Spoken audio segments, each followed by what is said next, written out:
Good morning.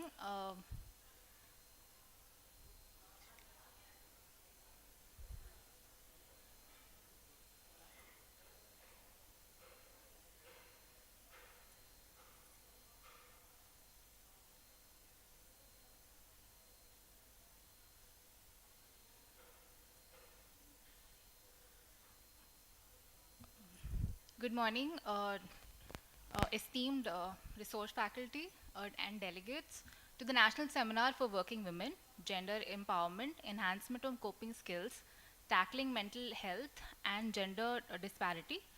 Uh, I would request Dr. Shruti Srivastava, uh, Director Professor of Psychiatry, to please come introduce the National Commission for Women.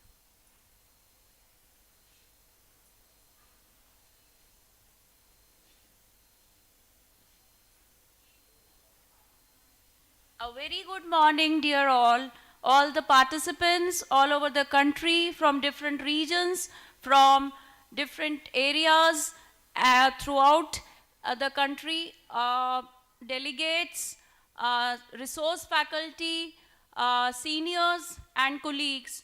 I welcome all for the national seminar on gender empowerment, enhancement of coping skills, tackling mental health and gender disparity issues.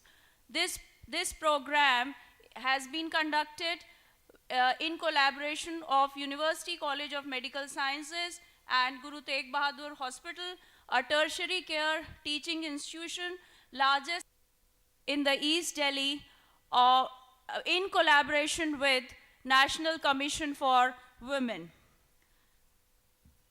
Just to introduce National Commission for Women, it's a statutory body set up by the government in January 1992 under the Government of India.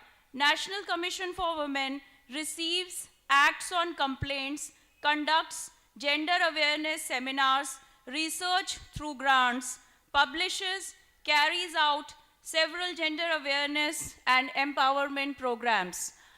Also, an important part of the National Commission for Women is to conduct inquiries.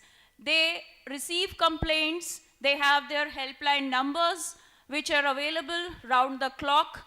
They have complaint, grievance, redressal systems well suited for a country with diversity and all different cultures and diversities.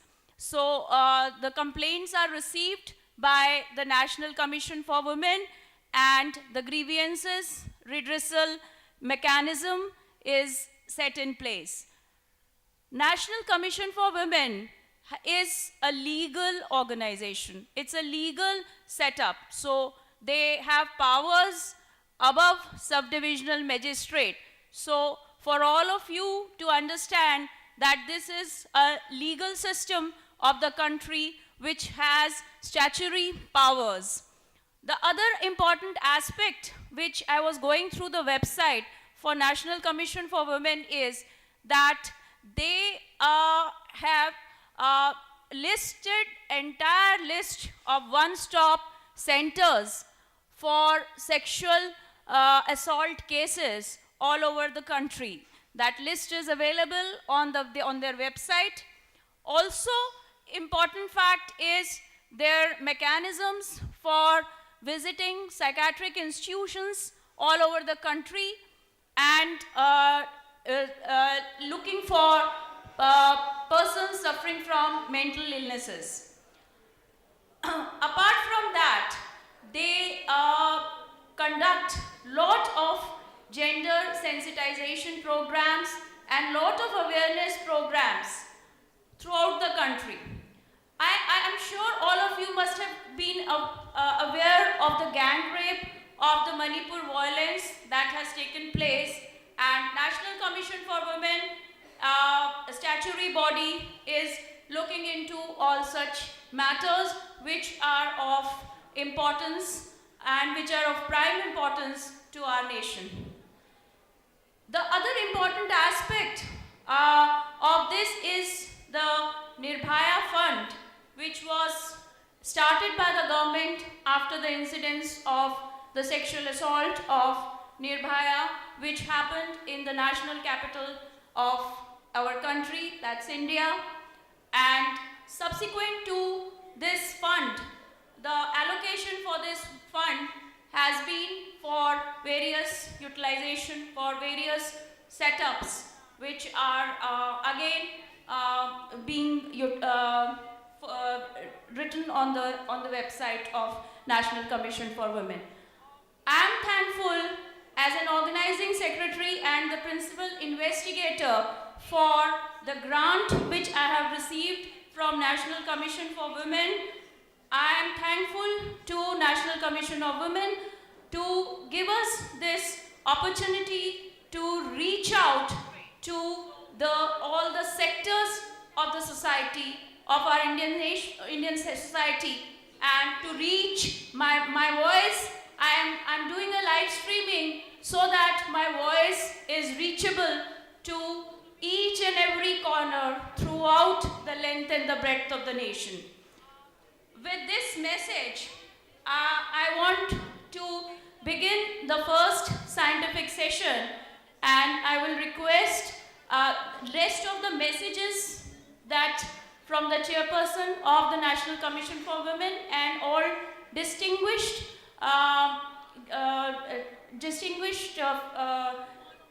people. We will be doing it in the inauguration that we have planned at 1 o'clock. So I would now invite Dr. Regina Kaka, senior resident from the Department of Psychiatry. She has 5 years of experience post-MD. She is a postgraduate student of Central Institute of Psychiatry, Ranchi, and I welcome her to begin this session. Yes.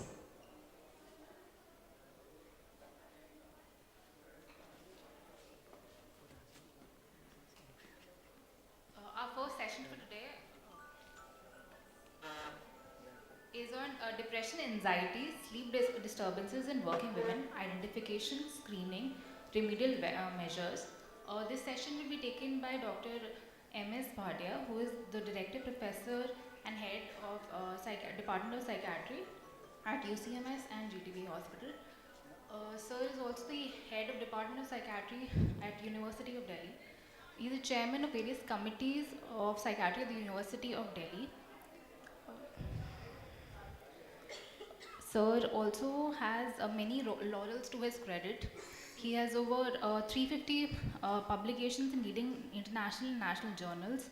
Has contributed to has published over 20 books related to psychiatry, neurology, and psychology.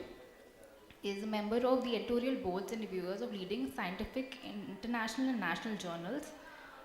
Sir has won over 15 awards for his contribution in mental health.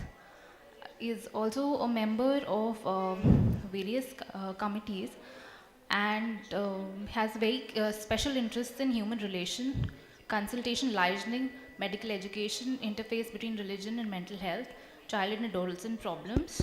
I would now welcome Sir for this the first session.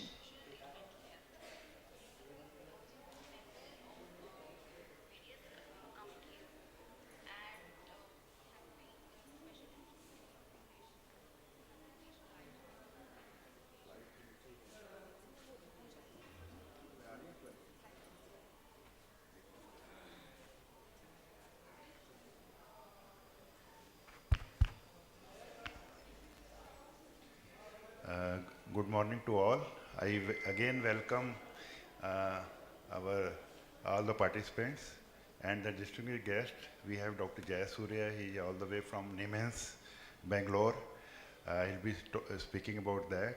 And we have the distinguished faculty also. Dr. Kalra is the HOD of dentistry. Dr. Shukla Das is a co-chairperson along with me, head of Department of Microbiology. Then we have the head of Department of Anatomy. So we have other faculty members from Nursing College. So I again welcome you all.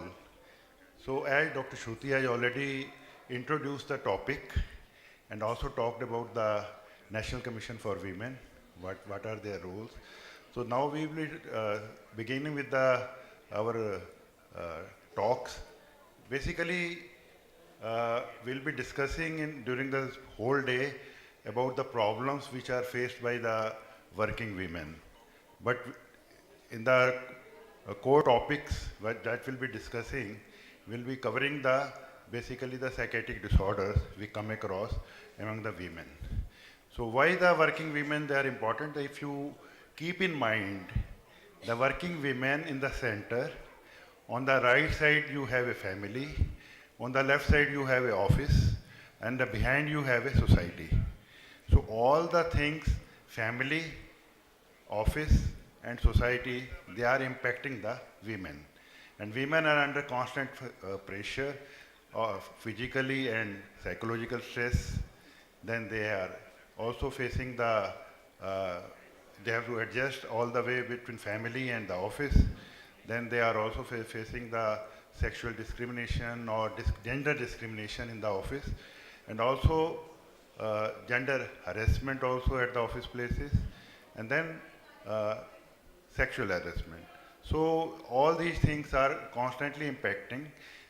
If you take into account the office, there are a lot of problems like the discrimination related to the working hours, pay parity, job security, leave problems basically related to pregnancy or other types of leaves they have to take because of the family. So we are talking about the working women. Actually, the problems they start before they are in employment. If you take into account, we come across lot of, because I have been the part of the selection committee in lot of institutions. So the first question they usually keep in mind, if we employ a lady, he will taking the maternity leave. He'll be frequently taking the leave because of the family. So this kind of discrimination, gender discrimination, they start before they are being employed. So all these things are being kept. I know a lot of people who are having a fear of employing a female as a receptionist in their centers, because they think if they employ, there will be a lot of complaints related to the sexual harassment, and the laws are very skewed towards them. So that's why they are quite afraid also. So institutions are also afraid. As we commonly say, our country is also afraid, but our institutions are also afraid of employing the women. So in the session 1, we are talking about the depression, anxiety, sleep disturbances in working women, identification, screening, and remedial measures. So part of the presentation I will be talking about, and then it will be followed by Dr. Shruti. She will be talking about that. So these are the common problems we come across among the working women as we are working in our pure psychiatric setup.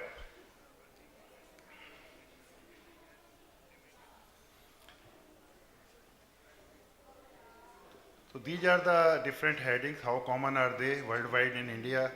Presentation, detections, approach, the clinician, screening, prevention, remedial measures. Challenge among psychiatry is that we are not identifying a psychiatric problem. We are not accepting that we are actually suffering from a psychiatric problem.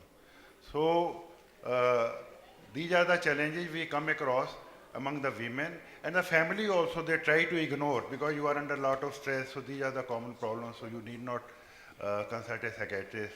And among the married women also, the families are quite afraid of contacting a psychiatrist. But this is the biggest challenge, that they are not able to accept it, they are not able to identify it. So as we come across, so we'll be talking about that, how common they are.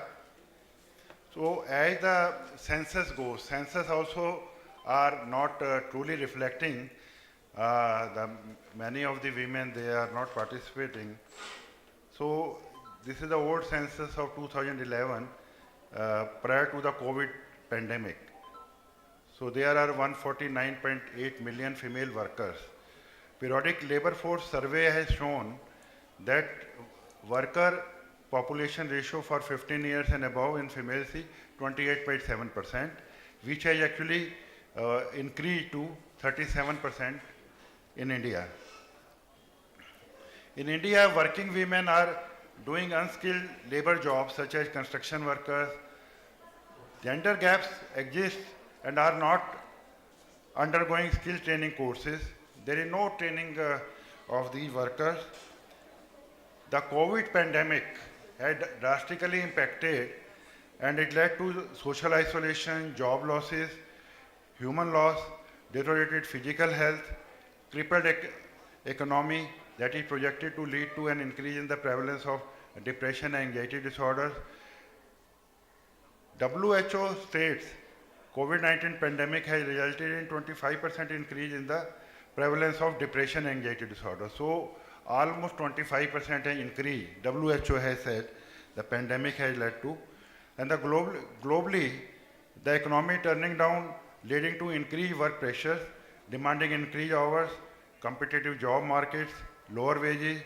The disadvantaged position of women in traditional male-dominated Indian society is gradually changing with the government enacted reforms such as maternity benefits, separate toilets, creches. The recent modification in the constitution is that they have passed in the 33% reservation in the parliament, Lok Sabha, Rajya Sabha, they have recently passed. So we don't know how it will be implemented. They have postponed it, its implementation. That will be discussed and then later on it will be implemented. Globally, the economic turning down leading to increased work pressure, demanding increased hours. Competitive job market, lower wages.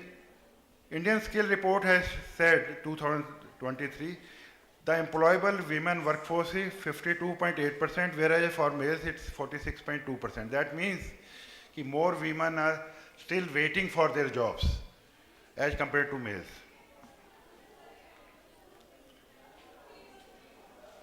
So this is the association of psychosocial manifestations and quality of life with, this is a study we have done during the pandemic. So I request Dr. Shruti to continue with the presentation.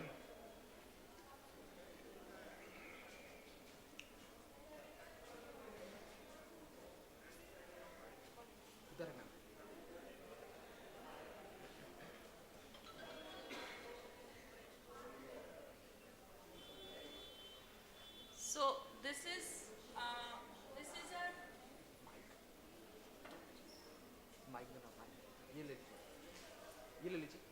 okay. So this is a recent research that we conducted in our institution. Hello.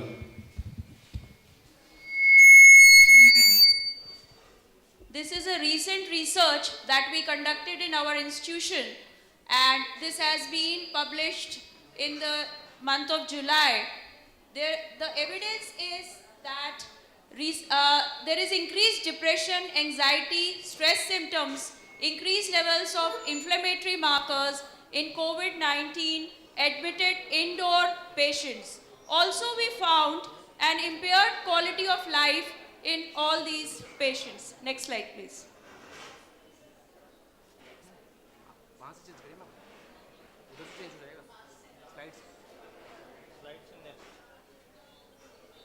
Yes. So this is another recent paper published in this year itself that is showing the recent research from our institution.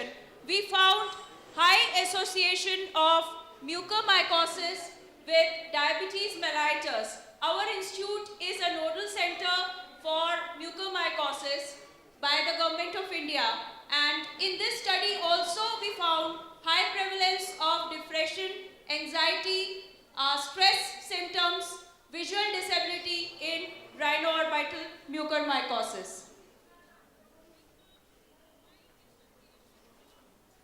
This is a work which is another thesis work by medicine in collaboration with the Department of Medicine, Dr. Kuldeep. Dr. Bharti is our postgraduate student, and we conducted a research on study of depression in recovered COVID-19 healthcare workers. This is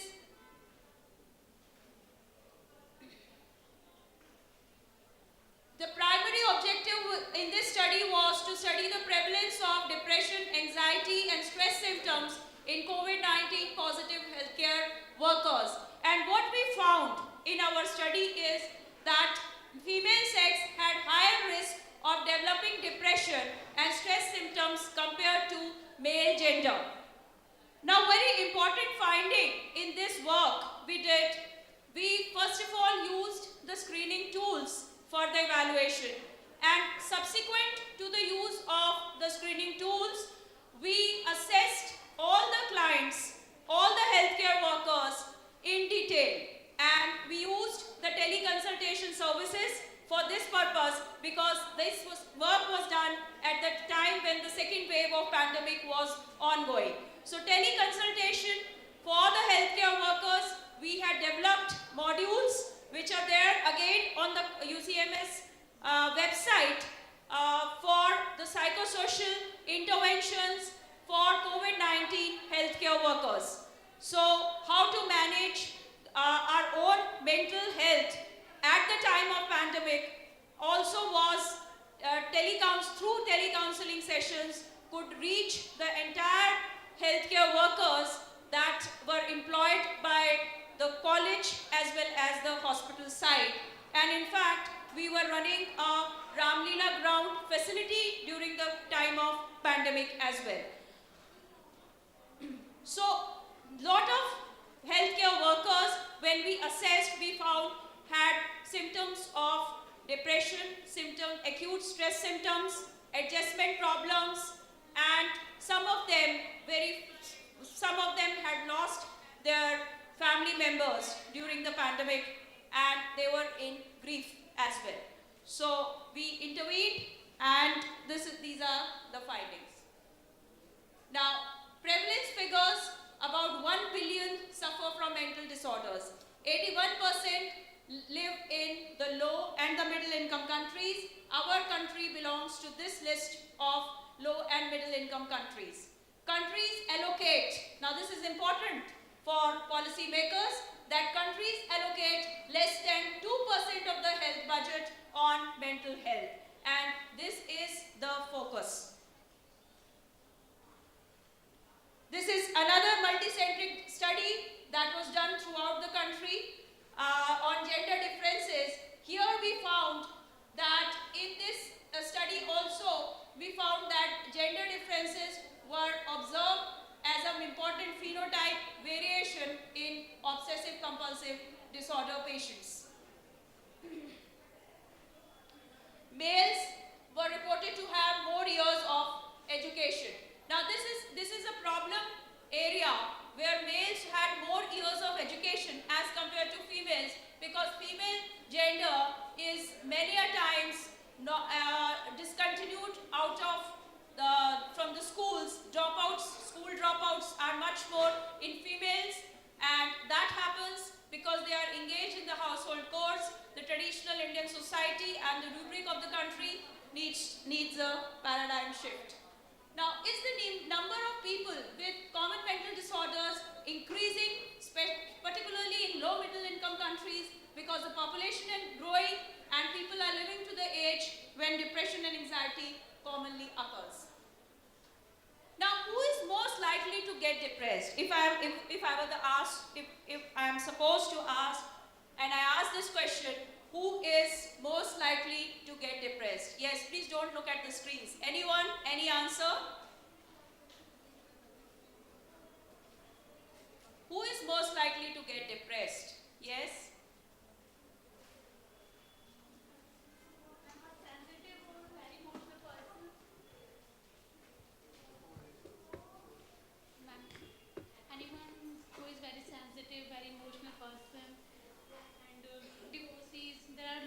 Relationship problems and unemployment. Very well answered. So this slide also says the same thing: poverty, unemployment, life events, relational breakups, physical illness, and problems caused by substance use. Now, what are the challenges faced by working women? Yes, this I think the House will answer. This is not for me to answer. Yes, let's start with the gathering.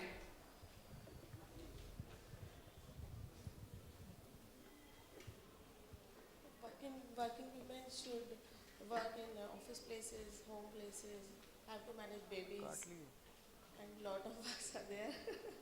So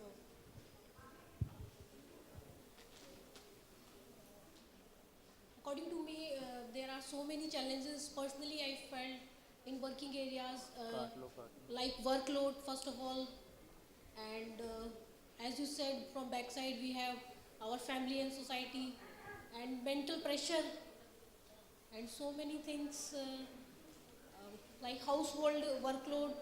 If we are doing work in home, we are thinking that we have in mind that what we have to do in our home. These type of things, I think.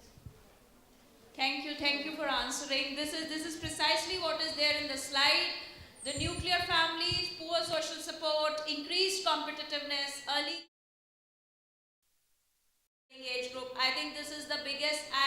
As a working woman, I would place this as number one issue. Long hours of work, inadequate rest, poor nutrition, multiple roles with added responsibilities. So this is another work of ours which we published, and on depression in women in Indian context. And what we see here is that 1.2 billion population, in the current scenario, undiagnosed, untreated cases of females suffering from depression, the hurdles faced by Indian women, including inadequate number of mental health professionals. I think our department, psychiatry department, is the least in the terms of the staff.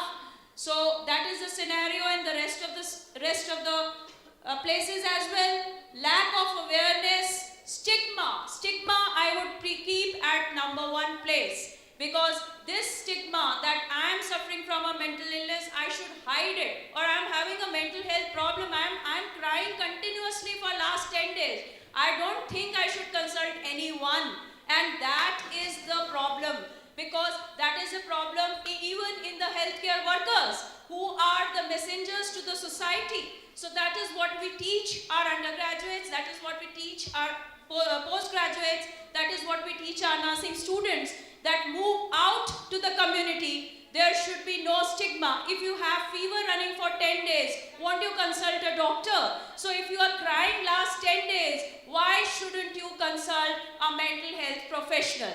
Mental health services are available, reachable, you should approach. And another issue is the increased levels of stress, domestic violence. Now, these are the factors in female gender, which makes them vulnerable. Female sex hormones, the menstrual cycle, pregnancy, postpartum, menopause, they all make females gender more susceptible for depression. There is a biological basis, life events and stress. Is there a need to identify? What is the need? Why should we identify? Because it is causing impairment of our quality of life. Now, what is quality of life then? Quality of life is individuals' perception of their position in life in the context of culture, value systems in which they live, and in relation to their goals, expectations, standards, and concerns. So this is another longitudinal work which we published, and there is impairment of quality of life in anxiety and depressive disorders. So this is a well-established evidence-based research. Another paper, another research published in the American Journal is the evidence of involvement of brain areas in depression. And this we did in collaboration with the Department of Radiology in which we found study using diffusion tensor imaging study in magnetic resonance imaging on first episode treatment naive patients of major depressive disorder. Now, how do we identify what are the different types of presentations? How do we detect it, and why should we approach a clinician? So, presentations. Now, how does depression present with? There is a manual for participants that we are going to release in the inauguration, which will carry all the relevant information that will be required by the participants. I just announced.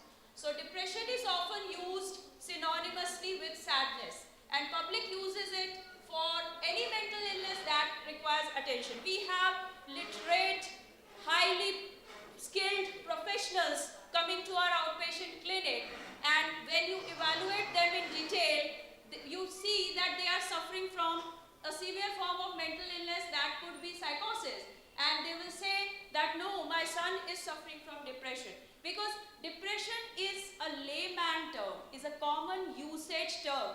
Public says depression means mental illness. That's it. That's the end of it.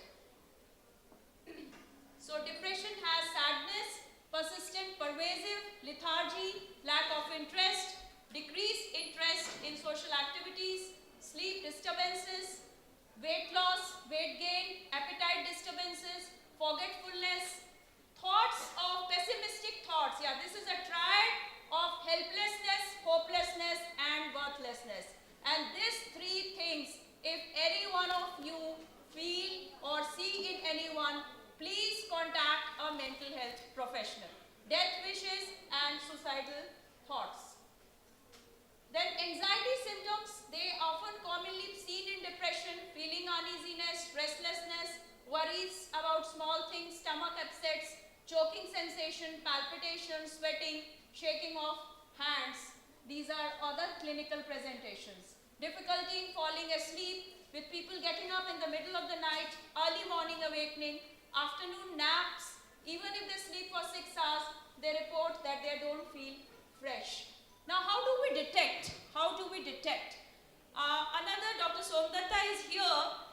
With her, we have done a collaborative research. Our postgraduate student, Dr. Gaurav, is a senior resident in All India Institute of Medical Sciences, AIIMS Guwahati, and we did a prevalence study of common mental disorders in a community-based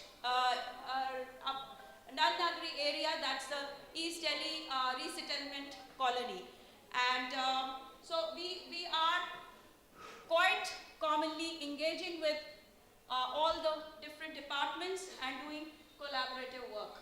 So detection, the individual, they do not feel good, a subjective feeling of sadness, cries often, irritable, tired, fatigue, do not feel energetic, cannot take decisions, forget things, work, absence.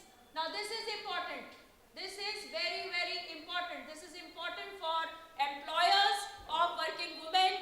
This is important for colleagues of working women. Please note down, work absence without any valid reason. Work absence without any valid reason, not being able to meet the deadlines, unable to take professional, personal life pressures, as the participants here said, they answered. Next time, please introduce yourself. Often skip meals, losing weight. You don't feel fresh on waking up. Negative thoughts such as nothing good for me, guilt feeling, death wishes, suicidal ideas. Low-lying mood, unable to cope over years, present in small percentage of cases occurring in early adulthood. Now, diagnosis. Diagnosis assessment is very, very detailed. Now, sometimes we have a lot of pressure from the public. They say, we are wasting time. You do it quickly. You do it quickly. But because the assessments in psychiatry, they take time. And please be patient when you come for assessment or evaluations, because these are detailed evaluations. Medical evaluations as well as the psychiatric evaluations do take time. So when visit any mental health services, please be patient. Now this is to be strictly carried out by a mental health professional. That is another message.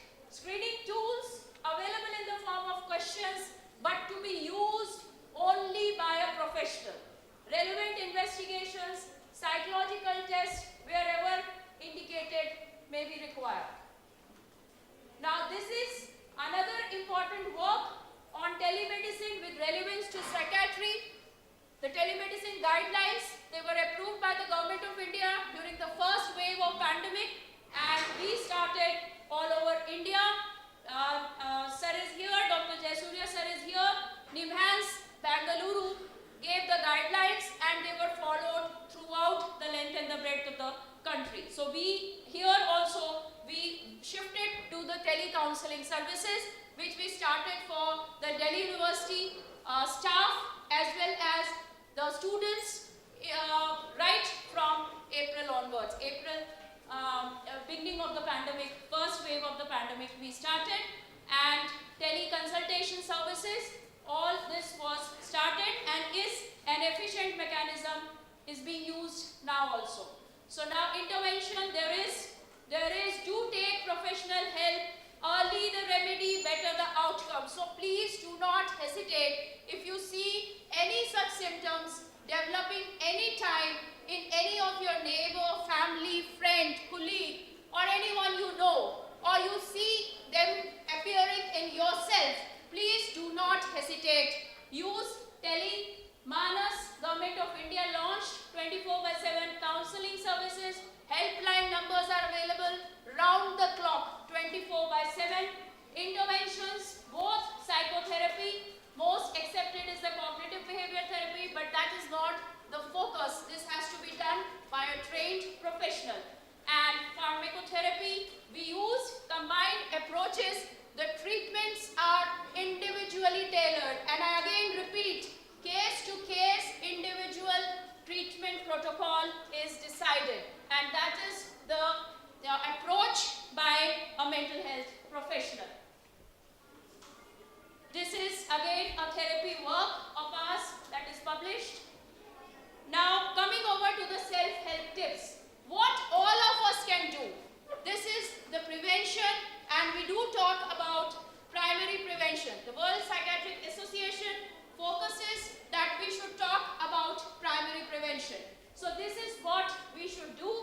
Do exercise regularly, daily walks, yoga, deep breathing exercises. Keep time outs for all working women. Keep time outs. So in United Kingdom, my friends, they tell me that we do have time outs. Why you are working over weekends is a usual question that my friends abroad, they ask me. Why do you work over weekends? Why don't you take a break? So this is Dr. Chandra, you want to add something? she is another very workaholic woman from our institution, Professor Dr. Chandra. She is from the dermatology department. Yes. Why we work over weekends? Because there is no option. So much of it to be sambhalod over the weekend. So Dr. Farah ma'am from Department of Physiology, head of department. Yes ma'am, would you like to contribute? I would like to second the thought of Dr. Chandar. Too much work, not completed during the working timing, so have to work. So I would like Dr. Bhatia sir to please tell about some work-life balance tips, because the two head of department senior faculty saying that they work over weekends. So work over the weekends and the working from home also is not a relaxing exercise. These days most people are opting for work from home. Actually your home is also disturbed and the work is also disturbed. So now what the companies are doing, they are asking you kindly switch on the camera.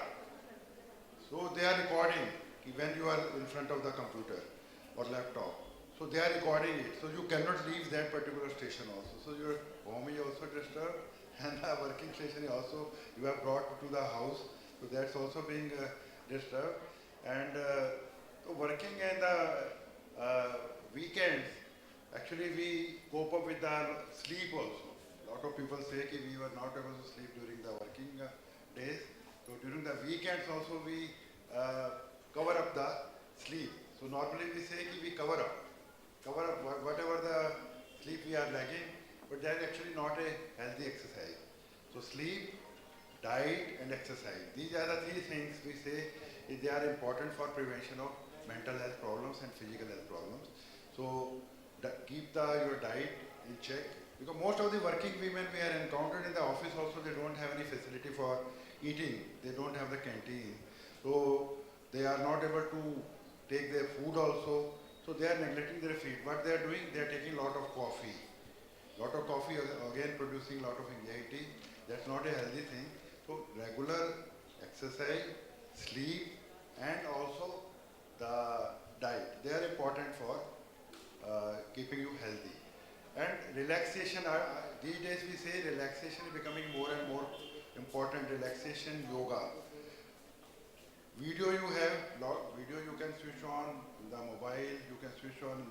So lot of MNCs we were interacting, they have started the relaxation in their offices. They have a break, and during the break they are not supposed to sit in the office. They go to the place, they take their diet, they do the exercise, relaxation, and these are the things most of the MNCs are doing, and their productivity has actually increased. Productivity has actually increased by doing these things. So stress management, lot of work, exercise we are doing, immense people are also doing.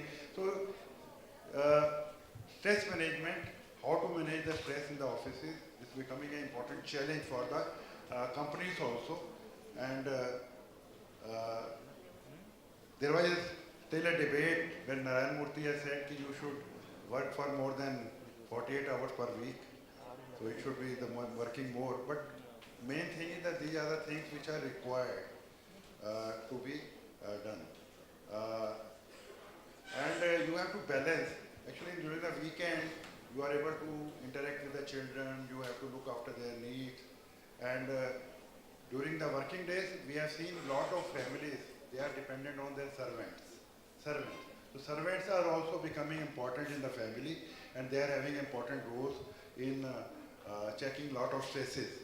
So there was a survey, not a survey, it was a dissertation thesis in the IBAS in MPhil clinical psychology. One of the students had done more than 80% of calls of working mothers, they are towards the family. They keep on calling. The children have come, have they taken their meals, have they done their homework? So more than 80% calls are towards their family. So that means that their family is important in the working mother, and they have to look after them, and they have to repeatedly call them. So more than 80% of calls, what they do. So I think managing your stress is important, and stress is a part of life, but how you are able to cope up with that is an important challenge. And you have to balance also during your work also, and family also. When you are not able to do it, so most of the women, the working women, what they are doing, they are leaving their jobs. A lot of professionals, they are sitting at home. That's not a healthy thing. A professional can earn more than 1 lakh. You can have a maid which only charges 10,000. So you can distribute the work. So it all depends on, many of the families, they don't accept maids. So that's also a big challenge for them. They say that your families don't accept maids, so we have to leave the job. So a lot of professionals, a lot of dentists, MBBS doctors, nurses, they have to leave their jobs when they are looking after their family. So that's also a big challenge. So I think you have to balance that, and that's the thing. And these are the, continue. So these are the further self-help tips. Stay optimistic and positive.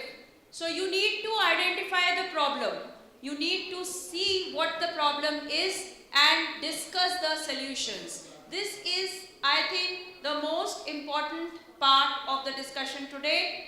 Manage time with a focus on most important, most urgent issues, and assign low priority to less important matters. Eat a balanced diet, avoid substance use, caffeine, consult for physical ailments if they coexist. Simple measures, I would say, is for all working women is that try and stay close to to the place of work. And this, I think, is, if we plan it this way, then our everyday commuting time is reduced. Flexible work hours, engage for domestic health, sir has already highlighted, crutches for childcare, and increased mentoring. Now this is what is not happening in most of the places. Increased mentoring in place of work. If you have support from any senior, or if you have support from any of a colleague in any organization, whether it's a corporate sector, whether it's a private sector, whether it's a government sector, if you have such kind of mentoring facilities, just as for students, here medical education unit, our team is all there. Dr. Amir is regularly, Dr. Amir and Dr. Satyen, they are regularly engaged in mentoring sessions. So foundation course, we have a lot of mentoring sessions. But for organizational setups, this concept is yet not evolved. And this is one of the practices which can be helpful. Now manage sleep hygiene. So with the Department of Pharmacology currently, Dr. Sumita Haldar, we are doing a work on the quality of life of sleep, quality of life measure in clients who are coming to our hospital for the first time. And what we advocate there is the sleep hygiene. So fix the waking up time, bedtime, and train your biological clock. Now just as we keep on looking at the wristwatch or the mobile phone nowadays, because I've stopped wearing a wristwatch since the time of using a mobile phone. So biological similarly is a circadian rhythm, a sleep-wake cycle. There's a nucleus in our brain that is called as the suprachiasmatic nucleus. And this suprachiasmatic nucleus entrains the biological clock. So just as, if you remember the old time watch, we used to just, tune it and then it will continue to run, or you fix an alarm. So similarly is this biological clock, which is already, now if supposing Dr. Jayasurya sir was supposed to come to Delhi, and I was almost entire time, I was also awake and sir was also awake. so I think that this is again a biological clock. We know we have to travel, we know we have to deliver, we know we have to reach. So we automatically our circadian rhythm sets in. So this is nothing new, but what you need to do is entrain your biological clock. And how do you do it? Don't take afternoon naps. Most of the shift duty staffs, the nursing staffs or the students, what they do, they will sleep for 2-3 hours in the afternoon. They will keep awake themselves the whole night, they sleep 2-3 hours, and then at night they will again be roaming around, doing things here, there. Again morning they will be late for work. So this sort of a cycle sets in, and this is what we need to regulate. And the other important point is, for the COVID pandemic, that has resulted is the increase in your network. Now with Dr.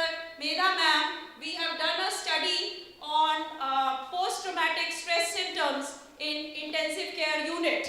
So this is another thesis, the work that we have done. So the important point is that we need to entrain ourselves, we need to enhance our social support, build trusted relationships, increase your network. Exercise regularly, very, very important. Whichever form of exercise I would say you want, you can do, right? There's no this thing. Early dinner. Now what is, sir is going to, Dr. Jayasurya sir is going to talk about the behavior addictions, and I'm not covering it here. Listening to music, avoid heavy meals for dinner. Yes, so by this we end the brief overview of the topic, and now is the case-based scenario in which all of us will interact. So my job is over now, almost over. Now I will expect the esteemed participants, the faculty and our department to contribute. Now 45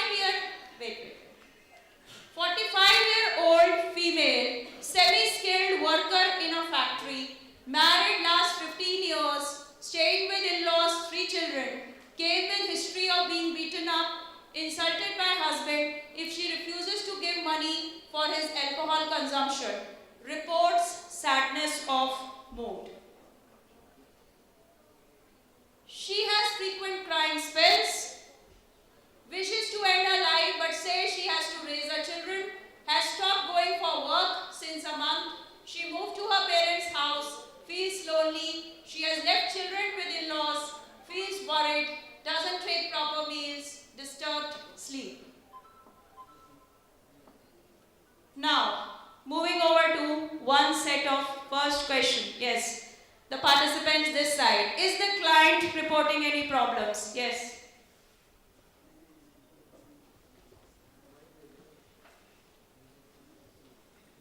Yes, anyone from this side? Is the client reporting any problems? Yes.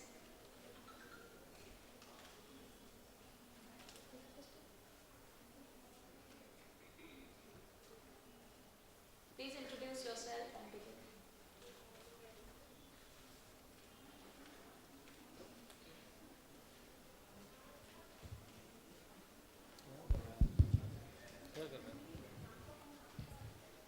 Good morning. Myself, Dr. Prachi Goswami from the Department of Community Medicine. So in this scenario, the client is reporting problems of low mood, loss of appetite, and she is having symptoms which are similar to what we were just explained regarding symptoms of depression. But for her, it is mostly circumstantial and something which is chronic, going on for a long time. Yes. Thank you. Thank you. So next question is what? Okay, wait. This slide is wrongly my mistake. What is the likely scenario in this case? Yes, from the back side. Yes, students. Yes, our young working women nursing interns. Please volunteer. What is the likely scenario in this case?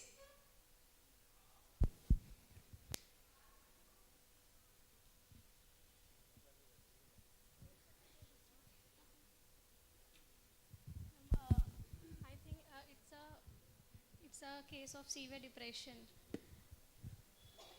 Okay, thank you. Next question. If you come across a colleague with similar problems, what will you do? Yes. Anyone this side? Please introduce yourself. Good morning, everyone. I am Jayashree Krishnan from Biochemistry Lab, HLS. If I come across a colleague who has similar symptoms, I'll advise her to go to psychiatry OPD. And first of all, I will try to resolve her problem by counseling her myself, and then I will advise her to take help.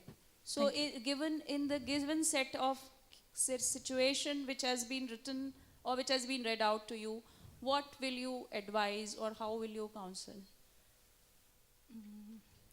She has to, first of all, she has to accept the situation. Secondly, only feeling lonely and helplessness will not resolve the problem. So she has to take help. Whether it is a police help or something else, she has to take help. Okay, thank you, thank you. Now, what do you think is the best approach? What do you think is the best approach? Yes? Dr. Amir from Medical Education Unit.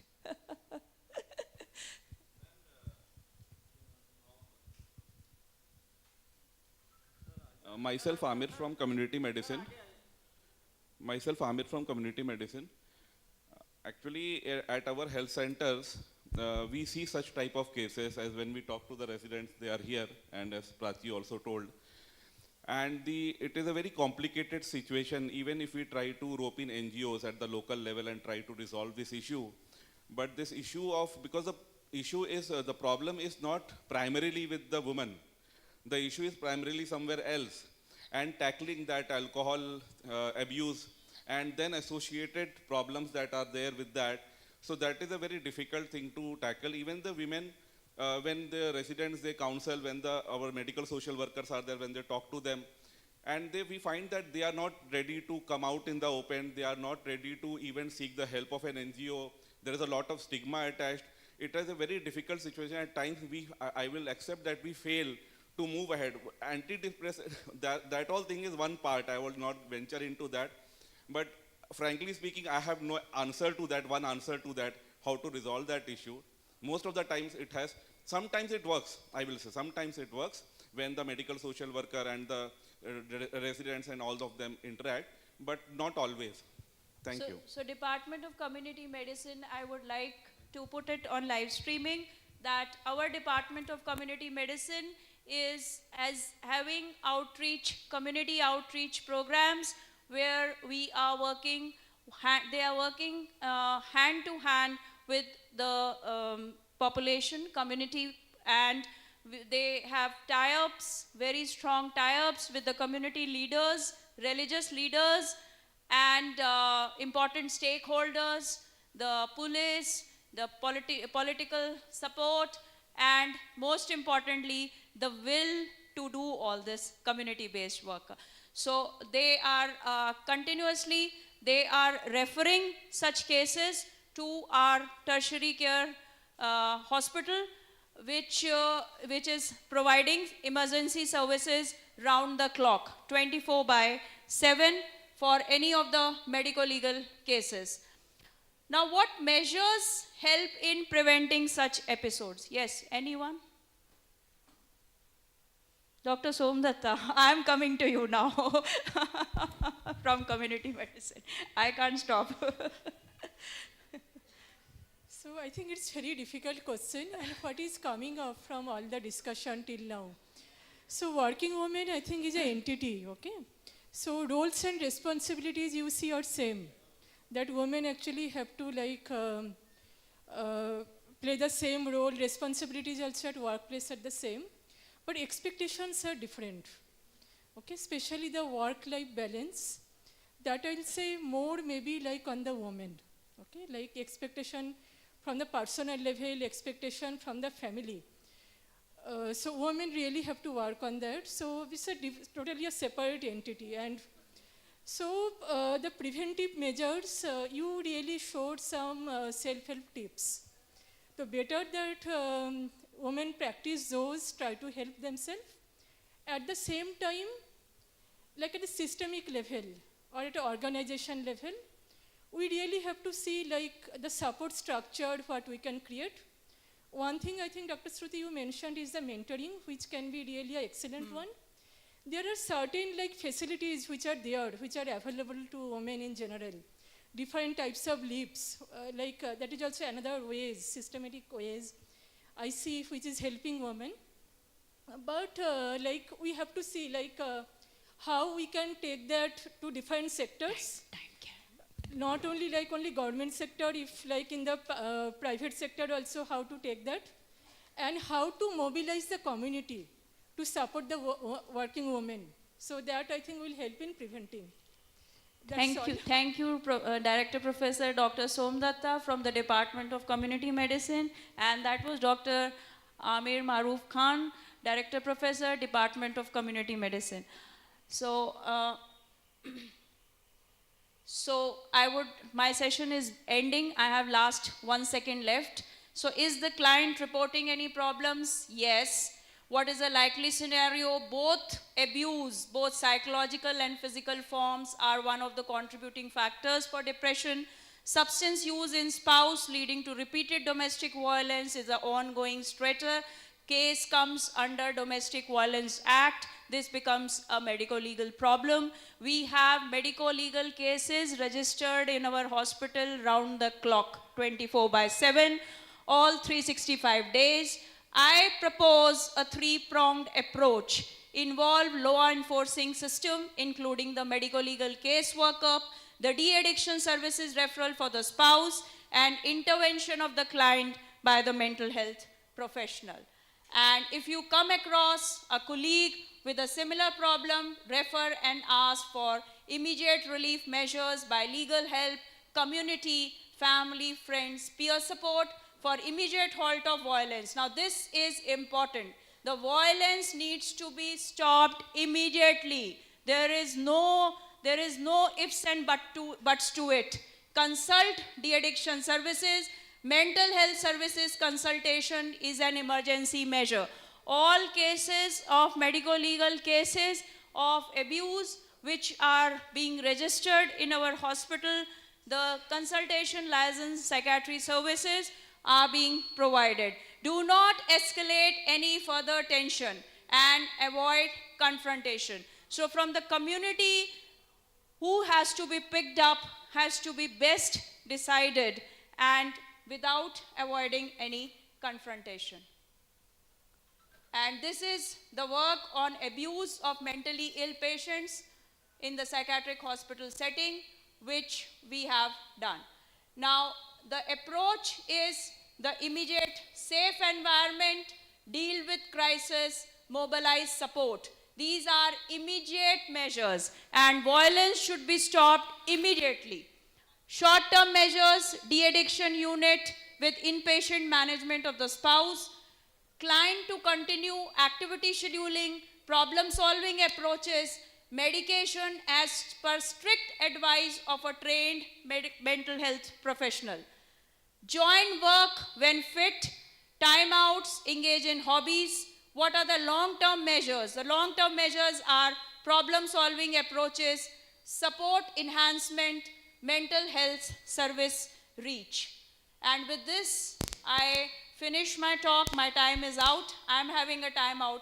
We will discuss this in the open session that we have at the end, and if all of you are so enthusiastic. With this, with both Professor Bhatia sir and me, we finish our session, and I would request Dr. Regina, our senior resident, I'll request Dr. Pooja Yadav, senior resident from the Department of Psychiatry, to introduce the next speaker.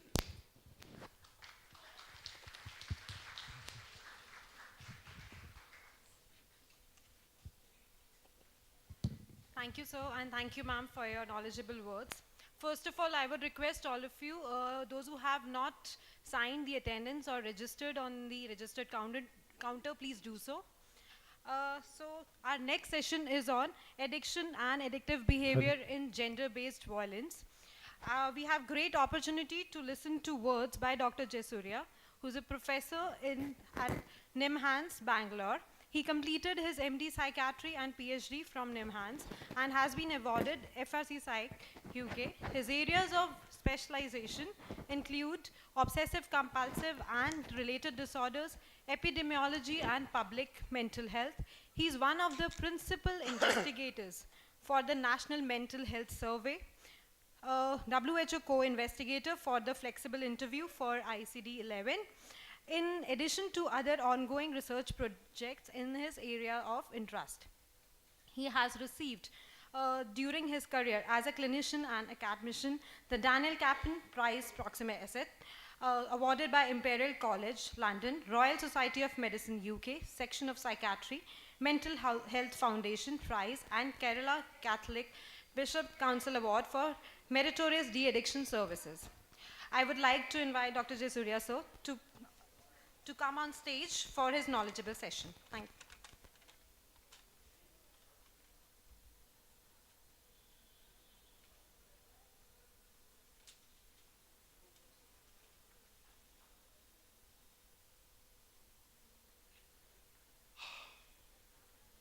Good morning.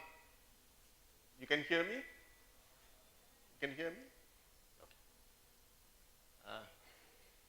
First of all, thank you for the invite. There is Professor Shruti. She was the person who chased me around, got me here. And then I couldn't say no to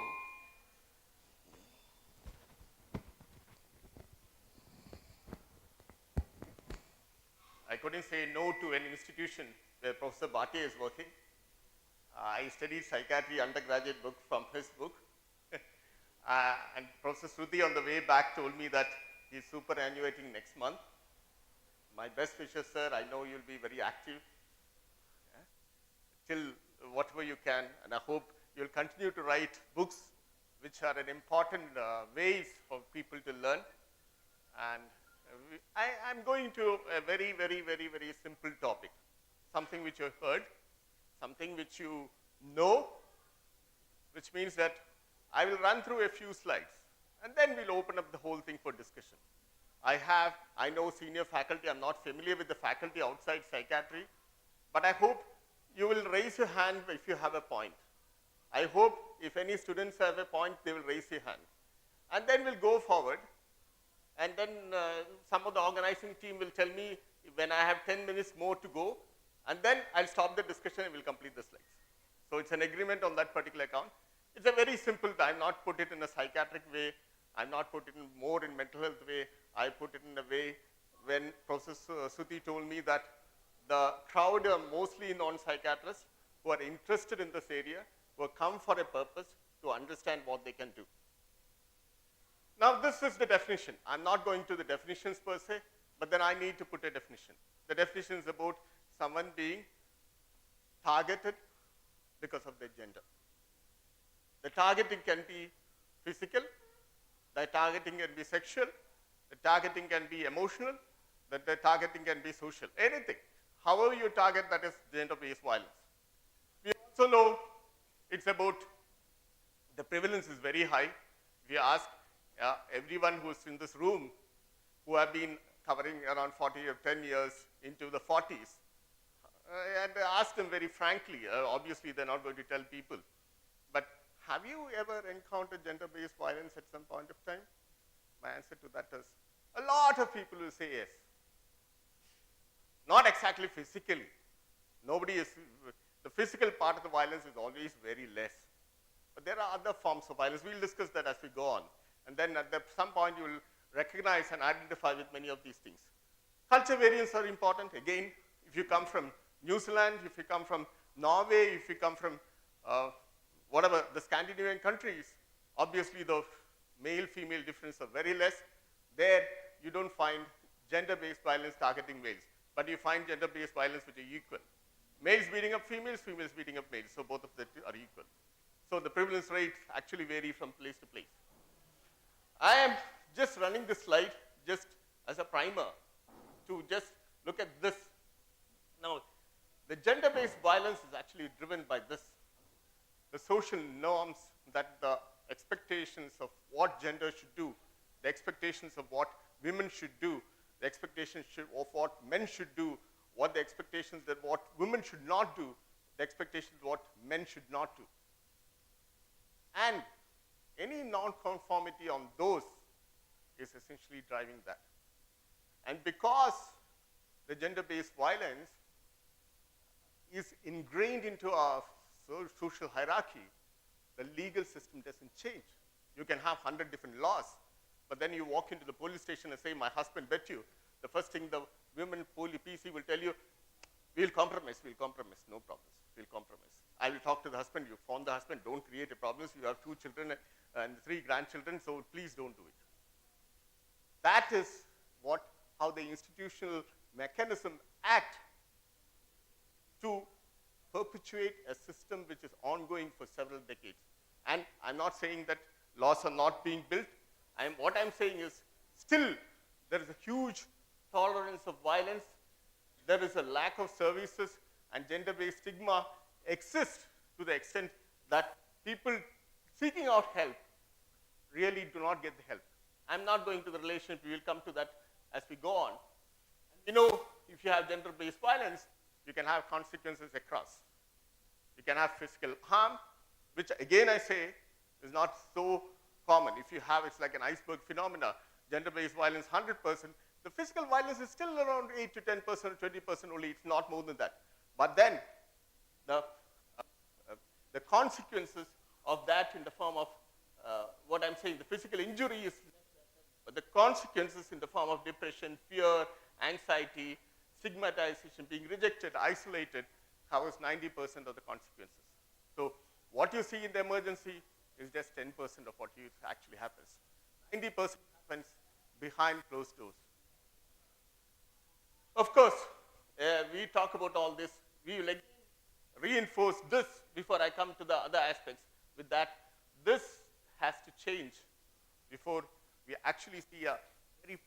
change the way we think. It may take several years, but I know the government and the mechanism slowly trying to make the change. Changes are happening in some states are difficult, some places are still very, very difficult for women. Now we come to the ideal story. This is where I want you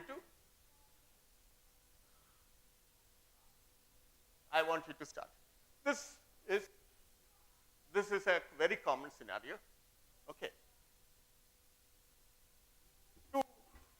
Two people, let's say, working in the government, let's say they are working in the Central Secretariat, both of them have an arranged marriage, husband and wife, happily married, 10 years of arranged marriage.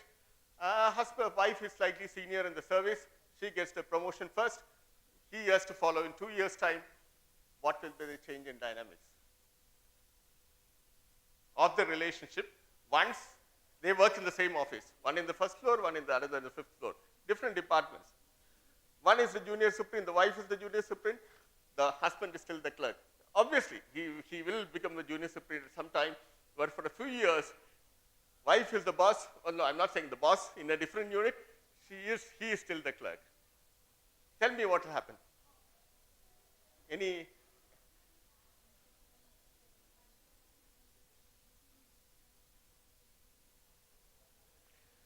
I'm talking about working women. I'm talking working women. These are real scenarios that happen in actual practice.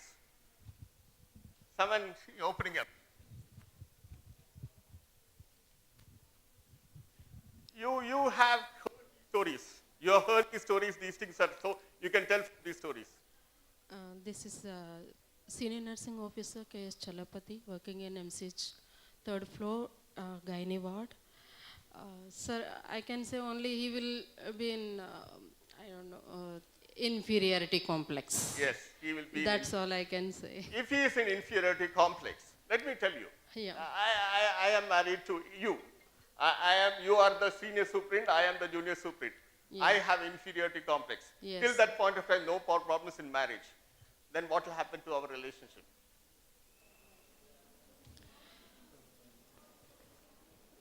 Obviously, he always you always makes me trouble, gives me trouble, yes. And I won't be successful in my life, in my future or any promotion list. Yes. So that's the way I disturbed myself and come down to his level, and otherwise we both will have fight every day. That's what happens, sir. Obviously, there is a very, very common scenario, and I think Madam told it very clearly, that she will decide not to take the next promotion because she doesn't want to go through the process again. Okay, accept it. Any other possibility? Any other possibility?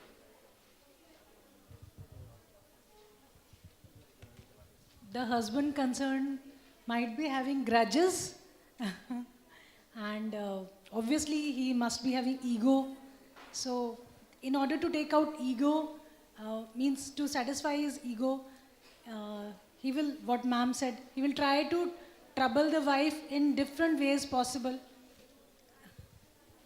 You see the last thing. I'm not told that he will be a troublemaker. I've asked what are the possible changes in relation dynamics. I've not really said that he is going to trouble. I have told you that this scenario happens and both of you are told he will trouble. What are the other possibilities?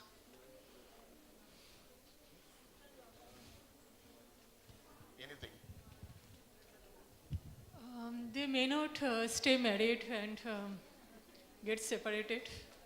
Yeah, so Madam thinks it might go to the other end also, that it is not only the possible that they will continue this, all these things. Okay, now,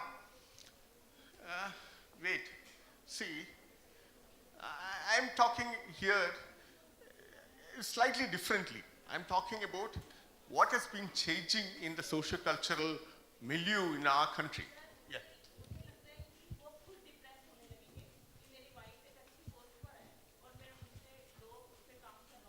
तो वो अपने आप को depress feel करेंगे, drug addict हो सकते हैं या अल्कोहलिक हो सकते हैं, उनके बिहेवियर में भी बहुत सारे चेंजेस आ सकते हैं. Absolutely. Yeah. I think all the negative comments have come from the male side. There can be a possibility that he is quite understanding and he might cooperate. He might, that is also one of the aspects which we can consider, because many a times husbands are very, very cooperative and they may help in other ways. Absolutely, absolutely. That's what. Anyone else? Sir, his husband might be very happy because अभी promotion हुआ है तो their financial condition भी अच्छी होगी, तो मतलब reverse भी हो सकता है. They both may be very happy in their marriage. Absolutely. So with the EMI payment is better. So housing loan, you can take a bigger house. That also can be a possibility. Yeah. Yeah.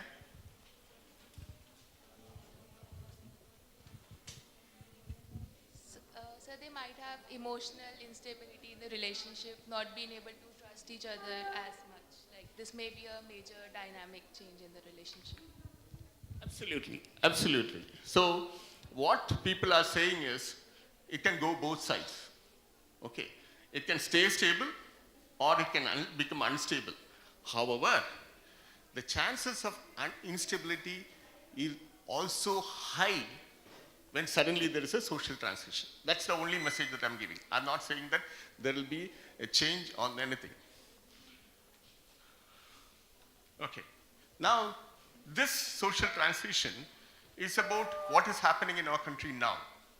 If you go to any higher education institution, I don't know about your college, if you go for MBBS, majority are males, sorry, females.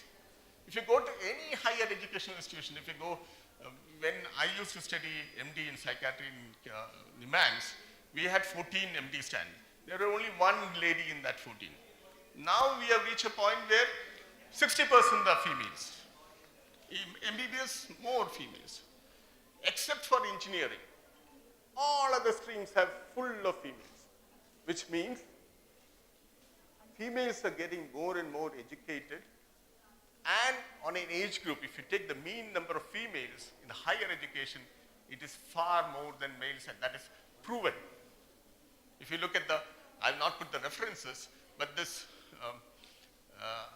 the government of India brings about its annual report, which always now say there is a steady increase of females, which actually means the next generation, females in marriage are more likely to have a higher position, more income than males. Okay. So that would mean there's a discrepancy between your belief that you have to be superior, because that is the way we are bought it, right? That is the way Manusmriti has taught us. Okay. That is the way where people have brought us up, the males are the head of the family. It has to be there. Okay. So then how it changes this one is based on the four things. What Madam was saying and what all of you are saying is how the dynamics will change will depend on how the husband and wife perceives themselves, perceive their spouse, how they perceive the relationship, how strong the relationship has always been, how does the extended family and colleagues relate. This fellow will not have any problems. Okay, he's quite happy that his wife is doing well. The friend will come and tell him, "Aapka wife superior hai, aap inferior hai." Simply. Just on the way, scratching him and going. So, the moment these sort of comments start coming, the fellow who never had a problem will start having a problem. The extended family will call him, "Aapka wife ko phone mein promotion mila, aapko mila." Finished. You understand what I mean? So that is again an issue. It's actually a major issue. These two things are major issues. People don't really understand the impact of the extended social support, how it can impact the relationship sometimes. Okay. Now, what are the possibilities? Like what you said, none. What will be the change? None of it. There will be no change. The relationship is fine. Everything is okay. Everything is fun. Nothing changes. People are happy. Now, as a lot of young people are saying, they recognize, they are into the relationship, recognizing that their spouse is doing well, they have a career, they have an income, and they come into the relationship knowing that now, once that position is there, there are no problems at all. That is what I'm saying. Second, then you, if not, if they start having problems, these problems, any of these problems can occur. It can be physical, but I always say physical part is just a top edge. The physical part is always the top edge. It's not always the physical. You see only the physical. But a lot of other gender-based violence, emotional things, like what Madam was saying, passing negative comments, etc., etc., which are far more common than anything other than this. And then this is very common when people have. They get into these controlling behaviors.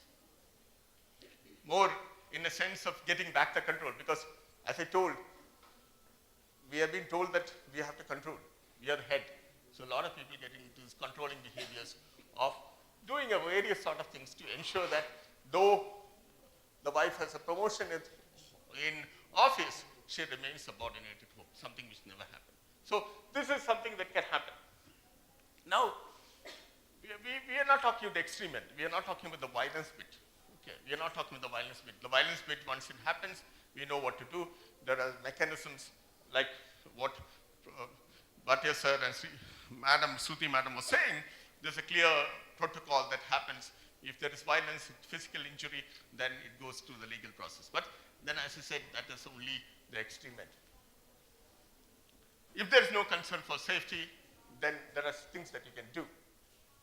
One of the things that you actually need, I know people are talking about counseling, etc. One of the things that you always need to understand is, where does the violence come from? I'm not talking about violence, I'm not talking about the physical violence, I'm talking about every violence. Where does it come from? It comes from something deep inside. Now you need to understand what it means to the person. Why is he reacting the way he is reacting? That is the principle that you have to understand. Why is the wife reacting the way she is reacting? Is it because of anxiety, depression? Is the husband angry because he feels he's inferior? Is he feeling depressed, as someone was saying? Is he feeling that he is the less of the earner and less of the controller? What is the meaning for it? And trying to find that meaning is critical on any sort of intervention that you do. So even if you spend that 15 minutes with someone who is having some sort of difficulty at family because of this particular thing, try to find the meaning of why it is for her, why it is for the partner, if you get to speak to both of them. There is something that is there. And that needs to be approached in a non-judgmental fashion. Just recognize that there's a reality. Just recognize, don't say, aap theek nahi tha, wo theek nahi tha, aisa nahi kar pata tha. You should not do all those things. What has gone is gone. Look at the facts as it is and try to find what is a medium position that you can take. So, but then you need to find the meaning. Whatever change has happened, you need to find the meaning of that. Okay. And then if you have an immediate problem, crisis, you try to solve the crisis, try to talk in a common sense fashion. I'm talking again, I'm not talking as a mental health professional, I'm talking as a person who might be more working with people in the community, NGOs, etc., etc. So look at this one. And essentially when these sort of things happen, there would have been a family routine. For example, they all go to the temple a week, maybe go out for a small picnic every 3 months. Now these are all family routines, and now when there's a strain in the family, these things get disrupted very, very early. Okay, going back to that is very important. Guiding them to go back into that is very important. If they have a routine of having dinner together, and because of this stress they stop having dinner together, then getting back to the dinner together is very important. Dinner together is not meaning going to hotel, but sitting in a small table and having dinner together. Getting that back is important. And just escaping from this blaming, that you are blaming each other for something. Blaming the wife, blaming husband, husband blaming parents, children blaming parents. If there's blaming happening, try to work through the blaming. And then empower them. Empower them and say that at some level you've been doing well for so many years. This problem happened. You had a good time. You really had a good time for the last 7 years before this sort of issue came in. It's not as if you had a very bad time. You do have 2 children. So you go back and make them re-examine the relationship in its totality. Okay, so that is a very critical thing that you do. And then the children in the relationship, you have to integrate them, read them, bring them back, and also rebuild the social connection. Because one of the things that happen when there's a breakup or a small issue, they simply get back. They just simply stop talking to their friends, stop talking to other people, etc., etc. More importantly, you need to be aware that these things are very common. I know all of you have working places, all of you are supervisory positions. You will have younger colleagues who have problems. You will have younger colleagues who will come and seek advice. You might be working in NGOs, you might be working in the community. When these happens, you need to be aware that these can happen, and when they happen, you should respond in the way it is required. I'm not a person who really believes that everything should go to psychiatry. I don't believe in that. If it has to go to psychiatry, it has to go to psychiatry. But there are a lot of things that can happen and that can be resolved in a very early stage. The only thing is, when it happens, you need to respond appropriately. Okay. Of course, if there are safety issues, then the issue becomes legal and everything. Now this is, I think I stole it from Dr. Shruti because this is an old story. Okay, how substance use influence aggression. It's a story of, if you can't read it, I'll tell you what it is. It is about the old story about a person who had a business fails, till that point of time he's fine, then he starts being a painter, he starts going with people, then he starts drinking there, he gets used to it, he becomes an addict, he stops going for a job and starts beating up his wife for this. Exactly what Sudhi, I don't know how, we didn't see each other's slides, but however, the story is so very familiar that almost both of us copied each other, or rather, the idea was copied in that way. Now, this is not the story that I'm talking about. I'm talking about this story. This is a newer story. We are talking about social transitions. Okay, social transition, gender-based abuse. Two young people, very successful couple, getting married, okay, doing well, making a lot of money. They enjoy drinking. They drink with each other because they like drinking with each other. They enjoy the company. Only problem is, once they start drinking, they start fighting with each other. Okay, they start fighting with each other. Their fights are so severe. And see, some of these are my own experiences, my own things that I see in my own OPDs.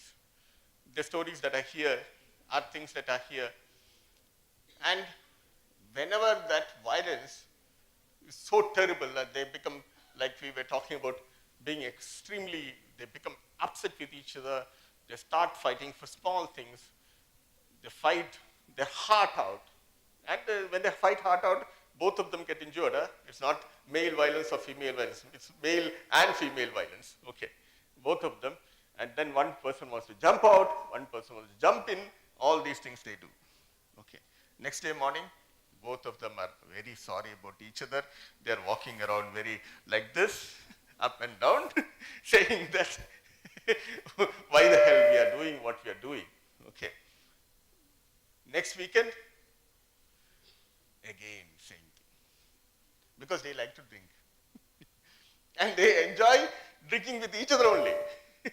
They don't like going out to drink. Okay.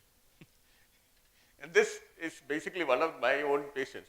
And they are doing very well abroad. And one time the fight became so bad that the neighbors who were not, they were shouting all over the place, and neighbors called the police. And then imagine when the police come when you're abroad, and the family here got petrified. They just say, come down. We don't want you sitting there, you come down. That is when the story they talk about. Of course, we did all the work, we sent them back, they again started drinking. So that is the scenario that happens. Now, that's where this gender-based violence and substance use is very, very common. Okay. The changing transitions is now about two things. One, the alcohol use is pretty steady in males. It's 40%. That is the way it is going. 40% people drink on a reasonably hazardous basis. Okay. Female drinking was always 5% in India. But the latest trend is that is increasing. The male is staying steady, the females are catching up. And these people, this alcoholic industry are very clever. They advertise about having a good time with a light drink. Because light drink is about attracting females. Okay.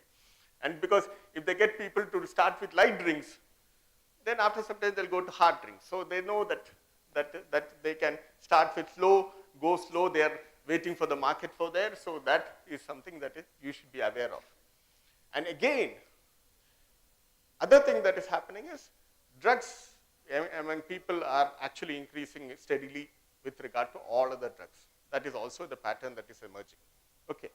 So this is something, if you are working in gender-based violence, you should remember these are the things that are happening with regard to the trends.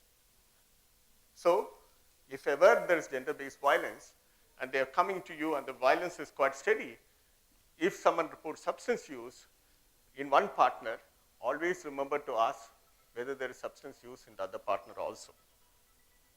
Do not miss that out, because that is also common. If that is happening, especially in a certain class of people, remember to ask that out, remember to talk about it.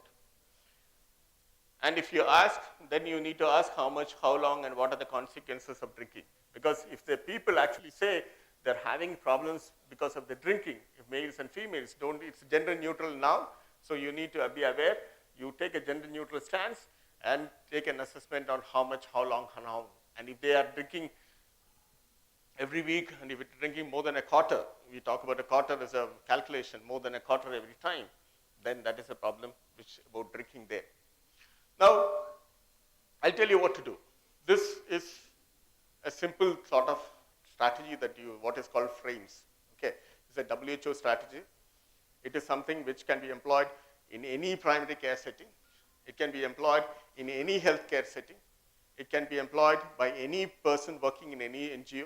It can be employed by the nursing staff working in the outpatient or inpatient, who have people who are coming not with addictions, however, coming with problems.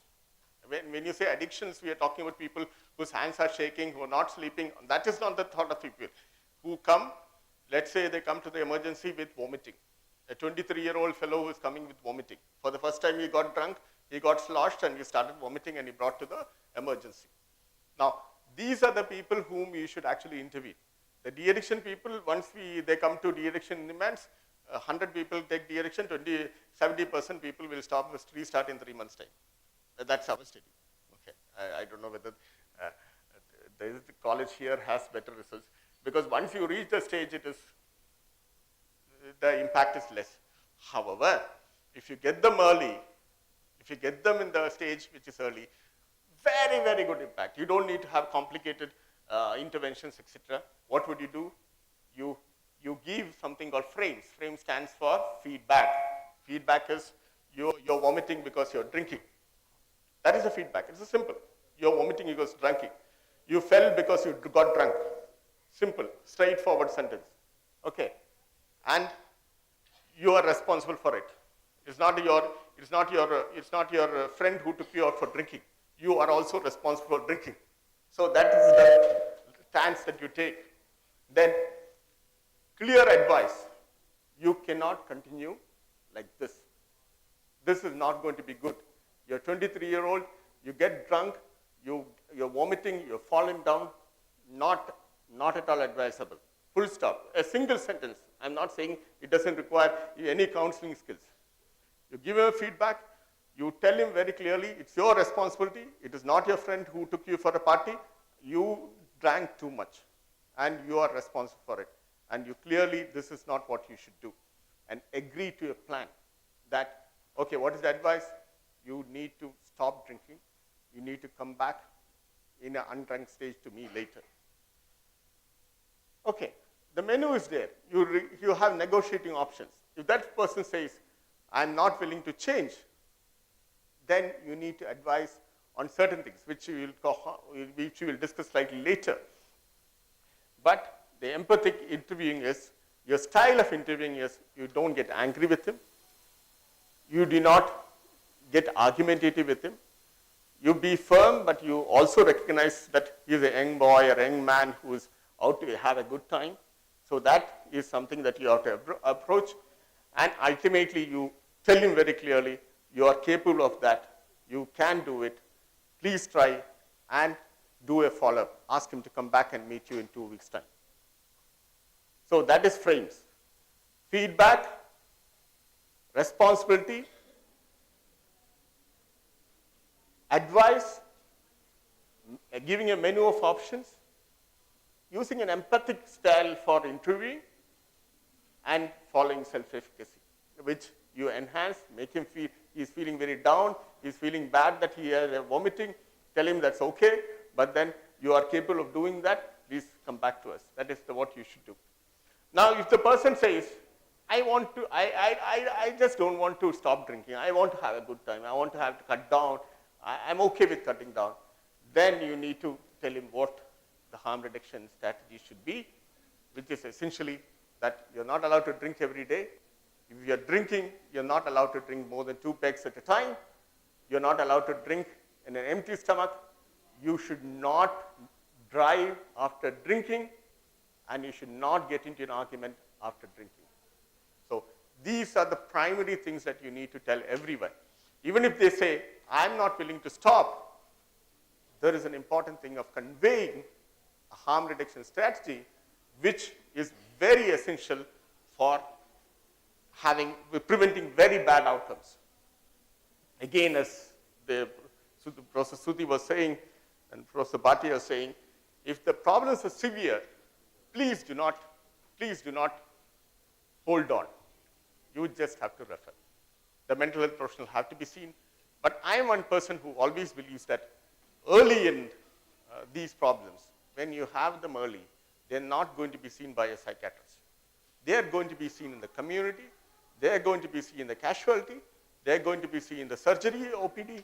They're being seen by the orthopedician. They're going to be seen by other people who are non-psychiatrists. At that point of time, and simple, straightforward intervention can prevent them going to psychiatry in 10 years' time. But then that should happen at that point of time. Okay. Now again, another changing scenario in our families. Okay. This is common in our families, right? What is common here? Everyone on the mobile. Everyone on the mobile.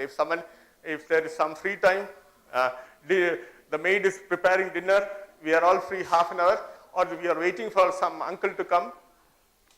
Uncle has promised us to take us for a dinner. We are all ready. Uncle is caught in traffic. 30 minutes is there. Uncle says, I'll come in 30 minutes. What do all of you do at home?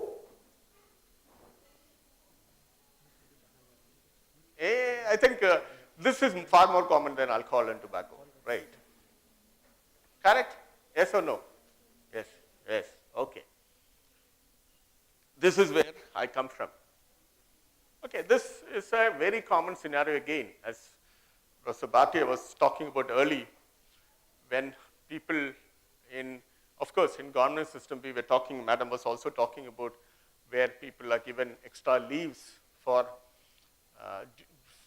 first 18 years, right? You get 2 years of leave, childcare leave, right? So childcare leave. But when you are in the private sector, of course, the corporates, you don't get that leave. And it's quite common that women take a break to take care of the children. As rightly everyone was saying, is that we have a lot of issues here, okay, where women are staying back, they're educated, they have a job, child is born, women have to take a break. Okay. The woman who has always worked, never ever stayed at home in the last 24 years of her life, suddenly has to stay at home. Okay. The child is there, nobody is there to help. Like Bhatia sir was saying, some families don't like maids, so you have to do all the work. Okay. If you have to go to have a bath, still there is a 3-year-old, 6-month-old, or maybe a toddler, who is running around.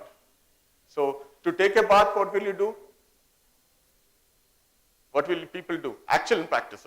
I'm not blaming anyone. It's what we do. What will you do? If let's say you have a small child, you are the only person, you have to take a bath or you have to use the washroom, and then the child is outside, how will you manage generally? How will you manage? Mobile. So you will have to give them the mobile or keep the TV on and ask him to sit and watch, because for you that is the safe thing that can happen. That is a safe thing. I'm not blaming anyone for it. I am absolutely not blaming everyone for it. I'm not saying that the person who did that is bad.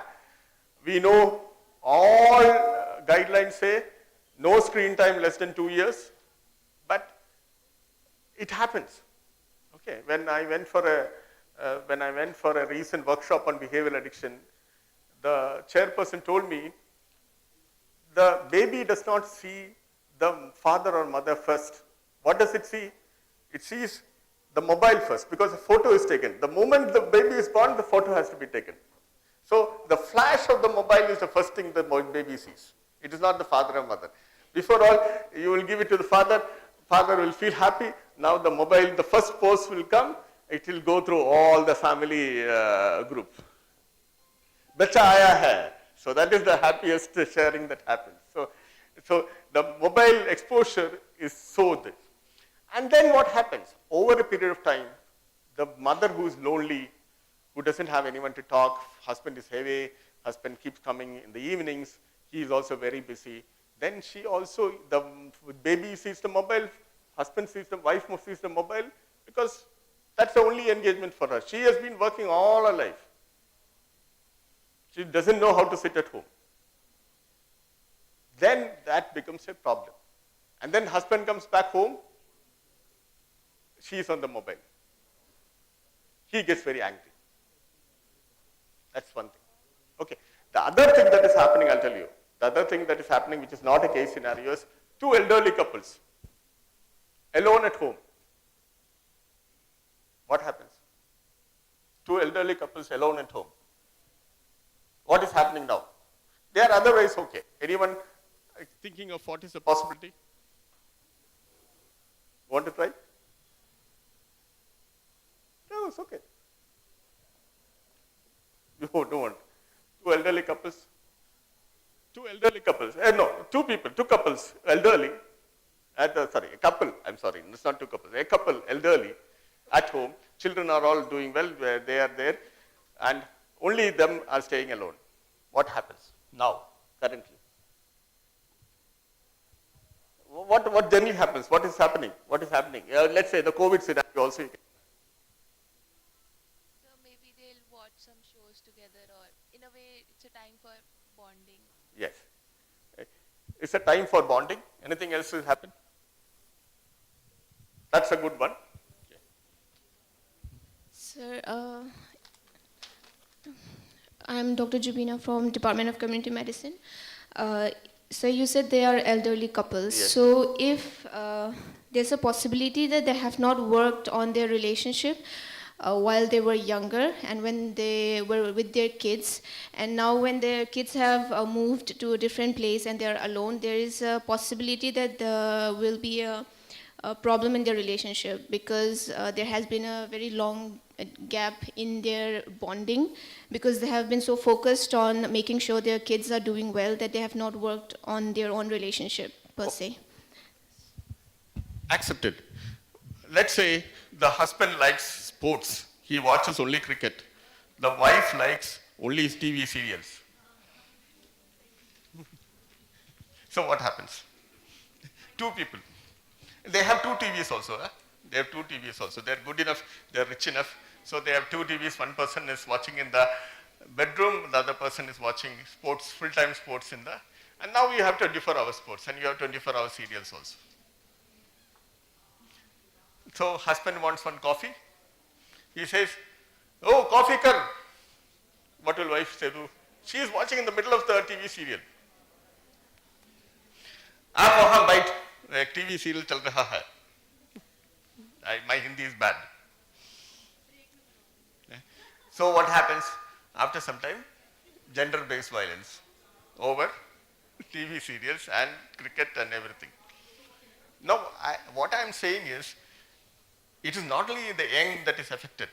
There are a lot of, in these situations also, when two people are there alone and they don't have much to do, and their repertoire of interests for various reasons have narrowed down, there are issues. Of course, as likely said, if you don't have a good relationship, then that gets exacerbated.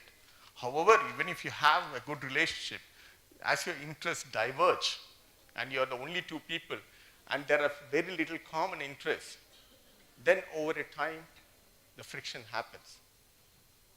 Okay? And we are seeing difficulty not only in young couples, we are started seeing difficulty in older couples. I didn't put it up here. Older couples who are living alone, financially stable, no issues otherwise, children are doing well, they come, both of them are behaviorally addicted, one person to whatever it is, the other person to other it is, and then they have problems with each other. They start having problems with each other. And then when you're elderly, what happens is, you know how we are. When we become older, our HODs are always grumpy. Not you, sir. So our HODs are always grumpy. HODs are always irritable, and you think, oh my God, this old man and woman is creating problem for me. Similarly, we all become, as we go, our anger, irritability, patience all come down. So very small fights will lead to aggression between the couple. You have to understand that. That is a cause for concern because they are living alone. Okay, so behavioral addictions do have an impact on relationship, gender-based violence. That is what I'm coming out. So I talked about three things. One, the change in pattern of substance use, the change in social translation because of education and income, and third, we are talking about how behavioral addictions. That doesn't mean that the old classical risk factors don't remain. They remain. That is what I'm saying. They remain. And we are adding a few more risk factors now. What is the cardinal symptom? If someone has a loss of control is the most important thing. If I want to say, I will watch a movie for an hour and after that I will go and cook. And then you start watching that, whatever, streaming video, and then after 1 hour, you want to see the next episode. And then instead of cooking, you decide that I'm going to watch the next episode, then you have a problem. So if you are having a loss of control, that signifies a problem. Okay. And then of course, if you have a loss of control, then there will be problems at home, problems in your workplace. You will not be able to finish in time because you cannot control everything. What is the time? How much time I have? Over, Okay, fine, I'm finishing. Okay. So these are I'll just go through all the slides in 2 minutes. The most important thing is, if all of us are likely to be addicted, that's why I'm talking about it. All of us are likely to be getting into it. Whatever you do not do it as a form of habit, which means when you get up in the morning, don't look for your WhatsApp messages. If you are doing that, there is a problem. So at least you decide that I'm not going to do it first thing in the morning, I'll do it after I bathe and go, whatever, I finish my work, I'll look at the WhatsApp. Do not stagger the use. Do not do it after dinner, like a time. Do not fix a time for it. Stagger the use. Don't keep all notifications in silent mode. Otherwise the blip, blip, blip will make you see that again and again. So keep all the notification. Keep the mobile away, at least for 2 hours. Lock it up and keep. Nobody is going to call you. There's nothing emergency. We are not so important that some nuclear war is coming and then people call you. Nothing of that sort is happening. So at least sometime keep it away. That has to be a habit. Keep something which you are acted to at least 2 hours away. Lock it up and leave it off. If there's an emergency, they'll call your husband. Don't worry. Okay, so do that all the time. Tips, introduce all families. I know all you women are a part of the families. all families need to ensure that it is used in a reasonable fashion. Okay, you set it early. Don't allow it to go out of control. Set it up early. Ensure that it's well in control. Okay, and avoid banning the internet. Don't go into all that thing. Taking away the mobile. Don't get into all those positions. Instead of that, if there's a mobile, etc., ensure if there's a computer and your child is interested in gaming, keep it in the drawing room. Don't keep it in his bedroom, so that it is there. And when it's outside, there's always a chance that anyone is there. Don't allow people to lock the room and just do what they want to do. So all these should be established early. Do not do it after a problem. Do it early. Okay. Always have some physical activity also involved with your kids, etc. Always, and more importantly, this one should be there. All parents should set examples. You are watching mobile all the time, and then you should not ask your children not to watch the mobile. So that is a very important thing. And as a family, always have some socializing. Ensure someone comes to your house. Ensure you go to your house. I know all of you are very busy, but still some function is there. Some Diwali celebration is there. Please go for all that at least you can. Okay, so this is more or less what I wanted to say. I think we are running short of time. I don't want to go further. I had a brief intervention that we had to do, but I think we are short of time. Are we short of time?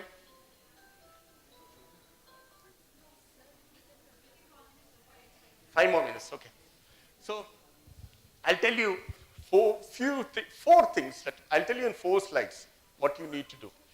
Why I want to tell you in 4 slides is because these are all basic interventions. These are not complicated interventions that happen, which means that if someone comes and tells, a neighbor comes and tells you, my son is having a problem, you should be able to advise. If your cousin's son has a problem, she asks you what to do, you should know what to say. Okay. So this is meant to be that way. And again, I'm driving in the point, early in the course of any addiction, whether it's behavioral or substance use, the outcome is very, very good. Once it becomes a huge problem, then don't try to intervene. So please try to do some things early. You should not get into abstinence. For alcohol, we say stop. For WhatsApp, we cannot say stop because your supervisor is sending the duty list in the WhatsApp. Okay. And then your HOD is saying come back at 7 o'clock tomorrow, pakka. So you can't decide that I can't see WhatsApp. Nobody is allowed to exit WhatsApp nowadays. So the abstinence cannot be the reality. So we still have to agree to that. Generally, you forget this sociodemographic DFA, you know the person. You try to find how did it start? What were the reasons why it started first? And then how did it progress over a period of time?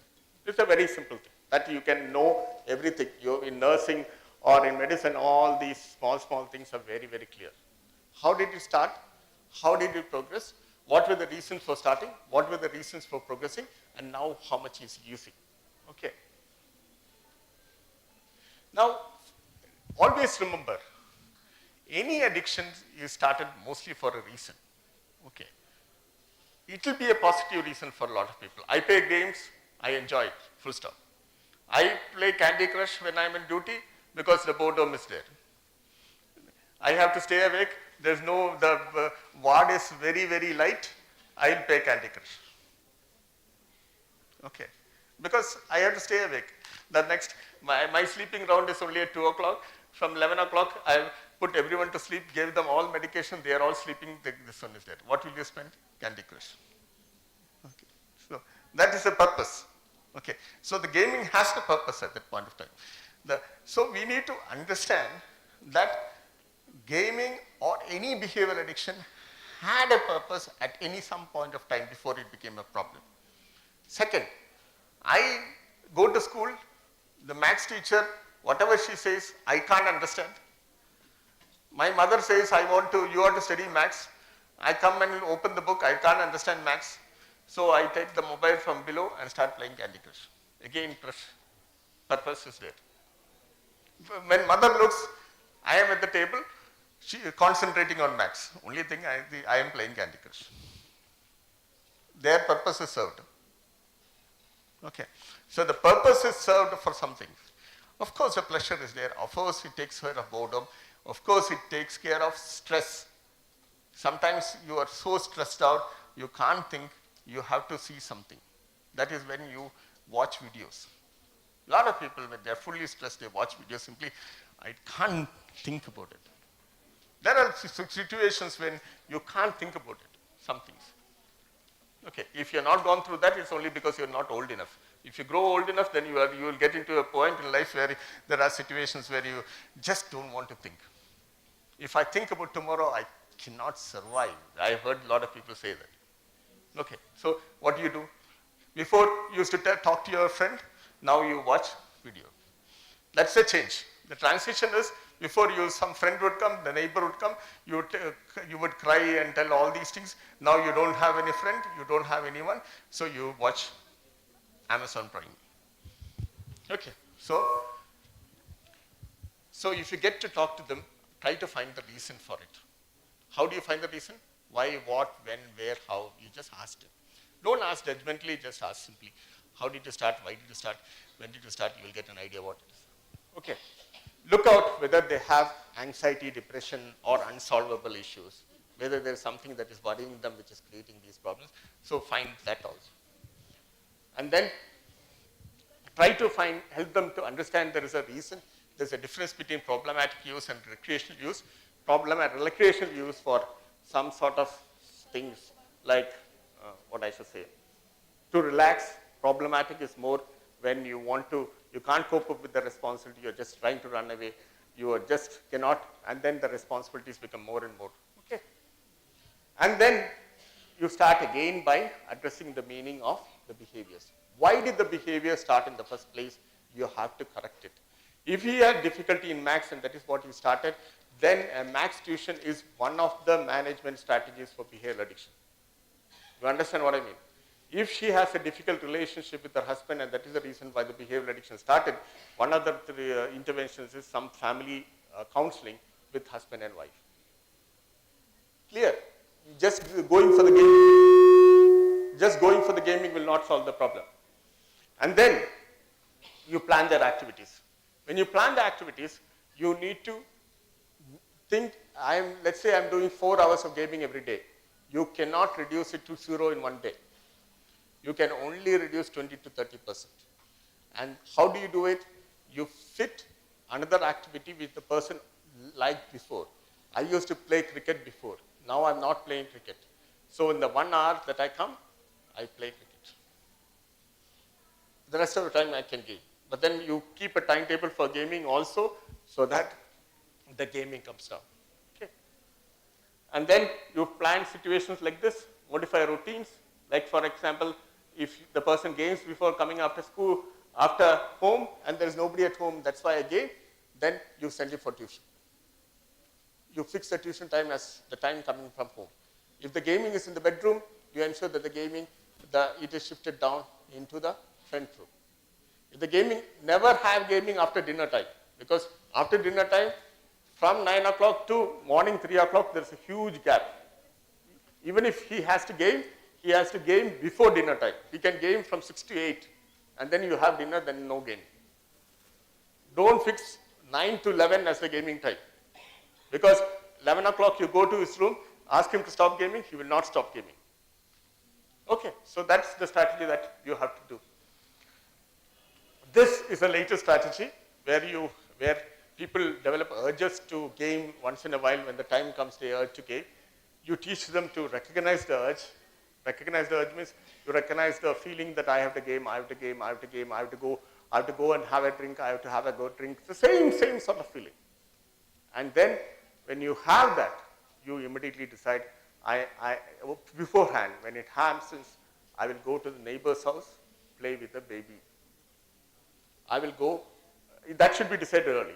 Whenever I have this urge, which is not during the gaming period that I have been asked to do it, I recognize now the urge is there for gaming. I cannot control it on my own.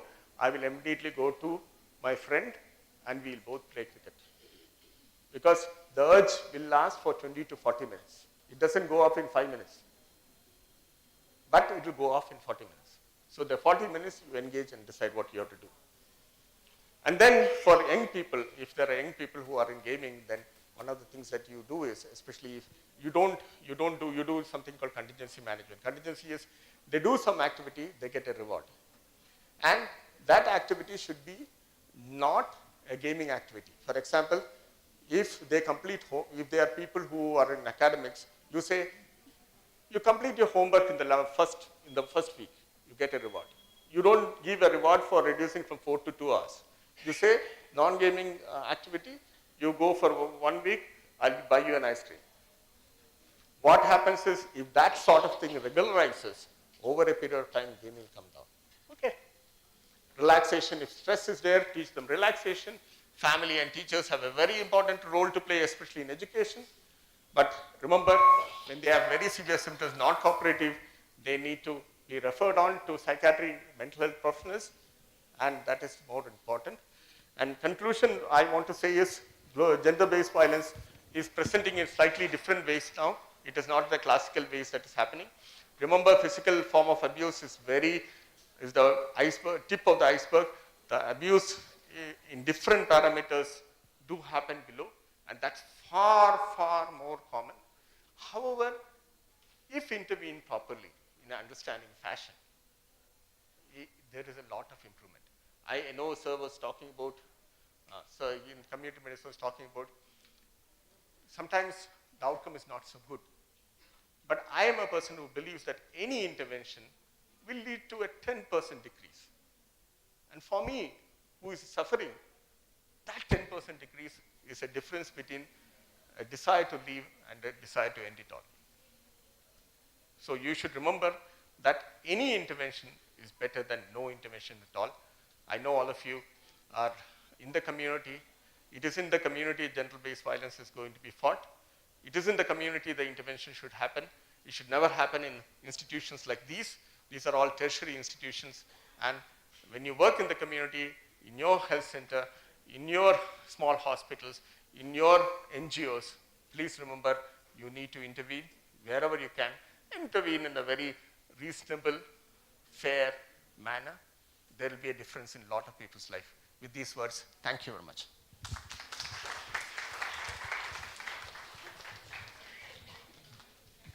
I'm sorry that I went through a little more than what is required.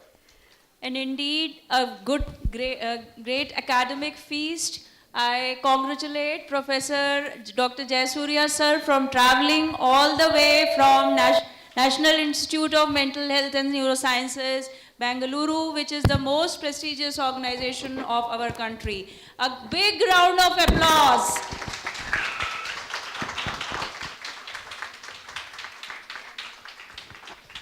I hand over to Dr. Pooja, our senior resident from the Department of Psychiatry. Thank you, sir, for sharing your profound knowledge with us. Now, I would request our HOD, sir, Dr. Bhatia, sir, to present memento of thanks to sir for such a wonderful session.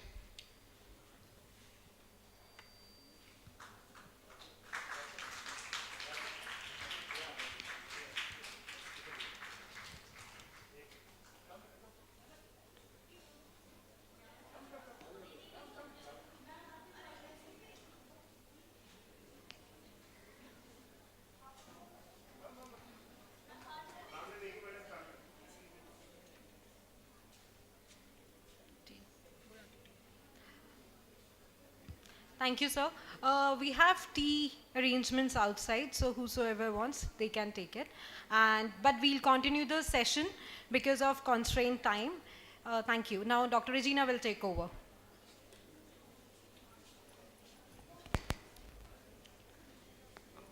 Thank you. So the third session for the day is on stress, coping, suicide prevention in working women. Our session will be taken by Dr. Shruti Srivastava, who is Director Professor of Psychiatry at UCMS and GTB Hospital, and who is the Principal Investigator for our national seminar today.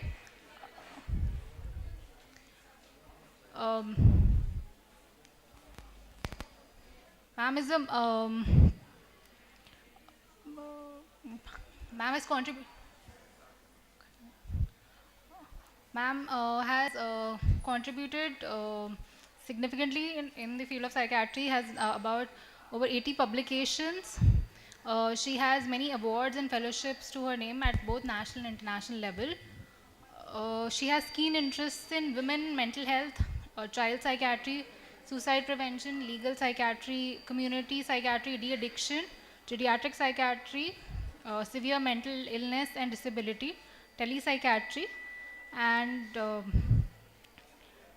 impact of pandemic on mental health. She's also the honorable member of the Mental Healthcare Act Task Force in the Indian Psychiatric Society. I would now invite Dr. Shruti for this session. Thank you.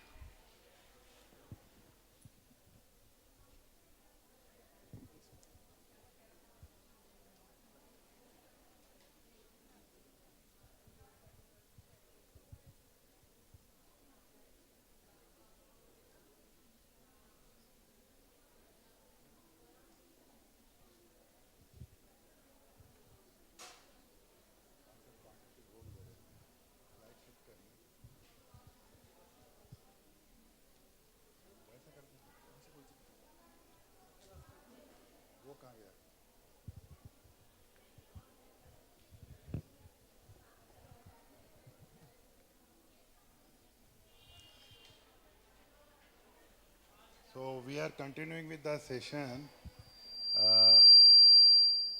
In the meantime, water and tea have been arranged. So whoever wants to take the tea or water, they can go out and they can come back. So I'm continuing with the session. And the next session is important. I thank Dr. Jay Surya for pointing out that we are the mental health professionals. We are there to help the people. We are there to help the people, not to treat the people. Treatment is a part of our profession, but now the role is changing, so we are there to help the people. And anybody who is sitting here, who is aware about the mental health problems, they are there to help the other people. So helping other people is a kind of, you can say, service to mental health, and whoever is able to recognize that somebody is in problem and bringing her or suggesting her to come for the help, and I think that's a great thing, great service to the humanity. So I also go to the quotation. So may I ask people whom they consider the best friend?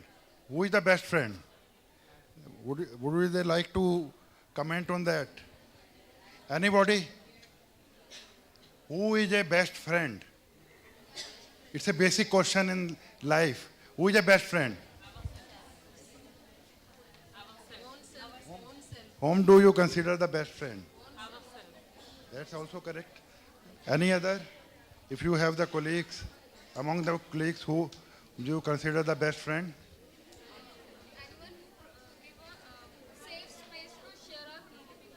Sharing the feelings. Okay, that's also correct. As the quotation goes, people say ki with whom you can talk, with whom you can share.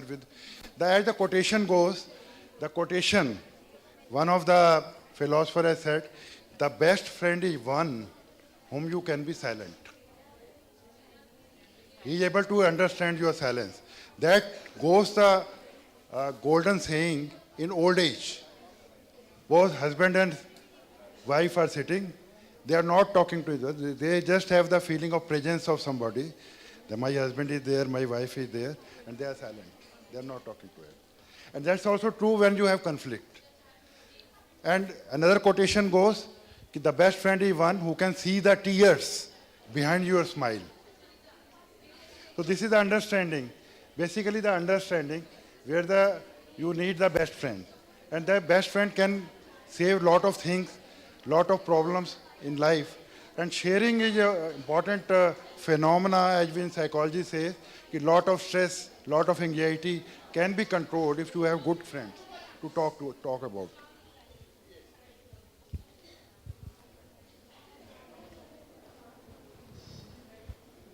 Slide shift हो जाएगी.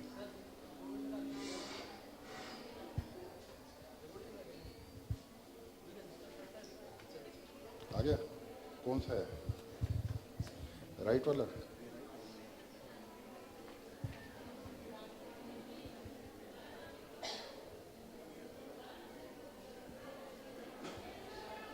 So we are talking about the stress, which is a most commonly talked about mental health issue these days.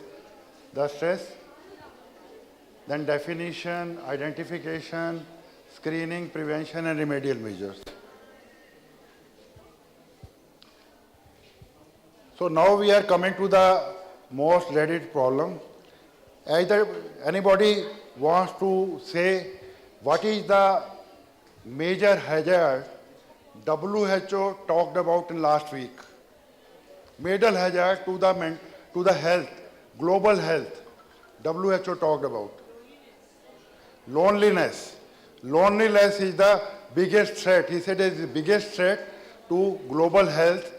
It is more dreaded than that you are having 15 cigarettes per day, leads to a lot of metabolic problems, physical problems, malignancies, mental health issues, even addictive behavior. So loneliness, how to cope up with the loneliness is the biggest challenge. Dr. Jayasuriya had rightly talked about how to cope up with your boredom and how to overcome your loneliness. One of the participants rightly said, this is the time to discover yourself. Now we are talking in the mental health issue. Kindly, not only if you are not able to do it on a daily basis, kindly do it on a weekly basis. Analyze yourself, what you are doing, whether your actions were correct or incorrect, you have harmed, disturbed somebody, or you have helped somebody. So and try to be with yourself. Try to discover yourself. We are discovering so many things in life, but we are not discovering ourselves. So discover your qualities, discover your weaknesses, communicate your weaknesses to even the employer you are engaged with. These are my weaknesses. These are the things we usually ask when we are appointing or we are selecting somebody. What are your weaknesses? What are your positive points? So these are the things you have to talk. So these days we are talking about the positive mental health. So positive mental health means that you have to discover yourself, you have to discover your weaknesses and try to overcome them. And kindly analyze on daily basis. So people have spent whole of their life and they are not with themselves. So normally what we say, what the people also say, कि आप घर गए, घर से तैयार होके office आए, office से फिर घर चले गए, घर की प्रॉब्लम्स में रहे, आपने लाइफ तो देखी ही नहीं, लाइफ तो देखी ही नहीं. You have seen your home, you have seen your office, but you have not seen the life. How the people are living, how people are enjoying with their meager resources also. So you have not seen the life. So that is the true life you are able to see.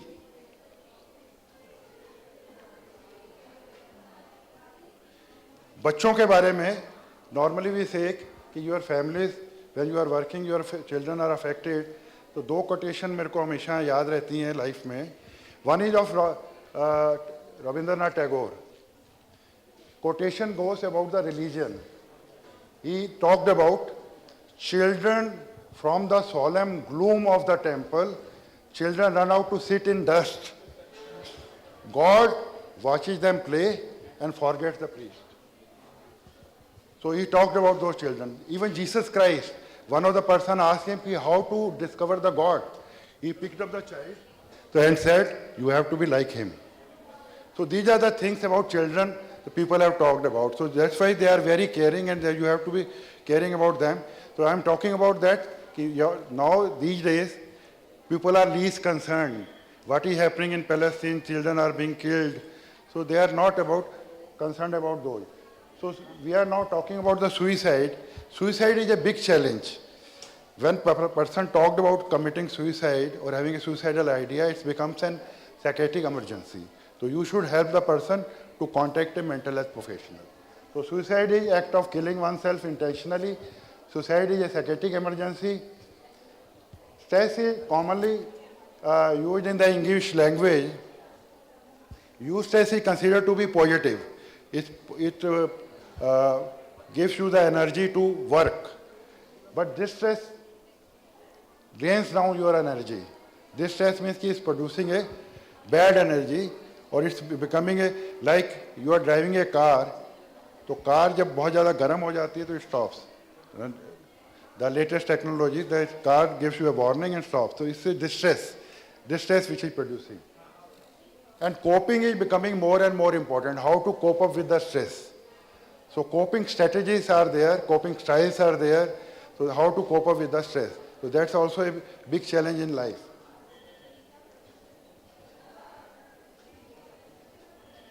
Now suicide is the fourth leading cause of death among 15 to 29 years. So productive years are being taken away by the suicide. Suicide attempt, much more common, predisposed to future suicide. They are more common in females. More than 7 lakh people die of suicide every year. The suicide cases reported from world are from low and middle income countries. India becomes in this category.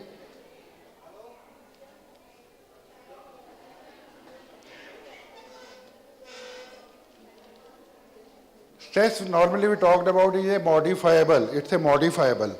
When you are, how to manage the stress, how to manage the time. There are a lot of, we have talked about the relaxation exercise, yoga, and relaxation exercise does not mean that you have to do some physical activity. There are a lot of pranayam, listening to music, reading books. All these are relaxation exercises.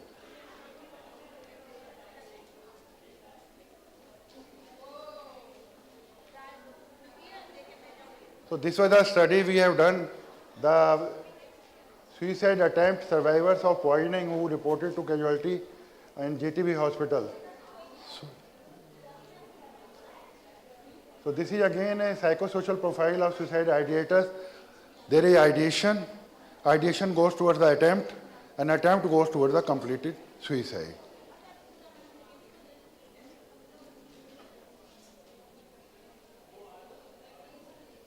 So there are these are different categories. We have depression is the one of the leading cause. Then we have adjustment problems. They are again an important factor. And then also psychotic disorders.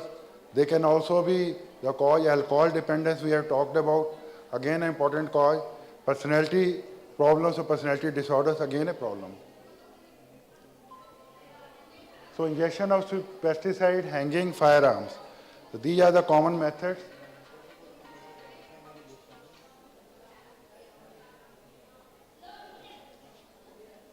So there are different variables of suicide attempters, ideators, attempters, and completers. These are the findings from India. The India's second point, the India's contribution to global suicide increased from 25.3% to 36.3%. Our economy is growing, but our contribution towards suicide is also increasing. So this is the thing which is happening. Suicide death rates in women were 2.5 times higher in India than the global average of 2016. That is before the COVID-19. COVID-19 has actually increased the risk. It increased the risk of depression and anxiety, and also increased the risk. COVID has not gone. There are no cases of long COVID. The symptoms of COVID are continuing, depression becoming chronic depression, and the anxiety symptoms are continuing for a long time. And they are also leading to substance dependence also.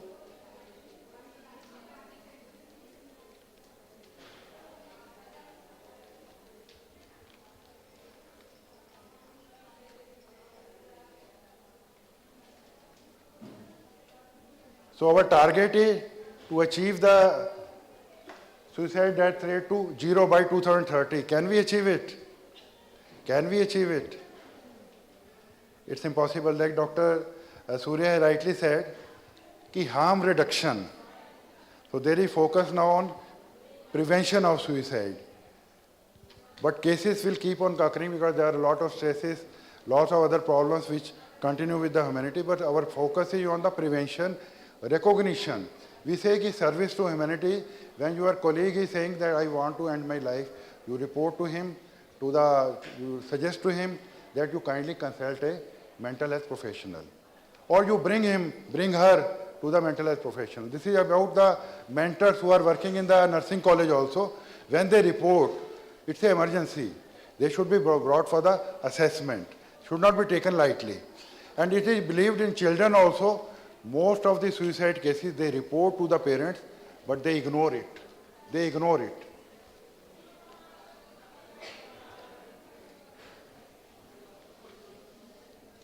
So India must develop a suicide prevention strategy. We are lot of suicide helplines. There are also programs which are running, but our focus should be on the prevention of suicide because younger population, 15 to 39, they are the productive years which are being lost. We have a more and more younger population in India, and adolescent suicide is increasing. So that's why we have to focus on that.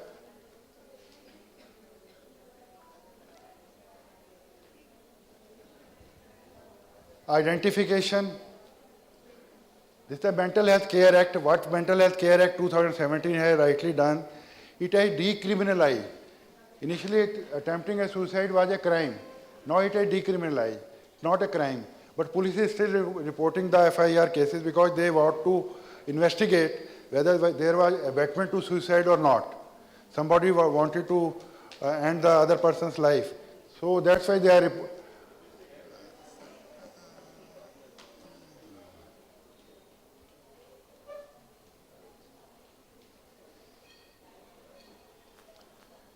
So emergency, as we have talked about, suicide is an emergency where the person should be brought for assessment. 3 years back, 4 years back, WHO talked about psychological first aid. We have talked about the physical first aid, which should be available in the casualty. The WHO talked about the psychological first aid, should be available. Crisis intervention, person who is attempting a suicide, there should be a strategy to help them, those people. So there are helplines also, but helplines are not successful in all cases. Although they are able to bring those cases for treatment, or they are able to convince them, it is believed the person who wants to commit suicide, if you talk to the person and that impulse goes away, person will not commit suicide. In most of the cases, they say, I was going to commit suicide, my friend came. I talked to my friend, and later on I realized why to end my life. And it is believed in all religions. I have gone through all religions, including Hinduism, Islam, Christianity, Sikhism. All of them believe if you commit suicide, it is against the religion. It is against the religion. Although it has been removed from the law, it is against the religion. And the life again starts from that moment if you take the rebirth. And the situation or the environment may be worse than the present environment. So there is no escape from sorrows, sadness by committing suicide. All the religions they believe. It is against the religion and its life again starts. The research has been done in many of the countries, like in Sri Lanka, where a lot of traumatic deaths have occurred, suicide also, and reincarnation cases have been studied, and they have again pointed out the life is again starting from the moment you end this particular life. So there is no escape from the sorrow. It's better to bear them in the present life, and you may get the worse, not the better, but maybe the worse situations or environment in the next life. So suicide is against all types of, it's written in all types of religions, that is against the religion, The person has been given the life, You should spend the life, you should bear the sorrow. This is a challenge. And it is believed in Hinduism also, in Sikhism also, कि 84 लाख जन्मों के बाद जन्म मिलता है आदमी का. There is no escape. So you have been given the opportunity to lead this life. And the health professionals have been given the opportunity, natural opportunity to serve the people. To serve the people. So this opportunity is not there. I was talking to Ajiz Premji, who was the MD of Wipro.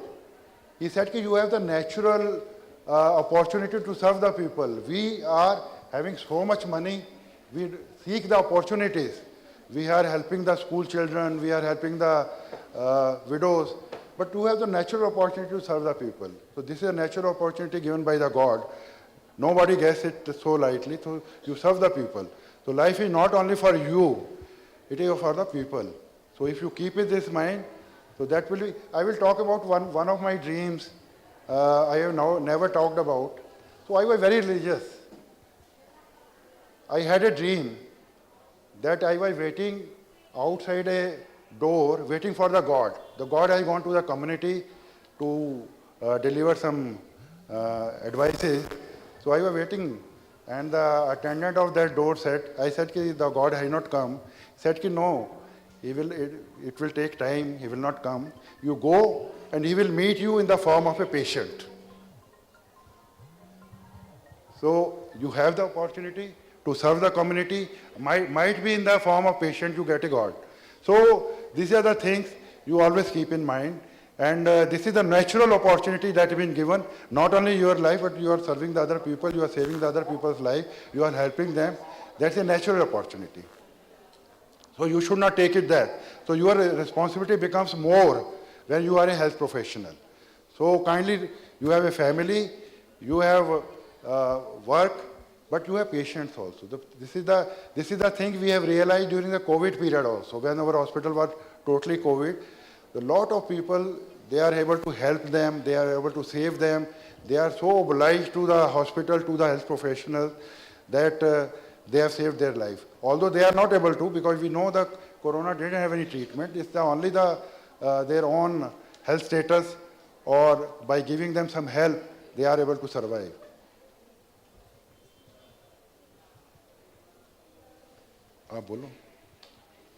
So I request Dr. Shruti to continue. So COVID pandemic, now the point is this COVID pandemic, how it has affected us. It has affected each one of us. And here this pandemic has led to a situation which is unprecedented.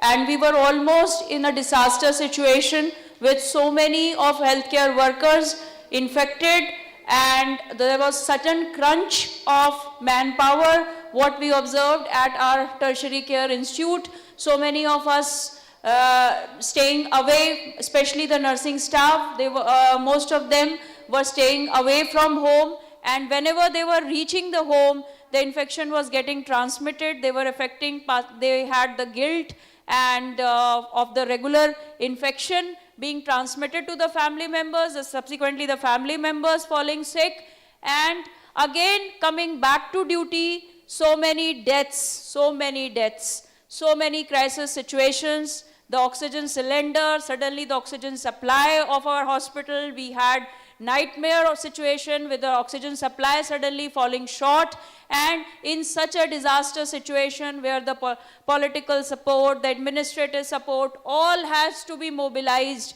to run the show, to run the services round the clock which our institution has provided during the time of COVID, and especially the second wave of pandemic, in which a lot of patients, I had Dr. Medha here.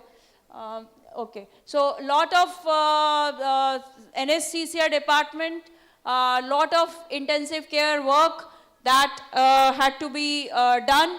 And with here, I want to share that work of the rhino-orbital mucormycosis. Now both the ophthalmology department, the ENT department, the neurosurgery departments, in the second wave of pandemic, again our institution was a nodal center for mucormycosis, rhinoorbital mucormycosis cases were registered, and we had all these cases reporting. We had a low suicide intent reported, but what we found that those individuals who have family history of suicide, they had higher predisposition to depression and anxiety symptoms.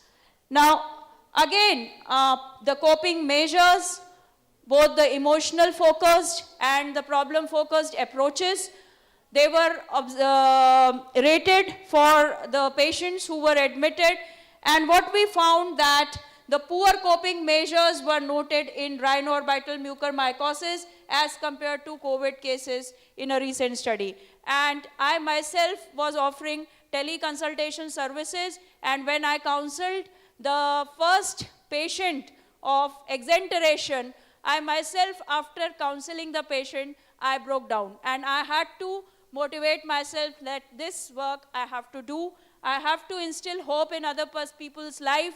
I have to be optimistic myself, and this is the way we had to join hands with each other, provide support to each other. We had our faculty members, senior faculty members, colleagues, resident doctors. We lost administrative staff, we lost doctors, but we continued on, the healthcare workers. And this was the most dreaded condition, I would say. Their biological vulnerability. Now, how does the response to stress and the way they cope, that affects? So their biological vulnerability, their personality traits, life events, substance consumption, social support, unskilled labor. And a previous study by Dr. Bhatia sir in collaboration found out that unskilled laborers, unemployed people, they have higher rates of suicide.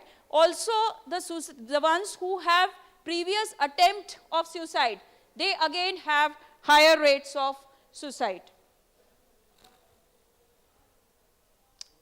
Living alone, single, unmarried, divorced, younger age group, substance use, personality traits which are ingrained in the individual, temperament, family history of suicide, psychiatric illness, they are all found to be important. Another recent work from our institution in which we carried out on suicide attempt survivors, we have round-the-clock emergency services which are offering treatment to any cases of poisoning, medical legal cases which are registered in our hospital. And this study was done in collaboration with the Department of Medicine. And we've assessed the presumptive stressful life event scale. And what we found in the suicide attempt survivors is that they had higher excessive alcohol use by the family members, conflict with in-laws, family conflicts, marital conflicts. These are all important parameters that contributed to high suicide rates. Now, this is another unique technique, because when we talk about completed suicide, then that means the individual is dead. And all of you are aware that there is a mortuary. Our hospital has a mortuary which is being managed by the Department of Forensic Medicine, and we are offering round-the-clock services for mortuary as well. So that is all, the word autopsy is quite familiar to all of you. Now here I am using a new word for most of you, and that is the psychological autopsy. Now what does this mean? This means that you collect information of completed suicide cases by records from family, friends, suicide notes, medical records, forensic examination.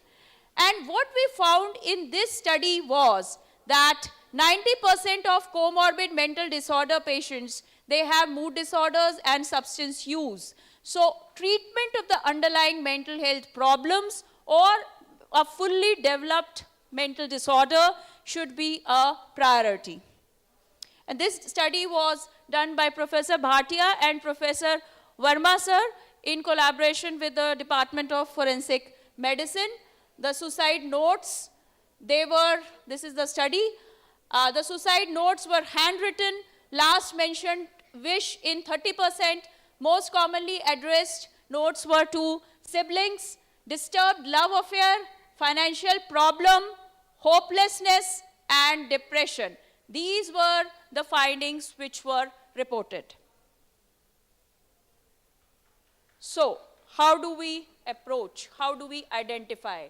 So, identify all these risk factors, mitigate them, consult if the situation is overwhelming, if the stress levels are overwhelming, if there is an exacerbation, then if there is hopelessness, sir talked about loneliness, and that is the WHO theme, hopelessness, living alone. 2019 World Mental Health Day celebrations, all of us were there in this very hall when we did the World Mental Health Day celebrations, and all we talked of is joining each other's hands, and we have photographs to share with you. Just a reminder that giving hope, instilling hope is one of the suicide prevention strategies. Now, age groups 15 to 29 years, 75 years or older, in males 75 years or older, and suicide is the leading cause of death in the lower middle income countries. India happens to be one of them. And post-pandemic latest search also shows high figures in low and middle income countries like ours. Now, I have kept these points as identifiers because I want all of you, all the participants, delegates, faculty to have a brush up of this. So what are the situations that contribute to suicide? Family history of suicide or violence, sexual physical abuse, death of a close friend or a family member, divorce, separation, end of relationship, failing academic performance, very, very important, impending exams, exam results, job loss, problems at work, impending legal action, recent imprisonment or upcoming release. Behaviors. So what are the behaviors that contribute to this? Crying, fighting, breaking the law, impulsivity, self-mutilation, writing about death and suicide, previous suicidal behavior, extremes of behavior, changes in behavior. So these set of behaviors are overt behaviors. So this is very, very important. All these set of overt behaviors, if you observe in any friend, colleague, relative, family or peer group, you should identify and they should be approached for intervention. Physical changes, lack of energy, disturbed sleep patterns, loss of appetite, sudden weight gain, loss, increase in minor illnesses. Suddenly somewhat the individual starts catching frequently viral infections. Change in sexual interest, sudden change in appearance, lack of interest in appearance. Thoughts and emotions. What are the thoughts, prevailing thoughts? What does the mind tell you? What do you think? How do you feel? These are the important questions. What do you think and how do you feel in simple terms? Thoughts of suicide, loneliness, rejection, deep sadness or guilt, unable to see beyond a narrow focus, daydreaming, anxiety, stress, helplessness, loss of self-worth. Loss of self-worth. So approach a mental health professional. As Professor Bhatia has pointed out, this is a psychiatric emergency and it is important immediate intervention to save life. Do not hesitate to contact, seek immediate help for mental health problems. Substance use, if that is contributing, address this. So approach for situations that cannot be handled, disturbing behaviors, physical situations that cause problems in daily functioning, thoughts and emotions that are disturbing cannot be dealt with.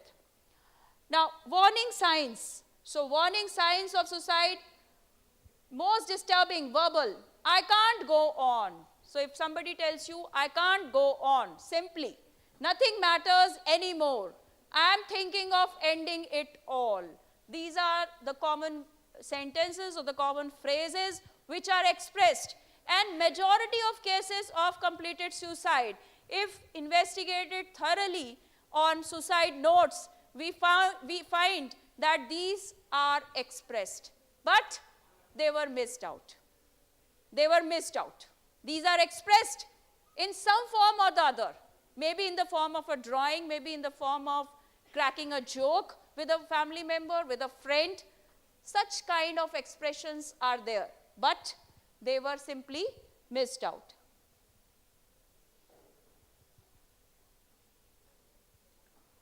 Now, prior history of suicide attempt is a most important indicator. Now, that is what I am saying. This is intervention, immediate suicide, National Suicide Prevention Helpline by Government of India. Please note down all the numbers. This is the most important. This is for the community, for us to utilize the services, just a phone call away. I think, is there anyone in this hall who is not having a phone? Please raise your hand. In this August gathering of around more than 200 participants, is there anyone? And so many of them joining online. We have almost more than 350 registrations. So, is there anyone in this hall who is not having a mobile or a cell phone? I don't see any hand raising. So, yes, this is the number, the Suicide Prevention Helpline number, which works round the clock. So, seek immediate help from the nearest hospital. Now, what is this crisis intervention? This is by a trained mental health professional. Now, this crisis intervention helps us release our build-up of emotions. So, what happens is that just as you open a bottle of Coke, suddenly you see so much of it coming out and spilling over. So, similarly, think of the emotions. They are all bottled up. And when you deal with mental health professionals, then what do? They bring about ventilation. They let you express. So they let you go. And as in therapy sessions, I always tell you, please go ahead. So you simply have to let the pent up of emotions, the expression to be released. And that leads to what is known as catharsis. And catharsis is the way of just releasing the pent-up of emotions. And once that pent-up of emotions goes down, then the individual starts feeling relaxed, calm, and is in a better frame of mind. Better frame of mind. So, most of the cases, sometimes you will remember your grandmother sitting. Most of the times, I see, even in my in-laws' house, it's a joint family system. And my husband's grandmother, we used to call her Jia. And whenever I have some problems, I would simply go and discuss with Jia. And she was not so much educated. She couldn't even pronounce my name properly, Shruti. She called me Sonu. And she would always listen to all my problems, what all happened. And that gave such practical solutions.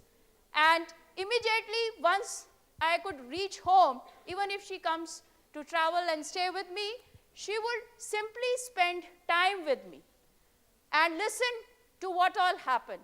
And some emotional, we are in research, our paper doesn't get accepted, we feel upset, or we don't get a research grant, we feel upset. So such are the kind of things. And then they will just simply listen to all our problems, and then they will say, okay, why don't you try? Even my father says, why don't you try again? Why don't you write it a bit, rewrite it, modify it? And then that's how the psychological first aid, that's how the psychological first aid works, and that is the rubric of our traditional Indian society, and that culture needs to be inculcated. More and more nuclear families without social support, this sort of social rubric goes down, and it needs to more loneliness, more isolation, less social support. So now coming back to suicide, safe surroundings. Immediately shift a person to a very safe surrounding. Keep away all sharp objects. Keep away substances which are harmful. Do not leave alone. Talk to a friend, colleague, or a person whom you trust. Instill hope. Think positive. I have Professor Shukla ma'am who has been telling me all throughout this seminar, go ahead, instilling hope at the time of submission of proposal till the end. And so then she said, you are a psychiatrist, you have to be optimistic. So that is the way, the mentoring. And I again come back to the same point, mentoring, instilling hope, positive feedbacks, and optimism. So that is the way to go ahead. Now when the stress becomes pathological, stress becomes pathological, like the heart disease, asthma, headache, hypertension, peptic ulcer, stress contributes to a number of mental disorders, depression, stress reaction, adjustment, psychosis, post-traumatic stress disorders. That's not the purpose of this seminar. But when the stress becomes pathological, it causes distress, and you are not able to perform activities of daily living. You cannot handle the extra demands, and this is what needs intervention.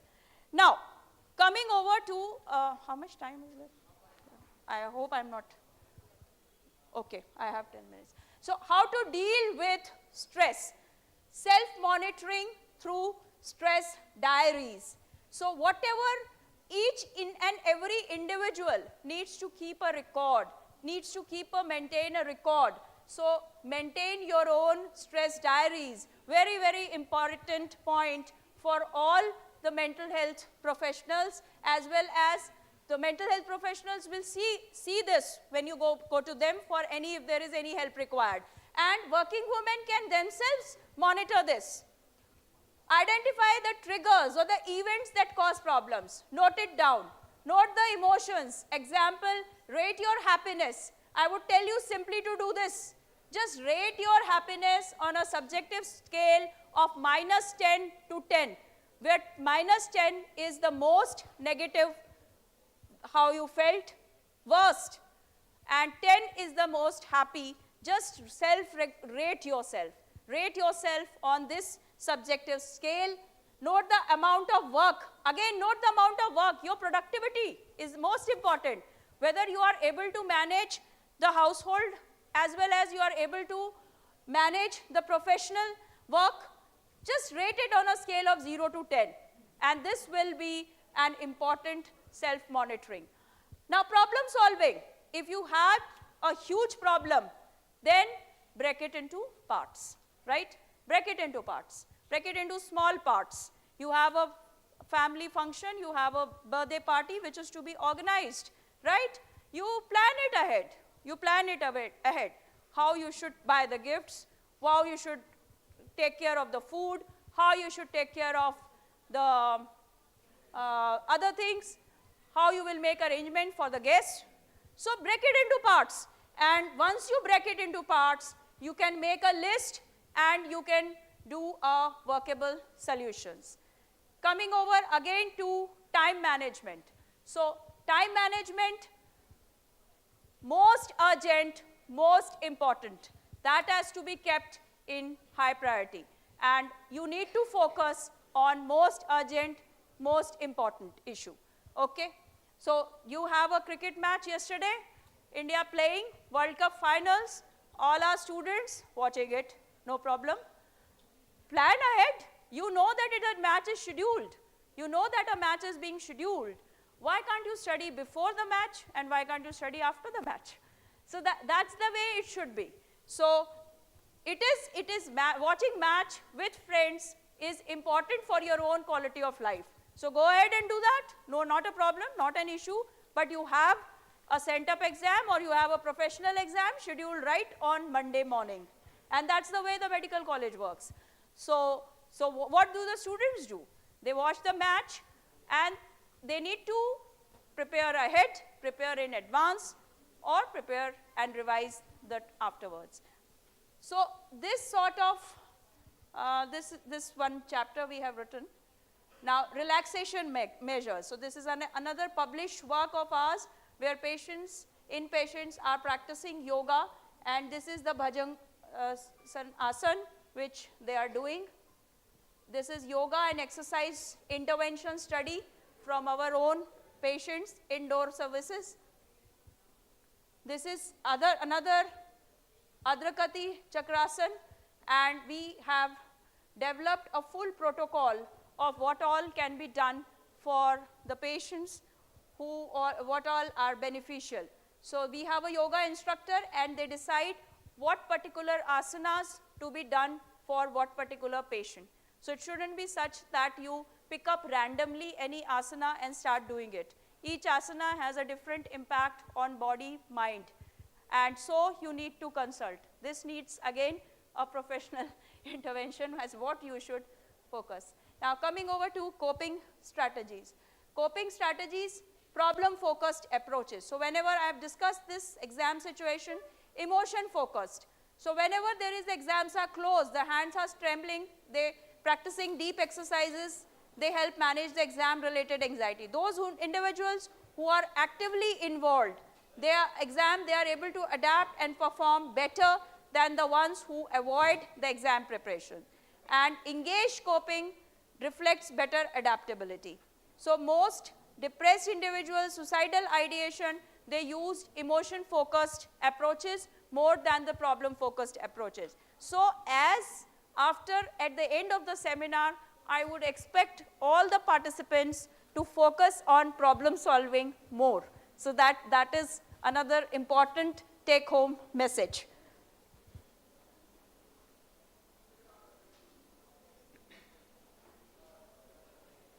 Now what is resilience?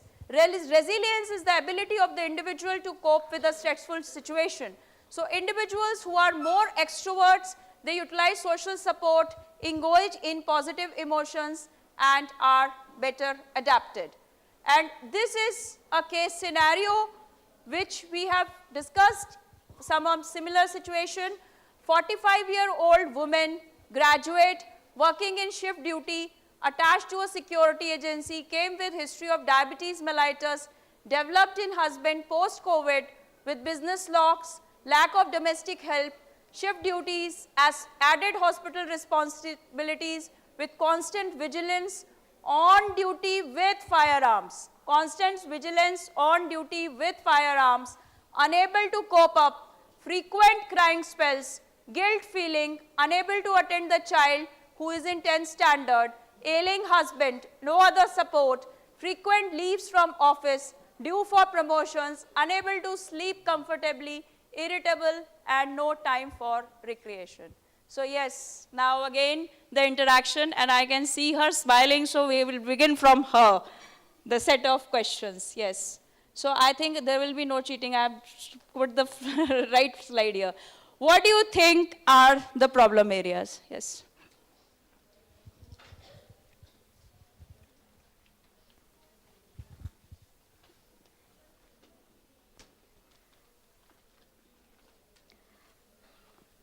Firstly is work, ma'am. Actually, I am nursing officer. I am working in AIMS Delhi in ICU. So there is a lots of work. I got a 2 patient. There is a complete whole care. So that time I am not giving properly time to my family as well as my husband. There is no time for creation for any activities. So I feel guilt. I am not doing properly my job as I want to do. That's why this is my problem. Actually, I feel guilt. In context to this particular case, you want to add something? Yes. Please introduce yourself. Good afternoon. I'm Dr. Sonam from Department of Dentistry. What I feel that the lady is she's facing an emotional, mental and physical burnout. Like she's not able to sleep. Emotional because there are frequent cries. And there is a self-guilt because she's not able to balance between the work environment and the home. So I feel it is a vicious cycle of many problems nesting at one place. So her physical needs have to be catered. They have also mentioned that there's no recreation. So there is no rebouncing back. As we told, resilience is not there. So everything is just adding on to the problem, and one by one it needs to be solved so that she comes back out and she can perform better in her professional as well as personal ground. So I would continue on with you. If you were to rate her on a scale of 0 to 10 for stress, where 0 means happy, does multitasking, life is enjoyable, to 10, where 10 means distress, maximum distress, cries, unable to sleep, ghabrahat, sweating, shaking hands, where will you place this client? Ma'am, as you have just mentioned, she's unable to sleep, but there are no signs like tremors, sweating. So according to my personal observation, I feel she should be somewhere on 8, 7 to 8. Okay, very good. Thanks. Thank you, ma'am. This side. Please introduce yourself. We will have interactive session. That was the purpose. I am Rinku, nursing officer. If you were her colleague, how do you think you can offer help? If you were her colleague, how do you think you can offer help? I can just say her ki manage the things slowly and slowly in one problem can be managed. You can answer in Hindi also, no, not an issue. नहीं ma'am यही है कि मतलब उसको बोलेंगे थोड़ा थोड़ा करके मैनेज कर लो बस. हाँ, थोड़ा थोड़ा करके मैनेज करो, gradually, step by step. Yes. Ma'am आप कंट्रीब्यूट करो. Director professor doctor Medha ma'am please. Anaesthesia department. I think I'll prefer to discuss her problems with her. Just try to understand what exactly is the issue, like why she is unable to cope up, and then maybe I'll send her to you for counseling. No, but ma'am, you are very good. Ma'am is one of the very good mentors. Working with her, I know she is very good mentoring all the postgraduates, and Department of Anesthesia Critical Care is one of the big huge departments with a lot of manpower, and ma'am is doing mentoring for all the students very well. So if you were her immediate senior, how do you think you can offer her help?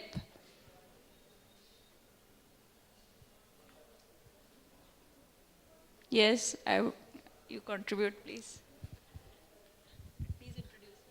I am Dr. Mamta, Senior Specialist from Department of Anesthesia. I would also give her time and try to understand her problem, and will try to counsel, take every problem and takes time for each problem. Slowly, she will get over from these problems, and the severity of the problems are much, so I will definitely refer her to the psychiatric counselor. I would like to ask from senior administration. Yes, Rupinder ma'am, she is very good.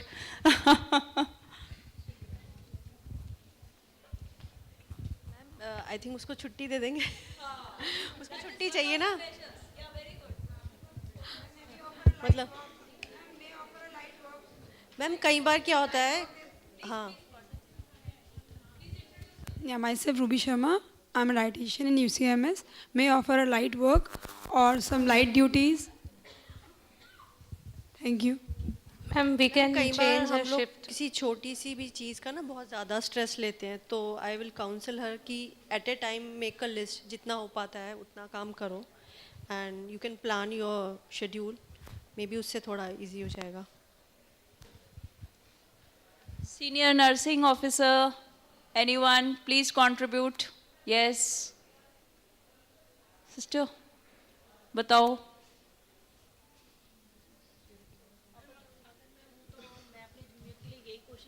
सबसे पहले मैं ये कोशिश करूंगी कि वो किस चीज़ से परेशान है। अगर मैं उसकी बात को सुन सकती हूँ, समझ सकती हूँ और जिस तरीके के काम में उसकी हेल्प कर सकती हूँ, मैं अपनी तरफ से उस तरीके से उसके काम में हेल्प करने की वर्क प्लेस पर ज़रूर कोशिश करूँगी। और अगर उनके घर में कोई प्रॉब्लम है तो बड़े होने के नाते मैं जिसके रिगार्डिंग उन्हें समझा सकती हूँ कि आप इस काम को घर में ऐसे मैनेज कर सकते हो, छोटा बच्चा है तो सोने के टाइम में कर सकते हो, या वो रात को सो गया है तो आप मॉर्निंग की प्रिपरेशन नाइट में कर सकते हो। इस तरीके से मैं करूँगी, मेरी यही कोशिश होगी। Ma'am, I am Dr. Ruchi. I am a professor in anesthesia department. This side. So I would like to say, like you said, she is wary of those firearms or whatever. So maybe we can change her, profile, work profile as a senior. If she is wary of those firearms, like you mentioned, Yes, so maybe yes. they can Very change important. her work profile in certain way to help her out in her workplace, and that itself will, in a certain way, contribute to her personal well-being also. Yes, very important and pertinent point. And this immediate measures, immediate attention, call for mental health professional. This is the most important, that the client needs to be shifted to duties without firearms, the most important. And that is what we write routinely: light duty, leave, restrict firearms, because firearms cannot be given in the state of unsoundness of mind or disturbed mental state, because you are putting somebody else's life in danger. As a colleague, provide emotional support. As a colleague, help with flexible timing, provide organizational support, enhance social support, and seek mental health services. And my department senior residents have told me to stop, ma'am, so I'm stopping.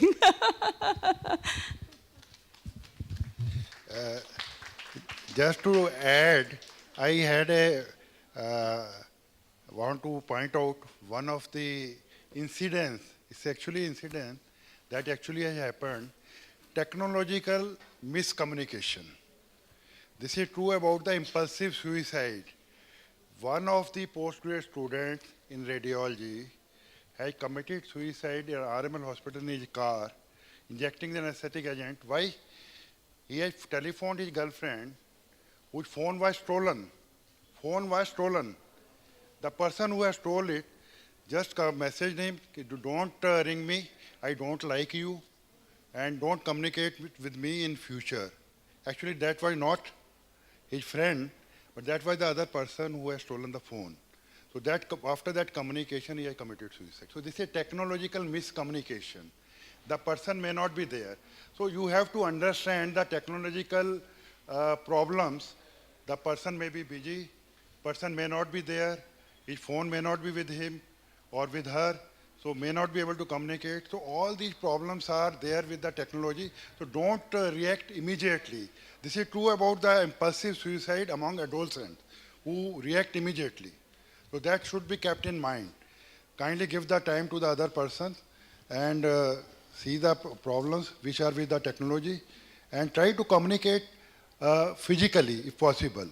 So this is happening in the WhatsApp. We are encountering a lot of people who are communicating. Actually, that's the problems with the technology. So all these things should be kept in mind, especially for the younger population. We want to highlight.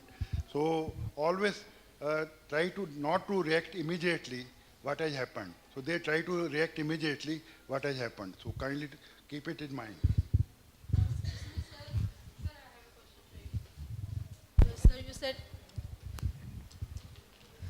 Sir, you said earlier, not now, you should know yourself first, then you go around. So how to know ourselves, sir? Please. This is the most difficult question because the aim of all religions is to discover yourself. Actually, we have lost the things in our house and we are searching them outside. This is one of the things the religious saints have also said कि आपका जो चीज सुई जो है आपके घर में खोई है पर आप बाहर ढूंढ रहे हो. So the God is within yourself. You are the part of God. So you have to revive yourself. So you can be like Him. This is all the people have said. Why the people are not insisting? Because they have their own commercial interests, political interests. So you have to discover yourself, try to know your weaknesses, try to analyze yourself what you have done. Because this is always be kept in mind when we are doing every action, hypnosis. You are coming on the roadside in your car, you are you are observing or you are seeing so many things, but you are not paying attention. But when we analyze, they are able to communicate. कि आप वहाँ पर कुछ था या नहीं था, they are able to communicate. So actually all the things are being registered in your mind, like a tape recorder. You cannot remove them. So they are being recorded. Some are pleasant memories, some are unpleasant memories. So that you have to analyze. Dreams are also one of the reflection of your life, your shortcomings, your ambitions. So they are also give you. And try to talk to a friend that what are the things positive in my personality, what are the things I should improve. So these are the things by interaction also you are able to do. But by meditation, a lot of people say that meditation, when you are doing meditating, you are alone yourself and try to discover yourself. And this is the thing which is the most difficult. In Buddhism also they said that the initial part is very difficult. Once you are able to overcome that, then it becomes quite easy. So you are not able to feel any problem in analyzing yourself. So one of my senior teachers used to say, he was working in such a position, he could have got all the national awards. I talked to him कि sir आपको तो सारे awards मिल सकते थे, you are in such a position. वो कहता है बेटा कुछ एज तक लेना होता है, उसके बाद वापस करना है आपने. तो जो वापस करने वाली स्टेज है वो लोग रियलाइज नहीं करते. Society has given you so much thing, you have to return it back with interest. So he said, so all the answers were there, and it has affected your thinking also, ki what you are desiring for. So these are the things which you have to keep in mind and try to learn from all your friends, all your patients, all your people you are interacting, from the whatever the type of interaction you are doing. So try to learn from them. So learning is basically a lifelong exercise. So you keep on learning. So we still learn from the patients. उसी teacher ने कहा था कि patient से आप बात करते हो, आधा घंटा देते हो, पेशेंट जा रहा है, कभी उससे ये पूछो कि आपने मेरी जो बातचीत हुई है उसमें क्या चीज़ें पसंद नहीं की. So that is the analysis you are doing. So patient will be able to communicate, sir आपने जो वो बात जोर से बोली थी या जो मेरे को क्रिटिसाइज किया था उसको मैंने पसंद नहीं किया. तो they are able to analyze. So this is a guru-chela relationship. Patient becomes a guru and you becomes a chela. So then you learn. So this is the things in life also. Thank you, sir. One more question, sir. Yeah. Actually, you said you should not react immediately. But time is so valuable, sir. We have to. Sometimes we have to react. Otherwise, we may lose people also. Yeah. Yeah. So sometimes it needs immediate attention or reaction. It's not always true that you should not react. But in psychiatry, gradually we have learned patient is misbehaving yourself, but you have to analyze his own situation. He is suffering from a particular problem. That's why he is reacting. His own personality is there, so his own problems are there. So that's why he is reacting that way. So that you understand. So these things are coming with the experience also. So you are able to do, and some situations are requiring you, sir. immediate reaction. So suicide we have talked about. Suicide is also linked to homicide also. Sometimes like in postpartum patients, they commit the homicide also. They kill the children, kill the family, and they kill themselves. These are the things also occurring. So I request to start the next session. Thank you, sir and ma'am, for the wonderful presentation and a wonderful interactive session. So the next session is Cognitive Health in Working Women, a case-based scenario. The speaker for this presentation is Dr. Suman Kuswaha ma'am. She's a professor and head neurology, head of Cognitive Neurology Unit, Institute of Human Behavior and Allied Sciences. Ma'am has keen area of interest as cognitive and behavioral neurology and movement disorder. Ma'am is an awardee of several funded projects. She has received award for ISA Stroke Award. She has several publications. She has approximately more than 102 international and national publications. So ma'am, I invite you for the presentation. Thank you, ma'am.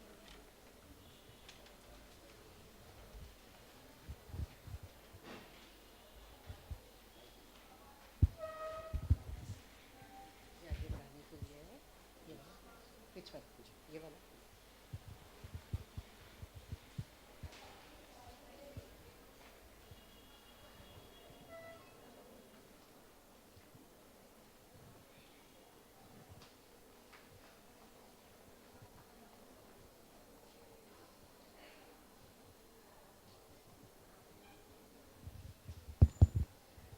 So, a very good afternoon to everyone, and I extend my thanks to Dr. Shruti and Dr. Bhatia for inviting me in this very lecture on women.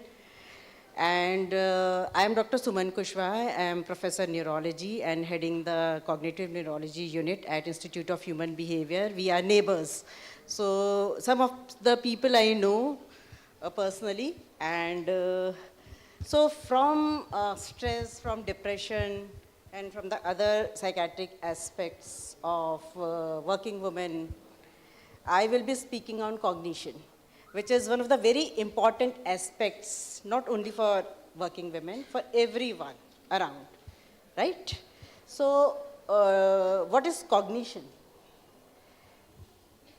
Cognition, simply, if I can explain, is basically your mental abilities which are essential to perform the activities of daily living wherever you are, whether you are working or not. The cognitive abilities or cognitive functions are essential for activities of daily living, right? So it is like a natural thing which we have since birth, right? So cognitive abilities or cognitive skills is nothing new. We all have cognitive skills. The important thing which I want to explain today is how we can enhance our cognitive skills and what are the cognitive skills which will be helpful and which are helpful in performing the day-to-day activities and performing at the best wherever we are working, right? So some of the cognitive skills you guys are knowing, they are learning and memory, which are very important. What you learn, what you memorize. The language is basically the basic communication skill which we all have. And since childhood, we have developed our language abilities. So it is very important cognitive skill. Another is executive functioning. Executive functioning is one of those cognitive functions which are making us able to do or perform our day-to-day activities, like whenever we are working, wherever we are at home, performing the duties at home and performing the duties at a workplace. Complex attention. Without attention, nothing is possible. And I know the people who are sitting here have a lot of attention so that they can understand what is being told today. So attention is very important. Without attention, no other cognitive abilities can be exercised, right? Social cognition and complex attention. So what is the importance? Why we are here and discussing the cognitive abilities in working women? Why it is so important? Cognitive abilities are brain-based skills, which I've already told you. And there's concentration, problem solving, managing emotions, recognizing risk and hazards. And whenever some of us in our departments and wherever we are working, we see somebody is not performing well. So one or the other cognitive abilities in that person is like not proper.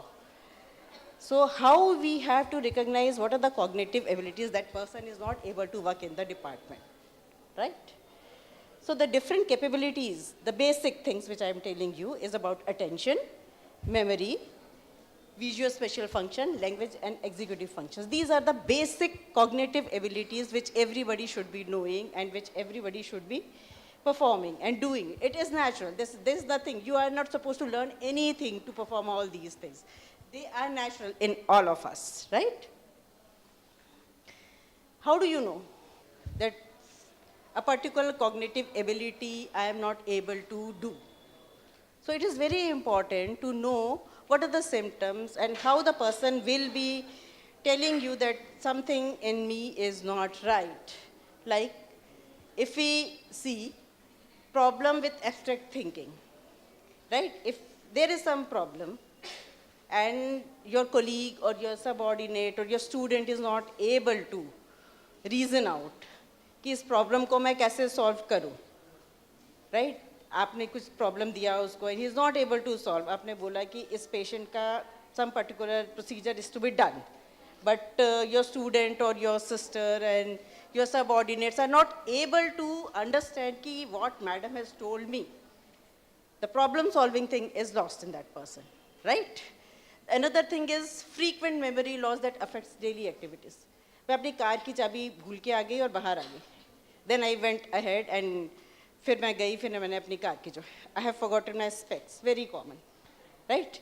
So the forgetfulness, but all forgetfulness is not the cognitive dysfunction. We also have to know that, right? But if I have told you something and you're not able to remember it to perform today, then there is memory problem, right? This is very common.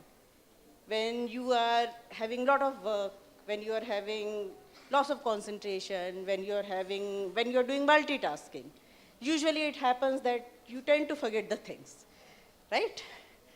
Then problem with language.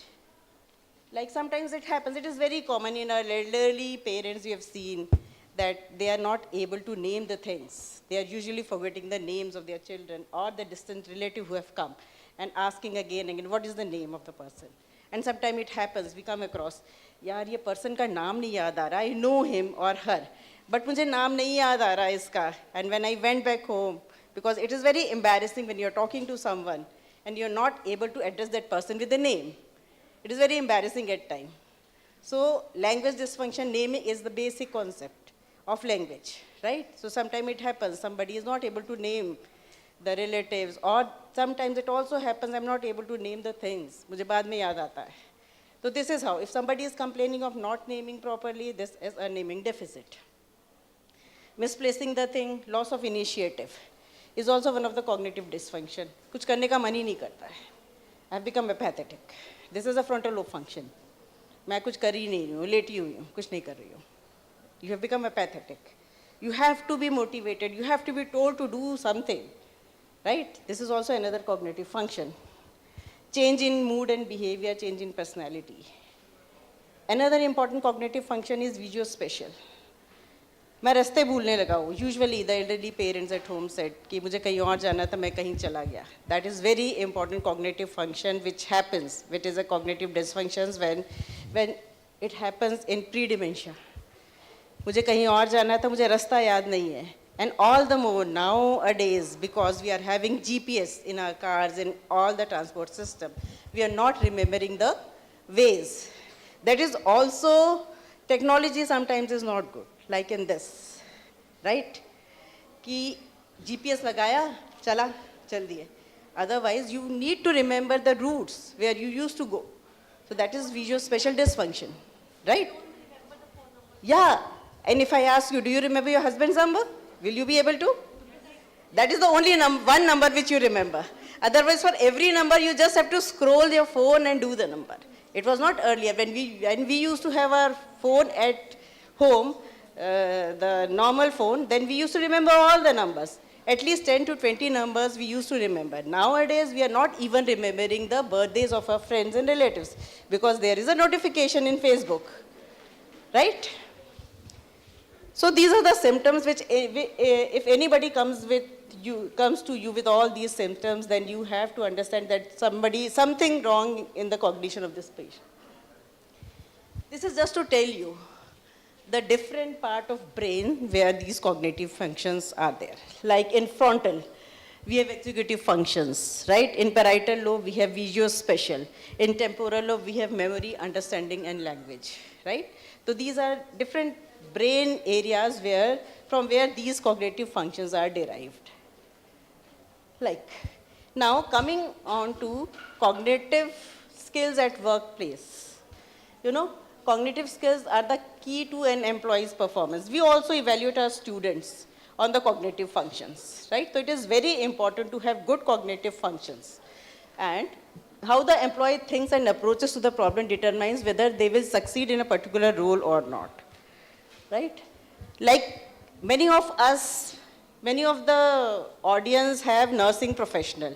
Can anybody stand and say what are the cognitive you observe? Like vitals changes. Yeah. And if there is something in the vitals, something wrong in the vitals, what you will do? Then planning and then interventions. And inform. Right? So the first is they have to be attentive for patient monitoring. So attention is very important. Decision making. They should have a good decision making कि अब इसका blood pressure 180 हो गया है, अब मैं doctor को बुलाऊं या रेजिडेंट डॉक्टर को बुलाऊं, what is to be done next. So that is your judgment. You have to judge at what time you have to call the doctor or the resident doctor that the blood pressure is raising up to 180. So this is very important. Coordination with the treating team. So attention, decision making, good communication skill means language, well planning and management, executive function, and coordination with the. So these are the basic cognitive skills which a nursing professional should be having, right? So here where their cognitive skills are tested and has to be perfect. So how many of us relate with this? Working women and cognition, we are all doing multitasking, right? We have to go to the work, we have to have a problems of in-laws, we have to have a problems of our elderly patients, we have to pay the bills, we have to see the family, we have to see the children, and we have to perform the best in a workplace also. So we have lot of things. We are doing multitasking, right? And whenever we are doing multitasking, we have to have very good cognitive functions. So here I would like to invite Nirupma, who is one of your colleagues only, who will be telling about her work profile and the problem she is facing and how she is managing all these problems. So Anupama will, Nirupma, most of you will be reflecting the Nirupama's. Thank you.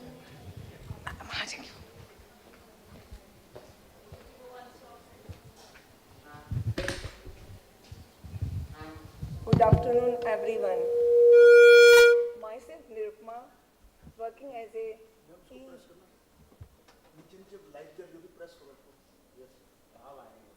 Hello. पहले light थी. Hello.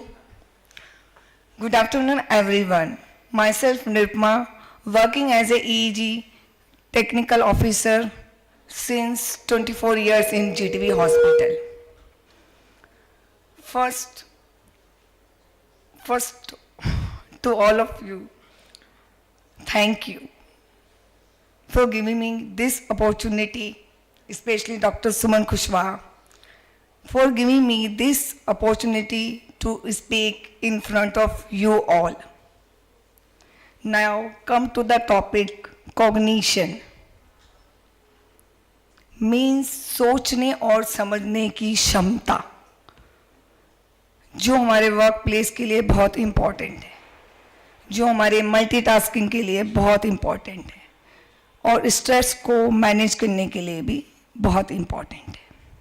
और अगर हम लें working women के लिए तो उनके लिए तो बहुत ही ज़्यादा इम्पॉर्टेंट है. Working women have incredibly busy lifes. They juggle multiple roles. घर का काम, ऑफिस में काम, बच्चों को देखना, बड़ों को भी देखना, सब में उनकी कॉग्निशन काफ़ी क्रूशियल होती है. मैं अपनी बात कहूँ तो मुझे भी अपनी मदर को देखना होता है और she is suffering from dementia, भूलने की बीमारी.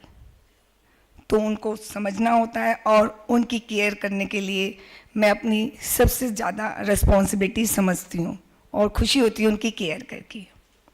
बट कभी कोई वर्कलोड से प्रॉब्लम तो होती है घर और बाहर को मैनेज करने के लिए. जब हम अपने ब्रेन को सही तरीके से यूज़ करते हैं तब तक हम बहुत कुछ अचीव कर सकते हैं. But sometimes when we have too much on our plates, our brain can feel overloaded.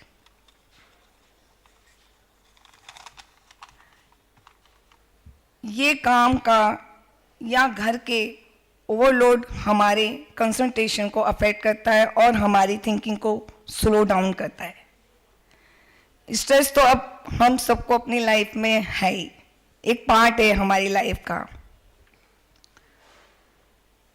मैं अपनी कहूँ तो मैं सोल वर्कर हूँ, ऑफिस और घर दोनों में. सब मुझे इंडिविजुअली मैनेज करना होता है. ईईजी की डेट देने से लेकर लैब का छोटा मोटा काम भी मुझे खुद मैनेज करना होता है. स्वीपर को, इवन स्वीपर को भी बुलाने जाना है तो मुझे ही जाना है, I have no and no. तो वो सब टाइम कंज्यूमिंग हो जाता है, और जब मुझे अर्जेंट लीव लेनी होती है तो पेशेंट को भी उनकी डेट से आगे पीछे शिफ्ट करना पड़ता है, तो काफ़ी हेक्टिक हो जाता है मेरे लिए। कभी कभी स्ट्रेस की वजह से हमारी वर्क एफिशिएंसी भी कम होती जाती है। इस ओवरलोड से बचने के लिए कुछ सिंपल स्ट्रेटजीज हैं जो हम अपना सकते हैं। मेरे लिए मेडिटेट करना, गाना सुनना, डांस करना और दोस्तों और कोलिग से बात करना शामिल है। और सबसे मेन, मैं अपने फादर की कोटेशंस जो मुझे बताते थे जब मैं स्ट्रेस में होती थी, याद कर लेती हूँ। जो हुआ अच्छा हुआ, जो होगा अच्छा होगा, और जो हो रहा है वो भी अच्छा ही हो रहा है इन सम सेंस। तो घबराने की ज़रूरत नहीं है, time will be pass on. एक और इम्पॉर्टेंट बात, प्रायोरिटाइजिंग की। हम सबके पास लिमिटेड टाइम होता है, इसलिए हमें डिसाइड करना होता है कि कौन सा काम सबसे ज़्यादा इम्पॉर्टेंट है, कौन सा काम पहले करना है या बाद में करना है। इस तरीके से मेरे ब्रेन को काम करने में आसानी होती है। मेरी वर्क एफिशिएंसी अफेक्ट ना हो, इसलिए मैं अक्सर काम को नोट डाउन करके एक चेकलिस्ट बना लेती हूँ। और एक बात जो हमें याद रखनी चाहिए, सपोर्ट सिस्टम का इम्पोर्टेंस। फैमिली, फ्रेंड्स और कोलिग्स का सपोर्ट भी हमारे कॉग्निशन को पॉजिटिवली अफेक्ट करता है। जब हमें लगता है कि हमारे पीछे कोई है जो हमें सपोर्ट कर रहा है, हम अकेले नहीं हैं, जो हमें समझ रहा है, तब हमारा कॉन्फिडेंस लेवल भी बढ़ता है और हमारी थिंकिंग भी क्लियर होती नज़र आती है। जो मेरे यहाँ मतलब डॉक्टर भाटिया और पूरे डिपार्टमेंट का बहुत सपोर्ट रहता है, जिससे कि मेरा स्ट्रेस लेवल थोड़ा कम रहता है। बहुत बार मुझे पेशेंट की काउंसलिंग भी करनी पड़ती है रिगार्डिंग टेस्ट, इसलिए खुद का माइंड भी बैलेंस करना बहुत ज़रूरी है। और जब फैमिली सपोर्ट करती है तो काम एफिशिएंसी मेरी इंक्रीज़ हो जाती है। बट फैमिली में अगर कोई ट्रबल होती है, स्ट्रेस होता है, उनको लेके मुझे स्ट्रेस होता है, तो नेचुरली वर्क एफिशिएंसी मेरी फ्लक्चुएट होती है। इस सब के अलावा अपनी हेल्थ का भी ध्यान रखना ज़रूरी है। प्रॉपर स्लीप, हेल्थी डाइट और एक्सरसाइज भी हमारे ब्रेन के लिए बहुत इम्पॉर्टेंट रोल प्ले करती है। तो मैं पूरी कोशिश करती हूँ कि मॉर्निंग में 10 मिनट्स ही सही एक्सरसाइज योगा करूँ, जिससे कि मेरे वर्क रूटीन की जो चेक लिस्ट है उसमें एक टिक मार्क तो ज़रूर लगे। और डेली डाइट का भी जो है जी, ऑयली फूड अवॉइड करूँ, तो मैं प्रेफर करती हूँ मोस्टली घर का खाना खाने के लिए। इन शॉर्ट, वर्किंग वुमेन का कॉग्निशन मैनेज करना बैलेंसिंग एक्ट की तरह है। हमें अपनी मेंटल हेल्थ और फिजिकल हेल्थ टू को मेंटेन करना है, तो ब्रेक लेना पड़ेगा ही। थोड़ा सपोर्ट सिस्टम में अपने आप को भी अपनी सपोर्ट को बनाते हुए सबसे सोशल बिहेवियर भी मेंटेन रखना होता है, जिससे कि स्ट्रेस लेवल इंक्रीज ना हो वर्क प्लेस पे। अगर हम ये सब फॉलो करते हैं तो हम अपने प्रोफेशनल और पर्सनल लाइफ्स को अच्छे से मैनेज कर सकते हैं और अपनी कॉग्निटिव एबिलिटीज़ को एनहेंस कर सकते हैं। Thank you.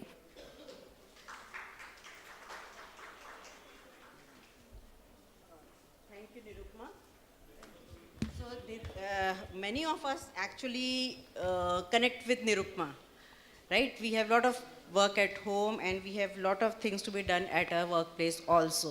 So I have given a chance to Nirupma just so that you can connect with her. So this is the problem with most of us, right? So continuing, stress we all know, there is a lot of talk about stress from morning. So I will not be going into the details of the stress. What I will be wanting to know is cognition in midlife and menopause. Most of us when working, we are around 50 or 50 plus. And in midlife also, there is a lot of problems with working women and women as such. So in menopause, what happens? The women have been shown to experience cognitive dysfunction in premenopausal and in the menopausal time, wherein the working memory, the attention, there is a slower processing speed and verbal memory dysfunction. So this happens with everyone. So don't get irritable because this is a normal phenomena. It is going to happen, right? Because of the estrogen. And we tend to forget during this time more than before. So just take it easy. Go to your gynecologist. There are some therapies which are being devised so that your cognitive function can be optimized. So this is one of the things which is very important for working women. And this is also one of the phenomena which has been described in menopause, right? It is a brain fog. Most of the time when we are near to our menopause, we are confused. Our brain is not clear. There is some confusion at every time. We cannot memorize the things. We cannot perform what we are wanting to perform. So that is known as brain fog, and that is very well established, this phenomenon of brain fog, right? We have low mood, we have poor verbal memory, we have poor sleep, and all those things are contributing to the poor cognitive dysfunction. So, as in particular for the working women, all the jobs require some degree of effective cognitive functions, whereas some are much more demanding jobs which require a lot of good cognitive functions, right? So it all depends on the type of job you are doing.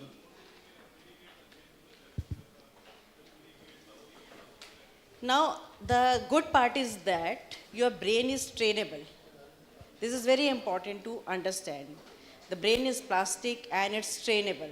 So you can always train your brain at whatever age and whatever stage you are. So I will be telling you some strategies how to train your brain to have an optimum cognitive functions. You have to change routine to somewhat. You have to keep learning. Learn new things daily. You have to play games. You have to have a good hobby, a new hobby every year, so that your brain connections, the connectivity increases and you perform well, right? You have to do, nowadays there are a lot of good cognitive games are available on internet. You can go on to those beautiful sites and keep on playing those cognitive games rather than playing the routine games, which waste your time. You have to set your goal, like in this week I have to complete this job. Goal setting is always welcome. You have to have a healthy lifestyle. Meditation is one of the things which is very important for having the good cognitive function. Visualizing more, like you have to visualize. Once you visualize the thing, like it means you have to have a scenery of whatever you are going to perform and whatever you are doing. If you're visualizing the things, then you are memorizing those things better, and then you are performing those things better. So you have to visualize more. There are a lot of games available. You can play those games. Crossword puzzle is very much in since long time. There are a lot of crosswords which are available, and you can enhance your cognitive function by doing the crossword puzzles daily almost. And improving cognition, socializing. This is very important. Socializing is very important to improve your cognition. Some social activity that may help to stimulate the brain, which include having discussions on current topics. We can sit and talk about the current topics. We can even talk about family matters to your friends, right? Playing games, participating in social activities and social gathering.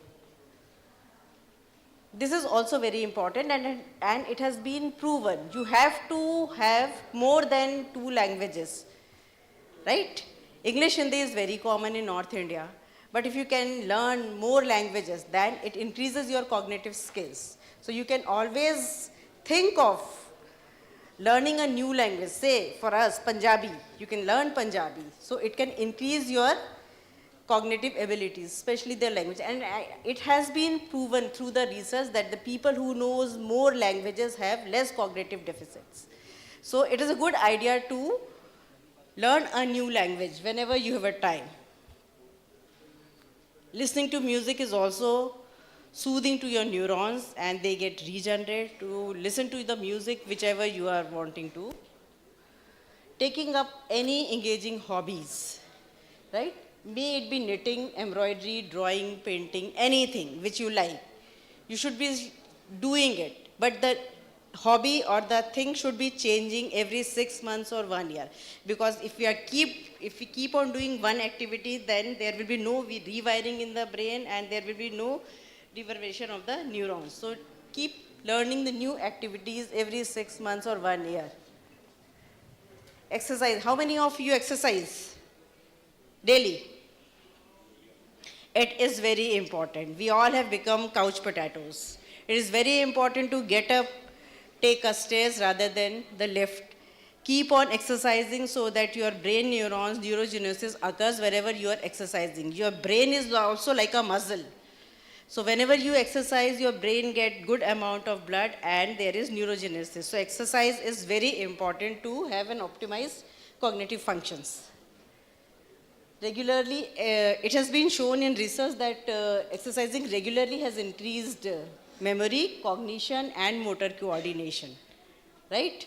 Dancing is also, because dancing is the coordinated movements, it also increases the cognition. So anything which is accessible to you and you have time, start doing dancing or exercising daily to improve your cognitive functions. Sleep. How many hours we are sleeping now? आप कितने घंटे सोते हैं? Good. We have to have a good sleep. Sleep hygiene is very important. It is very important to increase your memory. So 6 to 8 hours of sleep for an adult is mandatory. So you have to sleep properly.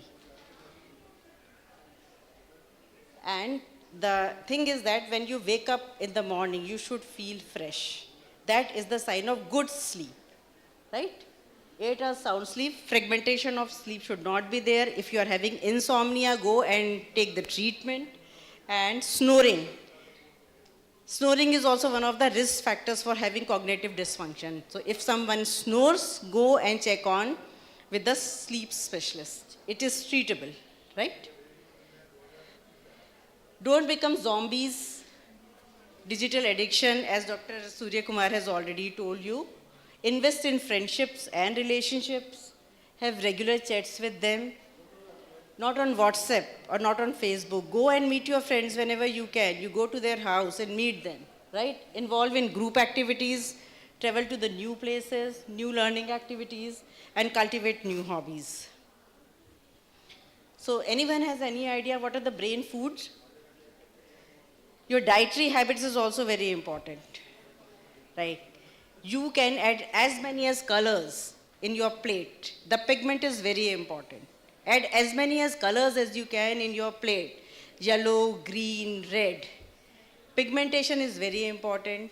It is shown that Mediterranean diet in which there is a lot of vegetables and fruits is shown to have has shown to effect on cognition. So add as many as colors as you can, right?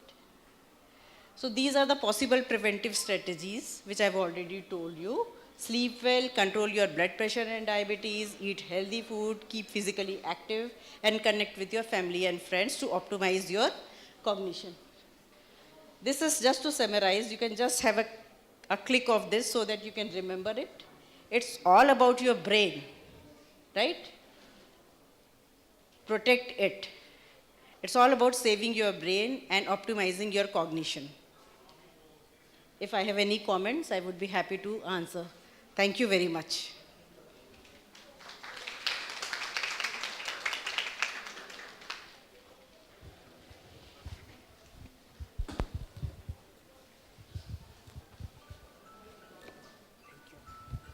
Thank you, ma'am, for such an insightful and wonderful and interactive session. So, before I begin the next session, So I would request all the delegates present over here to kindly, at the end of the seminar, kindly fill the feedback form so that we can issue the certificates for you. So the next session for today is panel discussion on the theme for tackling mental health issues in working women, recommendations to National Commission for Women at local, state and national level. For the panel discussion, I would like to invite Professor Jayasurya sir, uh, Professor Dr. Rakesh Chadda sir, Dr. Suman Kushwaha ma'am, Dr. Shukla Das, Dr. M.S. Bhatia sir, Dr. Shruti Srivastav ma'am.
pleased to announce that member National Commission for Women, SMT Delina ma'am has arrived, and we welcome her all kindly with a big round of applause. So she is here, she is a legal advocate, and what a blessing and what a timing, ma'am. And we welcome you all, all of us welcome you.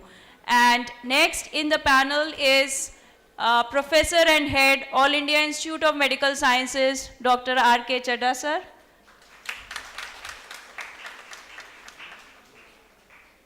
Next is our Director, Professor and Head, Dr. M.S. Bhatia, sir, from our Department of Psychiatry, UCMS and GTB Hospital. Professor Dr. Jayasuriya, sir, all the way from Nimhans, Bengaluru. What a pleasure to have such a senior experts. And Dr. Suman Kushwaha, ma'am, Head, Department of Neurology and Cognitive Neurosciences, IBHAS, Delhi. So I welcome all the experts, and online expert, Dr. Indira Sharma, ma'am, former head of Department of Banaras Hindu University, former President, Indian Association of Social Psychiatry, former President, Indian Psychiatric Society, emeritus scientist, emeritus professor, and ma'am has online given me the expert panel from her side. So both we are doing it on a hybrid mode where participants from all over the country, we have around 400 registered delegates with us from different parts of the country. So what we see here are few participants, but there are lot of online participants as well who have been attending the seminar. So with this, I would like to begin. The house is open for recommendations for the expert panel at and yes, at the right at the time is Dr. Neena Bora ma'am, guest of honor, former head of department, Dr. Ram Manohar Lohia Hospital, patron Delhi Psychiatric Society. Ma'am, we are very grateful to you for traveling all the way. She is one of the most senior most psychiatrists, and I welcome ma'am to the panel.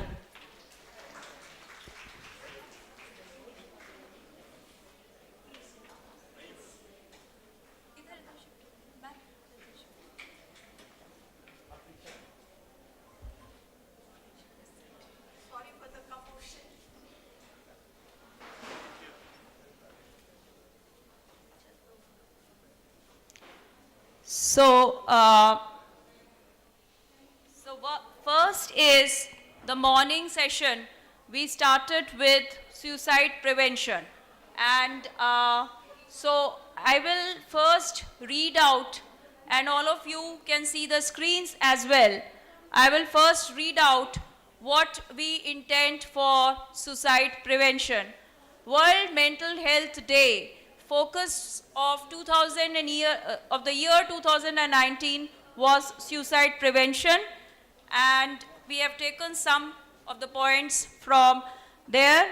The rest of the points are as per the recommendations of World Psychiatric Association, primary, secondary, tertiary, and quaternary prevention, which we need to give recommendations to National Commission for Women for roadmap, providing a roadmap for mental health services so that they reach every nook and corner of the country. So I begin with suicide prevention, since we have been discussing about suicide, and suicide is a psychiatric emergency.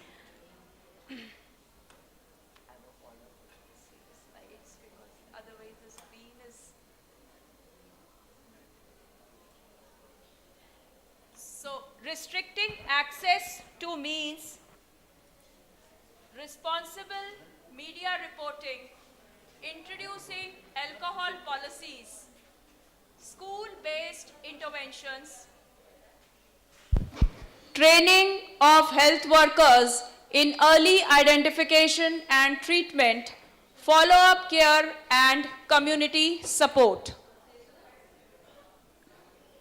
Strategies for suicide prevention, improve awareness of significance of suicide as a global public health problem, improve knowledge of what can be done to prevent suicide, reduce the stigma associated with suicide, and let people who are struggling know that they are not alone.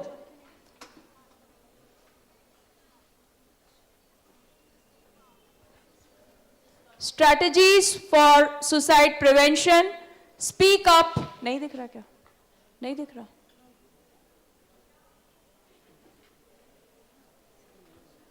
हाँ? वो slides वहाँ नहीं आ रही हैं. Speak up, empower associations to reach out and support those in need, to educate media, public and influencers, educate mental health gatekeepers on our joint responsibility to care for one another,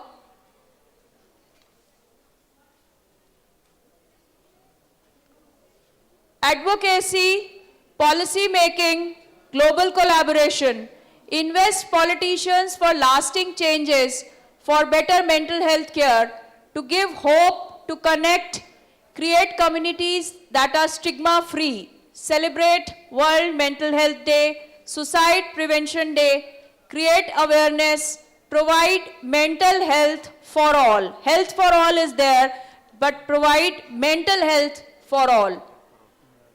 Mental Health Care Act 2017 removes the imprisonment of suicide attempt victims for 1 year.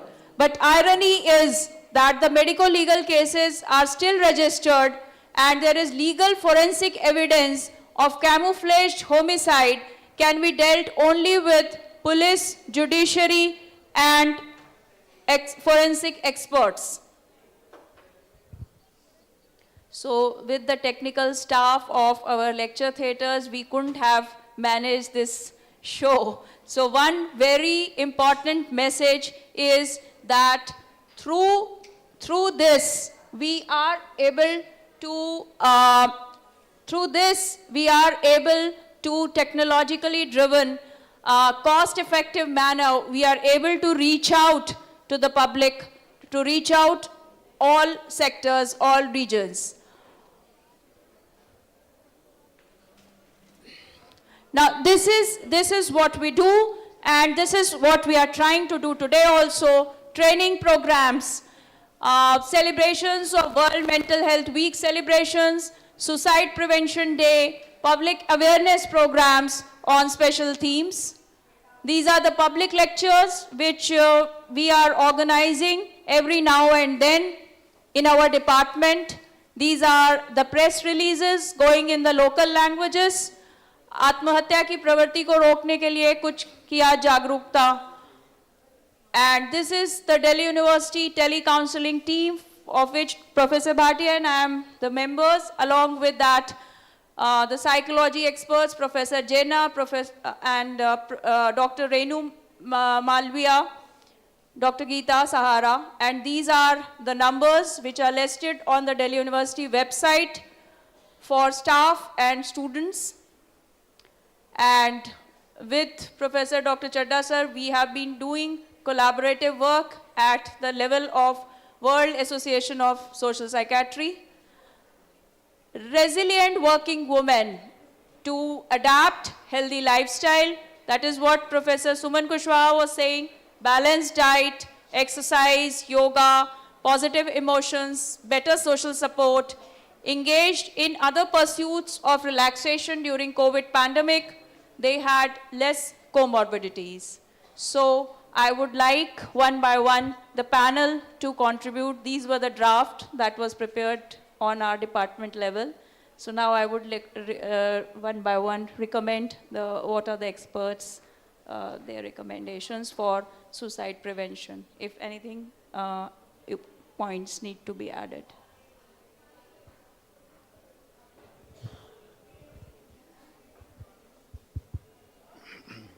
I think our National Medical Council being headed by a psychiatrist, renowned psychiatrist from Nemens.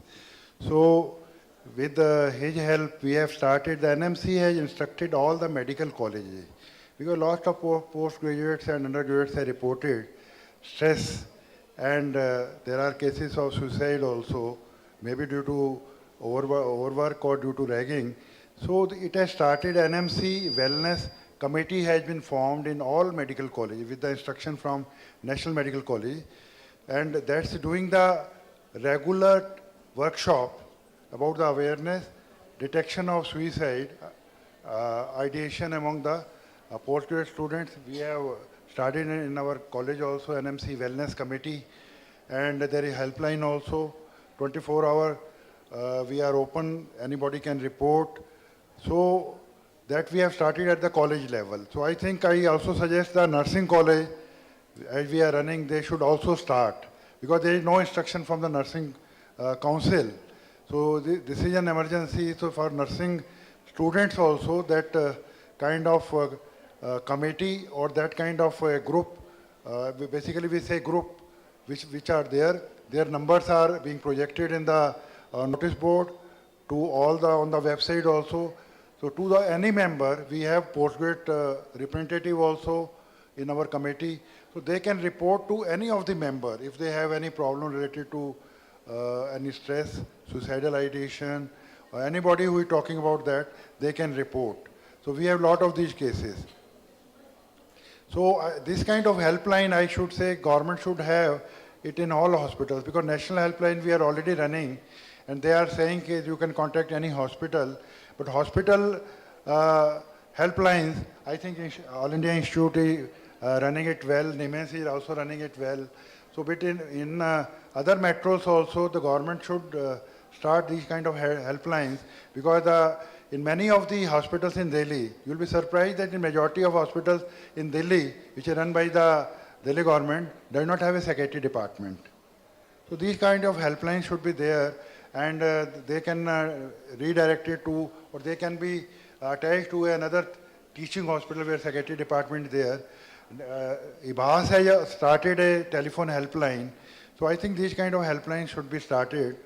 And I think this is my suggestion to National Commission for Women, that they should have a committee in every institution, every working place, that any kind of stress or any kind of help or harassment being reported, they should be reported to that committee, and committee can report to the commission.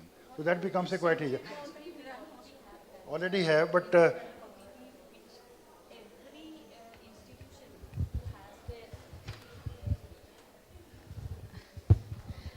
actually it is under the POSH Act, Protection of Women from Sexual Harassment at Workplace.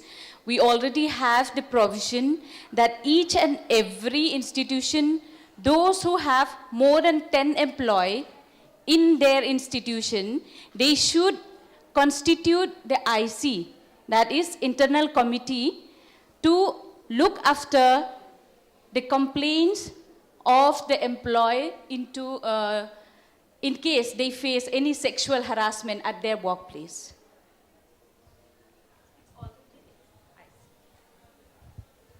We also have Dr. Shukla wants to say anything. We already have, he is heading that committee, internal complaint committee. How many complaints you frequently encounter and how you handle them?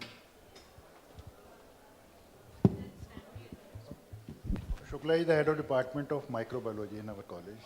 So she is already running, she has associated with this committee for so many years. So ICC, as per the Act 2013, every institution, as Madam said, should be constituted in all higher educational institutes. So we also have since 2012, since the Act was started, since then we have a very active ICC, and in my session in the afternoon, we'll be showing that how many training programs we have, not for faculty, for undergraduates, for nursing colleges, all non-teaching staff. Trainings are held every year, twice or thrice in a year. Then we have competition, poster competition. We have also gender sensitization program. We also have a very active gender club, gender champion club, which UGC had laid down some targets where every year undergraduate students are nominated and they run that program very actively, reaching out to the patients, reaching out to females and who are in stress, and they have their own group. A lot of activities are done in that. And we have a ICC where every year we send our annual report to UGC and also to the Delhi magistrate. So as far as till date, we have completed most of our complaints, though they take more than, the stipulated time is within 3 months. You have within 90 days, the report should be given. Yes, there are tiring times. You will be hearing in my session, it is not very easy. That is why the committee members, not only the presiding officers, the other members who are a legal officer, one person is from the legal background, we have an NGO, then a member from the teaching faculty and a non-teaching faculty, all decide upon the recommendation, and the final decision is given to by the employer. Now here I just want to focus on one point, that it is just not technical that ICC is existing. ICC's activity is, all the updates that we receive on UGC or any other acts that has been updated, the ICC has to look into the policy and keep on changing their mandate as per the act. Then it has to be very proactive. It is not just that we are waiting for a complaint. Yes, when we get a complaint, we will act on it. But we'd rather not have a complaint in an institute. So that should be our attitude. So it has to be very proactive.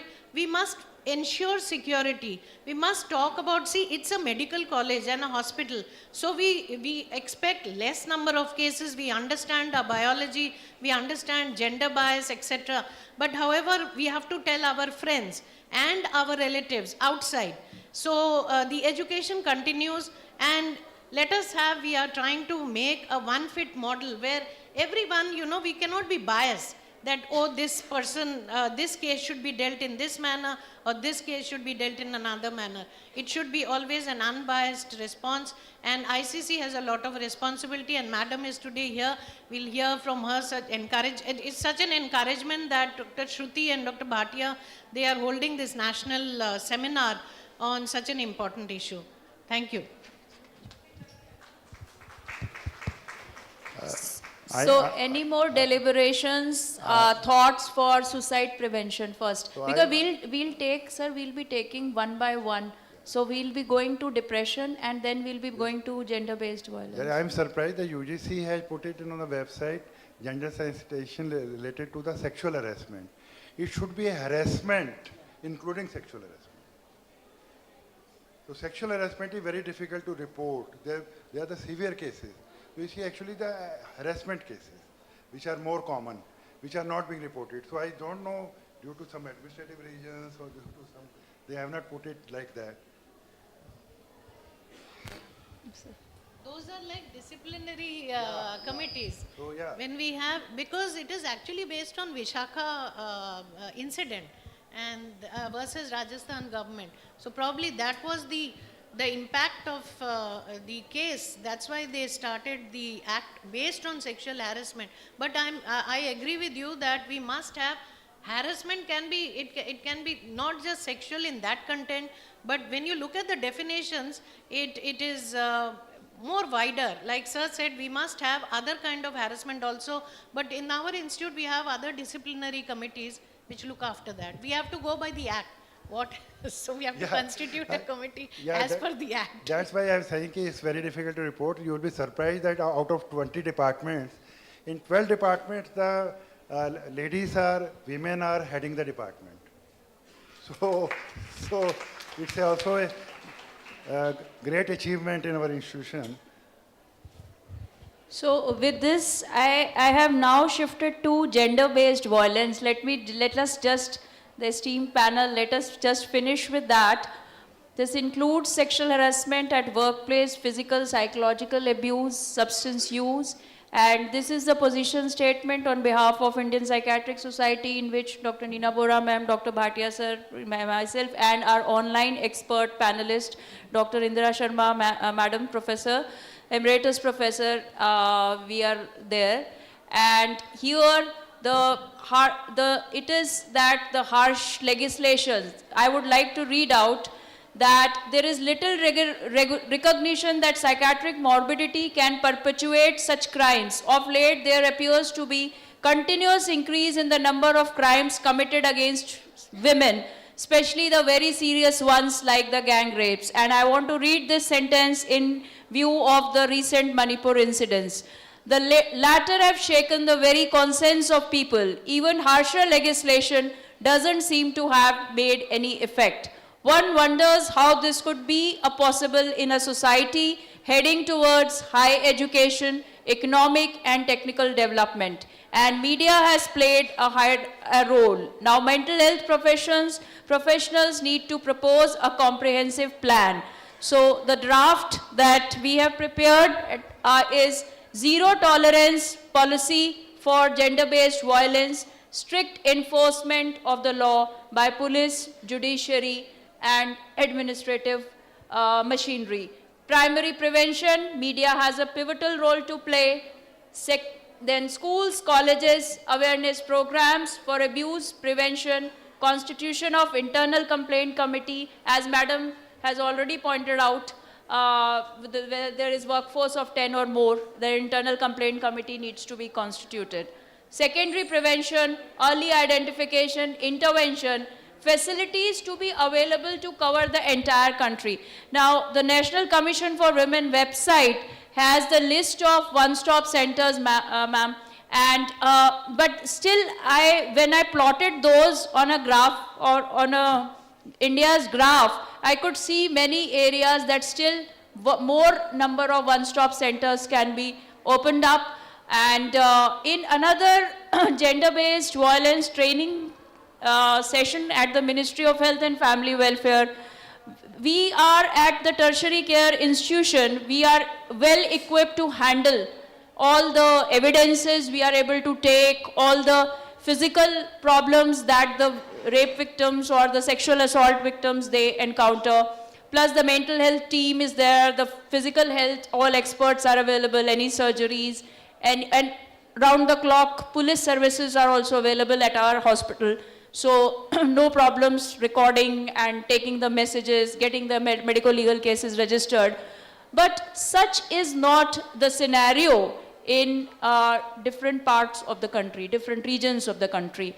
So when we interacted during the gender-based workshop at the ministry level, we could get the feedback, or we could get the feel, we could get the pulse rather, I would say, that such centers need to be very well equipped, because once we are saying it's a one-stop center, means a sexual assault victim needs to be handled then and there with all the needs, be it physical, be it emotional, be it shelter, protection, safety, and if a child is also there, that also needs to be provided shelter. So all such facilities, and the government after this Nirbhaya incidents has allocated funds.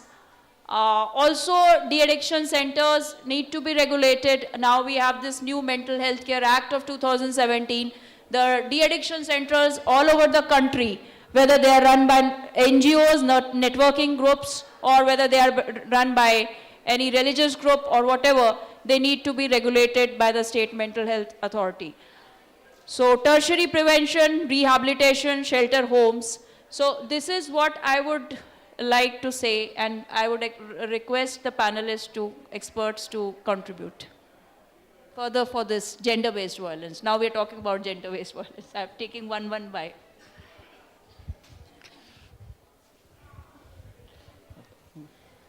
Good afternoon. I think one of the most important things is to focus more on prevention.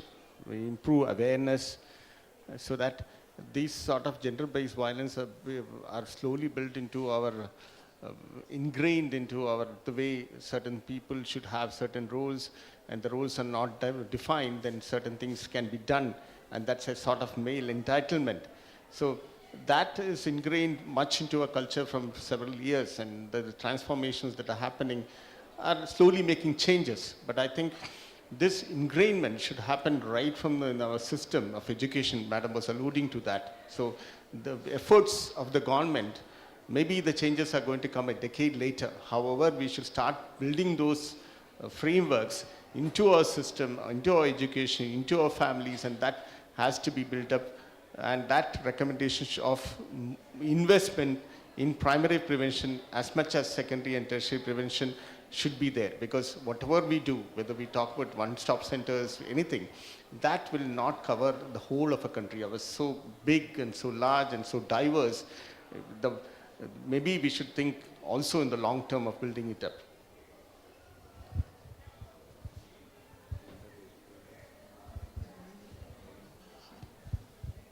I think gender-based is a very important theme, and we have to really look forward for it, and especially once the gender is there, people, though the woman is very much a important aspect of the life. She's a sister, she can have help with the brother, father, husband, and everything. But when she is not up to the level, she's been probably having a lot of inadequacy in herself. She becomes very depressed and very low in her this thing. And there is a presentation of a depression, suicide, and everything.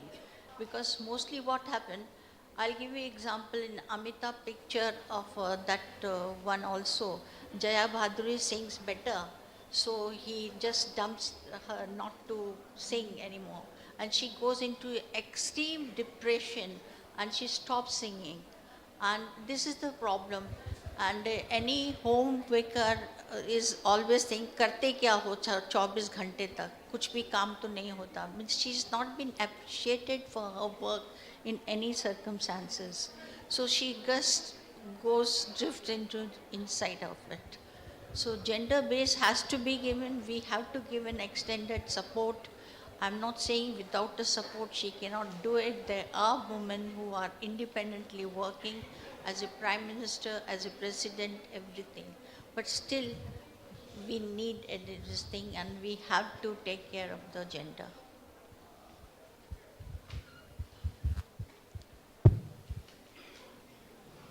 Yeah, thank you, Shruti, Dr. Bhatia. First thing is, I am no expert on this area. I'm a psychiatrist, general psychiatrist, and but now coming to the gender-based violence, there are two issues. This is common, remains unrecognized, has mental health issues associated with it, and sometimes both the perpetrator as well as the victim, they are not aware what is gender-based violence. So creating awareness about it, what is gender-based violence, and then having places where the person, the victim can seek redressal. So that's other thing. So creating awareness is most important so that it can be prevented. So people know that when to say, how to identify the person, the victim who is, so victim is able to identify and put a stop on that so that she does not get victimized further. And other thing is definitely one needs to take protective measures also, because there may be chances, maybe situations where one may be exposing oneself to a dangerous situation, or say, so that also one needs to avoid. The victims also need to avoid. So that's also one of the preventive steps. And one should seek help whenever you feel that you are being victimized. That's very important. Okay. in relating to the gender-based violence, actually what I believe is charity begins at home. So if we teach our children since their young age how to respect their opposite gender, I think this will work and it will take time. From our parts also, frequently we conduct seminar on gender sensitization in each and every region. We conduct to different states. Even the State Women Commission also, they are doing their best, to create awareness, to disseminate the awareness of gender equality as it is guaranteed in our constitution. So what we are trying from our part is like every time, whenever we have an opportunity, we used to conduct seminars, programs to create awareness about gender equality. Because it is very important for each one of us also to know our rights. Not only our rights, but our responsibility also as a citizen, as a family member, as a mother. We should know all this. So I think to prevent this gender-based violence, it is very important for us to be aware, to beware about the circumstances that, we are living in this society of ours. Thank you. Thank you, ma'am. So, rightly said, you have to have a good relationship, understanding, trust, emotionally support. In a lighter way, I will give you an example. मेरी बेटी कहती है कि papa mummy गुस्सा करती है, आप जवाब क्यों नहीं देते? मैंने कहा जो उसके गुस्सा करने के कारण वो ज़्यादातर ठीक होते हैं, तो इसलिए जवाब देना ठीक नहीं है. तो this is the thing, rightly said, कि charity begins at home. You have to be very understandable. You have a good relationship, trustworthy relationship, and train your children. Openly that you get. Yeah. So I think that is the thing. And in psychiatry we say that when you are under stress, you are suffering from depression, anxiety, maybe a schizophrenia or psychiatric disorder, so you are more prone to violence at home. So that is again a cause that we see in a lot of patients also. So that has to be there. And rightly said by Dr. Surya that we mainly focus on early detection and treatment, but in level of prevention starts from health promotion and specific protection. So we have to pay more attention towards those levels, health promotion and specific protection. Then comes the early diagnosis and treatment. So these are the things we should always keep in mind. So we have to pay more attention towards the prevention, because such a large country, different cultures, and people are just mixing up different cultures, transculturalization occurring in every city, every metro. So you have to be very understandable. Thank you all. Now we move on to depression, because that was also the topic that we deliberated, and we began with depression. So panel recommendations. This is again a depression on women in Indian context. That is a paper that Madam Dr. Neena Bora sir and myself we wrote, and it talks about awareness through, and this paper, madam, I am happy to tell you, that has got maximum number of citations, around reaching about more than 100. So it is awareness through awareness through public education, early detection, organized national mental health programs, comprehensive management, and judicial utilization of limited resources. So that would tackle the rising number of cases of female depression in a cost-effective manner, preventing suicide. And the primary prevention, the draft recommendations are that stigma needs to be eliminated, psychiatrists to engage with all other stakeholders, teachers, police, administration, media, to create awareness. And the Mental Health Care Act 2017 talks about the provision of insurance for patients who are suffering from mental illness.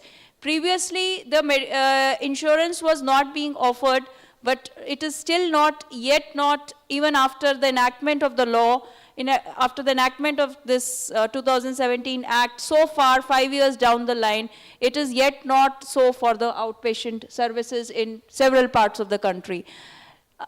Another primary prevention step is universal health coverage. So it is health for all, and it should be mental health for all. So utilize, we already have a very well-organized primary prevention, primary healthcare centers, and all we need to do is cover mental health services provide in all these centers. Budget allocation for additional services like housing, close to workplace, facilities for recreation, child care, health services close to workplace, policy making and planning at local level for additional services, and collaborative research. Since morning I've been highlighting our department's collaborative research with so many, almost all the clinical departments and the pre and the paraclinical departments. So primary prevention, awareness through the use of technology. One such example is this hybrid mode national seminar, in which with less cost-effective manner we are able to reach out, increase the manpower for mental health professionals, and as sir has already pointed out, at the level of the national NMC level, it headed by the NIMHANS previous director, sir. So the mental health professionals are increasing, the seats for post-graduation in psychiatry are increasing all over the country. And eliminate stigma. Eliminate stigma, this I think is the focus and important aspect, that if we have, just in the morning, just like I said, if you have a fever and a cough, you don't hesitate going to a local practitioner for your physical health needs. Similarly, if you are crying last 10 days or 15 days, please do not hesitate to avail mental health services, be it through telecounseling, be it through in-person consultations. Change the mindset. Now, in context of working women, change the mindset from traditional homemaker to multiple roles, multitasking. Role of media, political will, administrative will, involvement of stakeholders, organizations, networking with non-governmental organizations. At national level, organized mental health services roadmap that can reach out throughout the length and the breadth of the country to deal with secondary prevention, that is early intervention, early diagnosis, early intervention. And tertiary prevention through disability certification.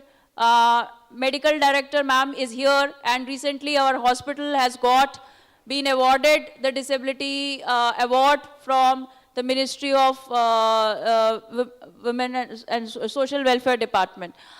Other important aspect is the employment, marriage, shelter, halfway homes, and rehabilitation and the community-based services to develop at the national level. And as pointed out by Madam Delina ma'am from NCW, this is a state level commission, as ma'am has said, state level services, mental health authority, constitution that is still lacking in several parts of the country, and that needs to be formalized, and that needs to carry out its work.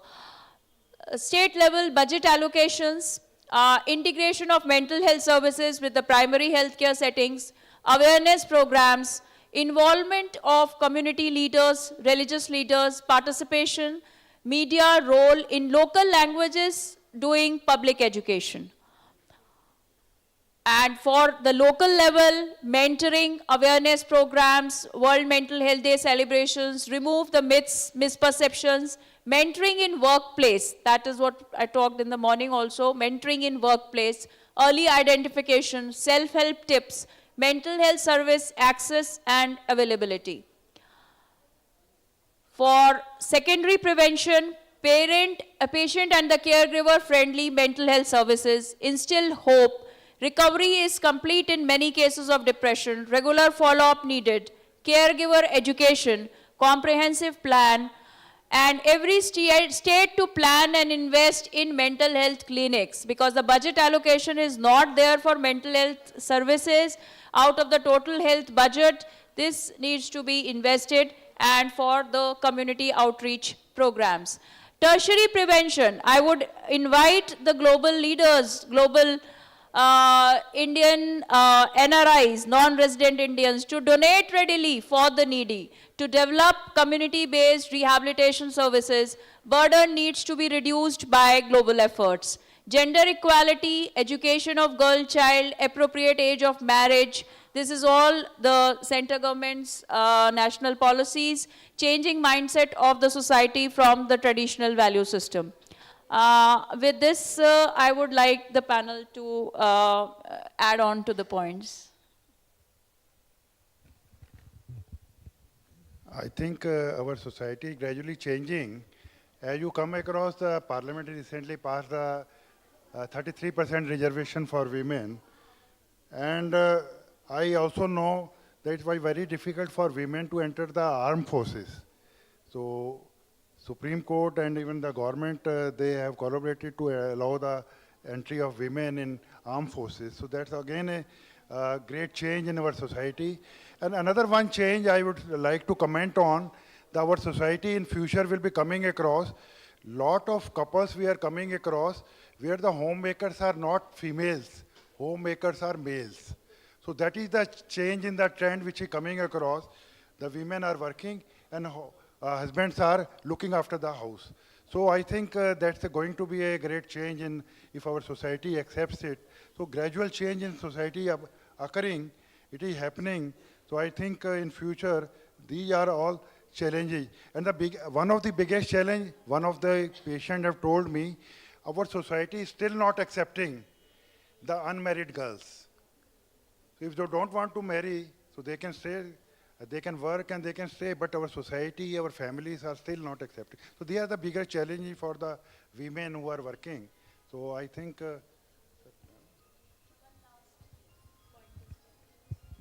One last point, because inauguration is pending. Just the stress mitigation, because workplace counselor is what will sort out the problems in most of the places. Just as we have a stool level, we have a stool counselor, we have a college counselor. So this is something which is innovate. This is what I wish to propose from my side, workplace counselor. So primary prevention for stress mitigation, exercise, yoga, stay positive, optimistic, set realistic goals. Stress management to begin early, from schools, colleges, begin with dealing with academic stress, training teachers, counselors in early identification, appropriate referrals, identify the risk or factors of the target groups, the ones who have poor academic difficulties in the childhood, parental fights, school dropouts, workplace absenteeism, very, very important point, substance use, conflict with in-laws, poor support, abuse. This all needs target, these are to identify the target groups and to have intervention appropriate for them. Primary prevention, again, change mindset, eliminate stigma. Just as a physical health problem, there can be a mental health problem. And this very change and acceptance of a mental health problem is what our society needs at the moment. Secondary prevention, consult a mental health professional if in distress, telecounseling services, in-person consultations. Tertiary preventions, again rehabilitation, community-based approaches.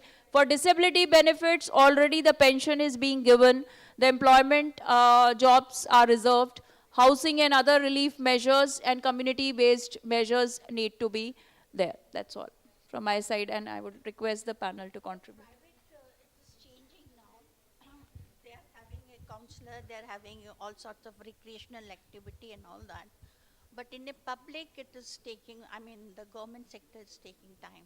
Though we are too ambitious for all this, let's all hope we'll be able to achieve it. That's my.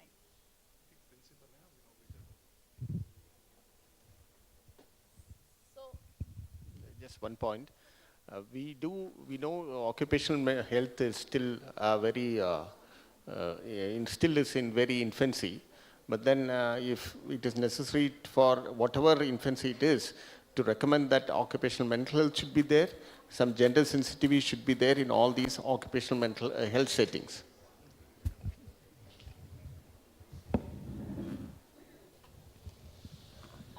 So I would like to thank all the panelists for joining us for this expert panel suggestion, and I will hand over the mic to Dr. Asta, Senior Resident from the Department of Psychiatry, to begin with the inauguration.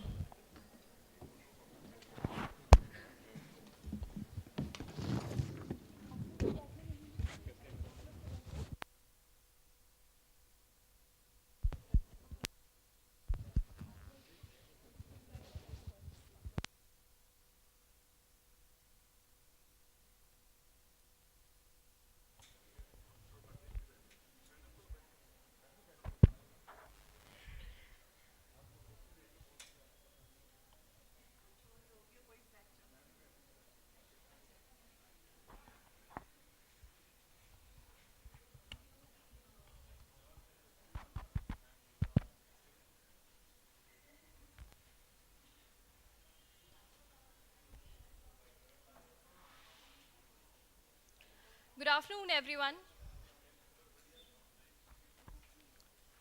We'll have a short inaugural ceremony before the lunch.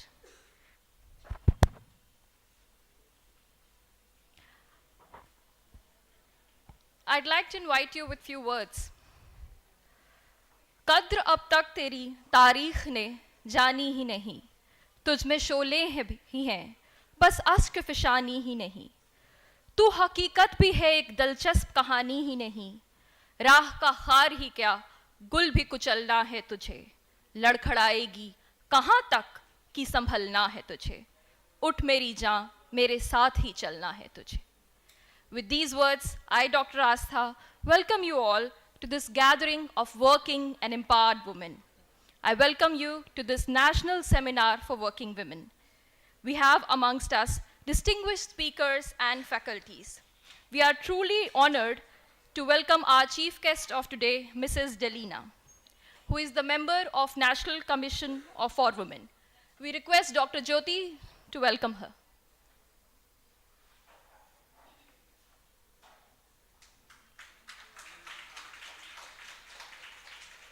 We are truly honored to welcome our guest of honor for today, Dr. Neena Bora ma'am, former head of department of RML Hospital and patron of Delhi Psychiatric Society. I request Dr. Angeline to welcome her.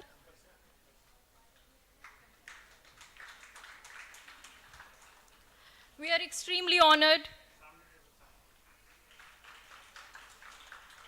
to have our principal sir with us today, Dr. Piyush Gupta sir. We welcome you, sir.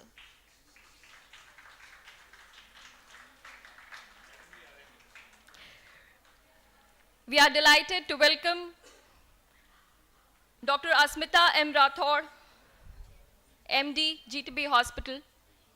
We welcome you, ma'am.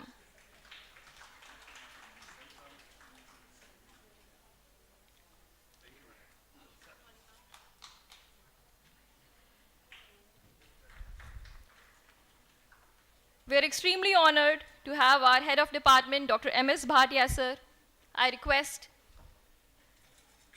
Dr. Ayushi to welcome her.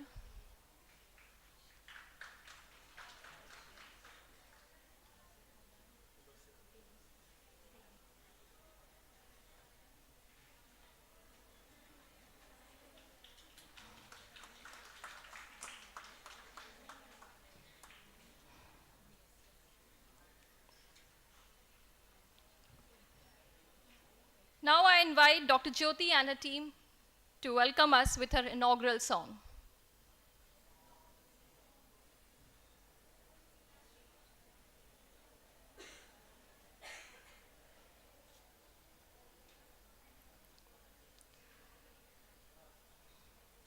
We will begin with the lighting of the lamp ceremony. We request our esteemed guest of honor, and Dr. M.S. Bhatia sir, principal sir, to inaugurate the ceremony.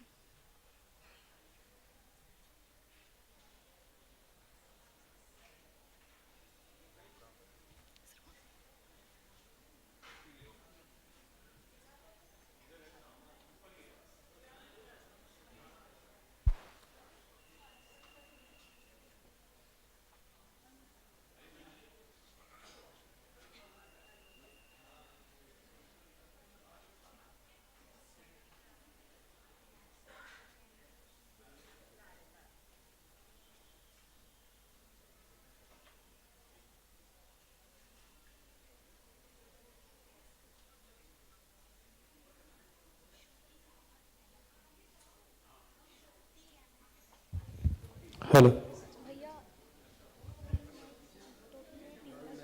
और ये दोनों connect करना है इनको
I would like to present a song based on gender empowerment now.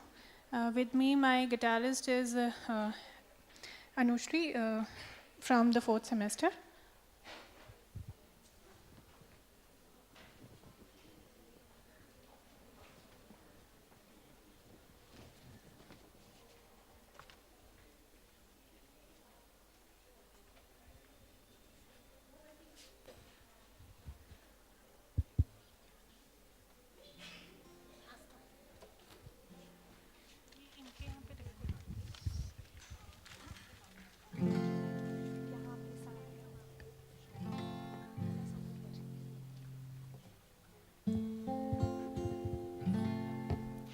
दीवारें ऊंची है, गलियां है तंग, लंबी डगर है पर हिम्मत है संग, पाँव पे छाले सांसें बुलंद, लड़ने चली हूँ आजादी की जंग, बेखौफ आजाद है जीना मुझे, बेखौफ आजाद है रहना मुझे, बेखौफ आजाद है जीना मुझे, बेखौफ आजाद है रहना मुझे।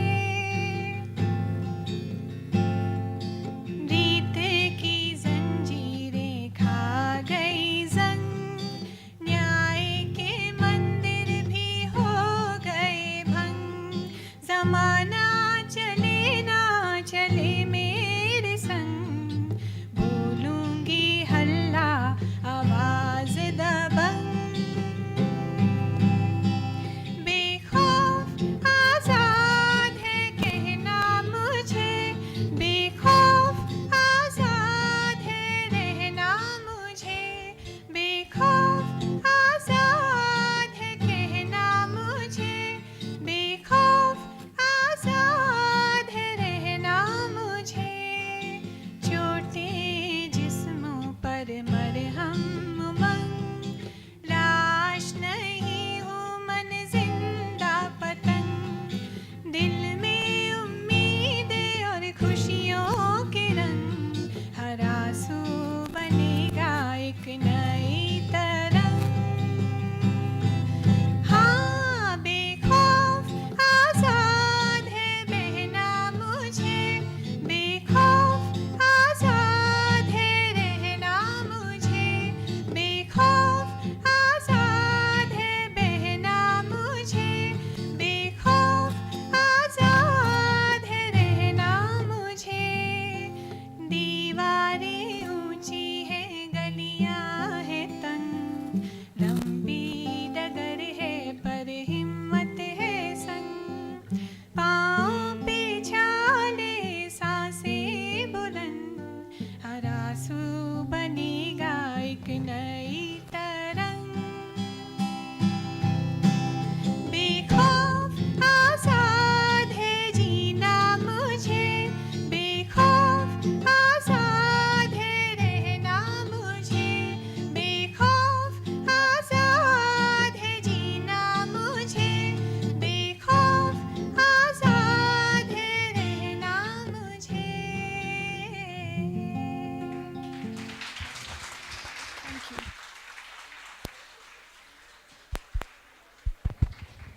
Thank you so much, Dr. Jyoti, for that mesmerizing song.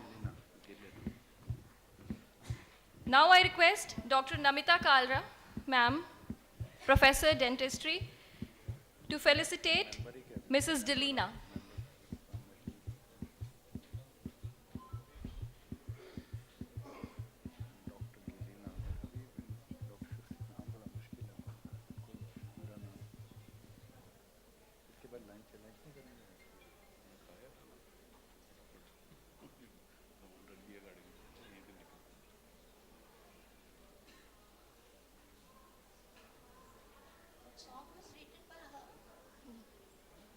Not written.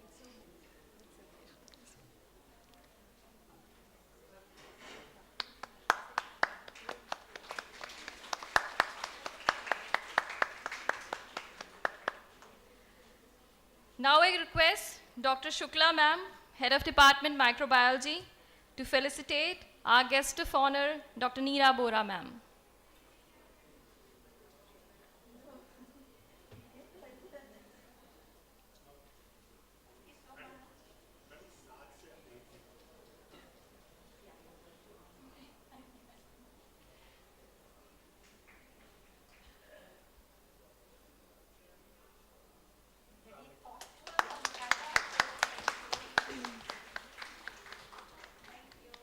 Thank you so much, ma'am.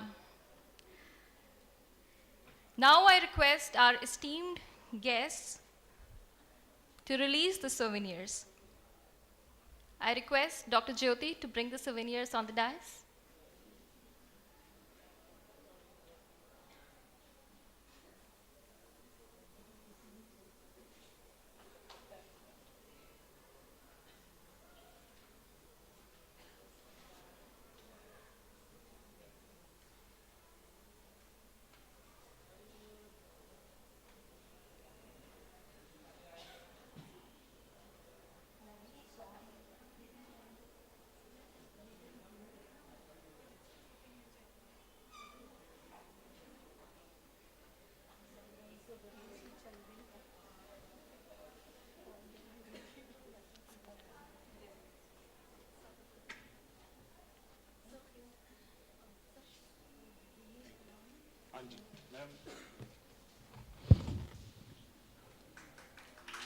Our souvenir from the Department of Psychiatry, University College of Medical Sciences, Delhi. Thank you, everyone. Thank you, sir. Now I invite our guest of honor, Dr. Neera Bora ma'am, to speak a few words. Ma'am, you can speak.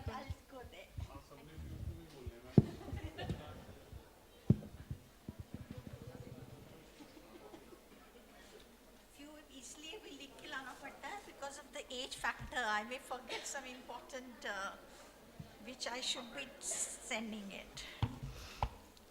Well, being a woman is a gift itself. The ability to be mother, to be daughter, and to be smile of the sister, our relationship, we all cherish, and yet we challenge the authority of a woman. Why?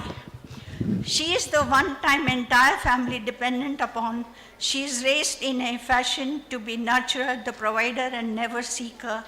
And in case a woman deviates from this stereotypical role set upon her by the society, she is being judged, questioned, and challenged, and times even abused. The lack of acceptance from the family or friends or the society lead to the formation of the guilt in these wonderful women of not be good enough. They are challenged at every stage of life, and as a result, it makes them feel that they are not being able to go through enough for these homes or jobs or for the kids. In the hustle, some of them lose an essence of themselves, and we lose the very woman we love. I don't believe that the woman is incapable of handling the house as well as the work.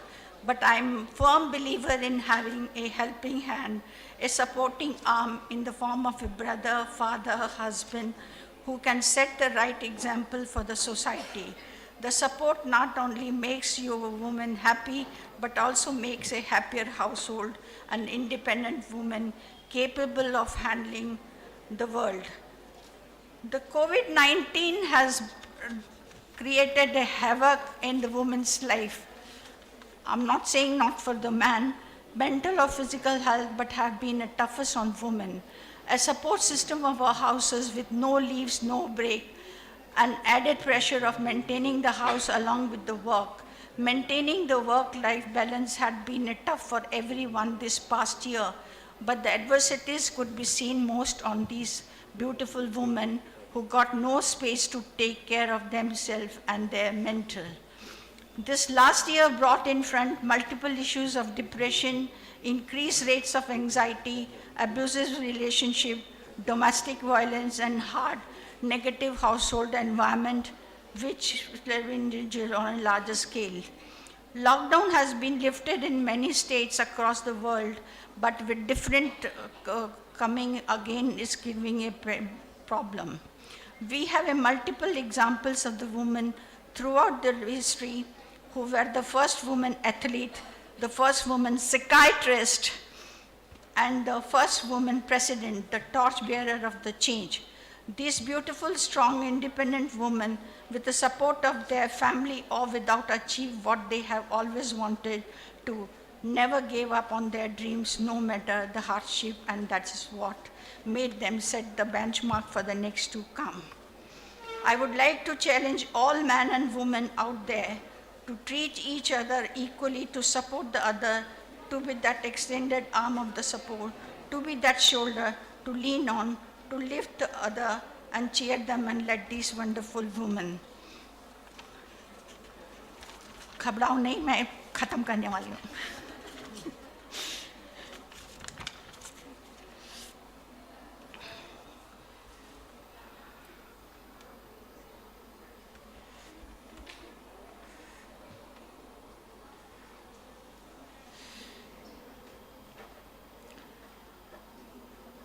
I stand before you a tidy today with a deep sense of responsibility and heart, and transforming the journey towards this thing, towards the mark, not just the beginning of the new chapter, being some of the most pressing challenges the government is enhancing coping skills, tackle the density. Under the gender empowerment is not merely a slogan, but it a complex, but is a cornerstone of a collective behavior. Let us reaffirm the commitment to the initial individual based. The crucial aspect of the individual and collective world, the ability to navigate the challenge becomes paramount. Our commitment to this is resilience and adaptability of this thing. An integral component of overall well-being, it's a mental health, is a component of the physical total health. Demanding the dismantling the stigma surrounding the mental health, or inaugural steps must much include the pledge to promise mental health. Gender disparity persists in various aspects of life, but we have to, in conclusion, the inauguration of this initiative history, as we navigate the path ahead, let us sense of purpose and only unity. By championing the coping skill, by championing the gender empowerment and leading the mental health and addressing this thing, we will cheer this woman in a better world. Thank you so much. ज़्यादा तो नहीं ले लिया मैंने time.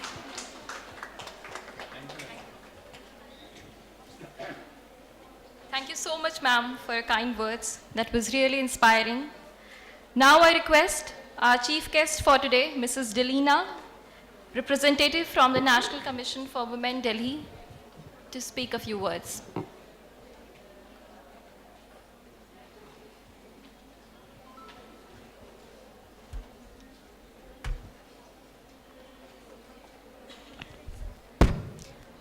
Good afternoon, everyone. Dignitaries on the dais and off the dais, and all my friends. I'm going to ask you very genuine question. Do you still have the stamina to listen to me?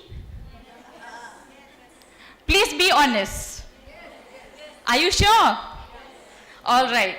So I won't speak like, though I have written long speech, but I won't deliver all this speech. I'll just, because I understand, having sit in this room right from 9 o'clock in the morning, and now it's 2 o'clock. I know it is being a human being. I understand how hard it is to sit and listen to, to someone who talk. Like us, we are an entertainer. We are happy to talk and talk. But we have to consider your capacity also to listen, because it is of no use if I talk. It's like nonsense. I, being a lawyer, I used to speak non-stop nonsense, because law is non-stop nonsense only. It's a common sense only. So,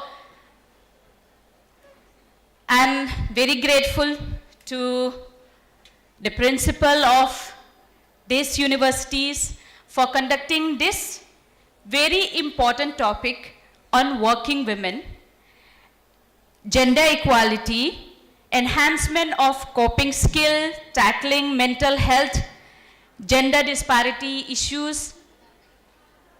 And I'm also glad that they are, they touch upon the mental health issue, which till in this 21st century also we still ignore the mental issues or mental related issues faced by us women. And I strongly believe that all women are working women, especially the homemakers. As ma'am already said, without our homemakers, without our mother, our sisters, or any female member of our family, it is very difficult for us to go and perform our duty well to our offices or to our workplace. Are you with me in this? Do you strongly believe that all women are working? Especially the homemaker, they are working 24/7 without any complaint, without salary, without any expectation, and they are never retire. They keep on working right from childhood, from adolescent, motherhood, till they are at their 80s. Look at ma'am, we have an example in front of us. She's still working, she's not ready to retire also. She's here with us. So this is the unique capacity of us women. So we should be proud to be a woman, because we are born workers, we are a born leader. Everything we get it naturally. It is a bless of God. We are the unique creation of our Creator. So talking to the about working women,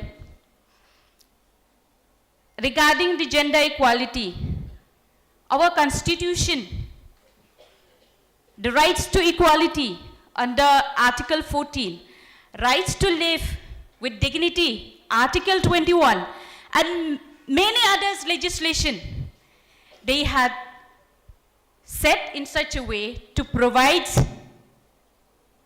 rights of women, to protect women, to safeguard them. So there are so many legislation. Our constitution also, it's talking about equality and equality and equality. But until and unless we know our rights, we are aware of our rights, our laws, our legislation, we won't be able to implement it. So the public participation or the mass participation, Jan Bhagidari, must be there. Until and unless all of us participate in disseminating awareness about our rights, about our importance, responsibility in our society, we won't be able to achieve our goals of gender equality. I am also glad to say here that our present government, they left no stone unturned to help our women. We have seen there are various schemes like the Ujwala Yojana, PMAY, a home for those homeless women to live.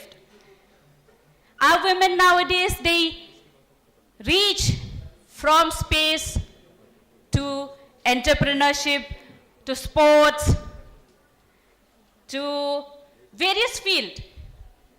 We are now in various fields, even in the armed forces also. We have seen our women commander in Air Force, in Navy, in Army.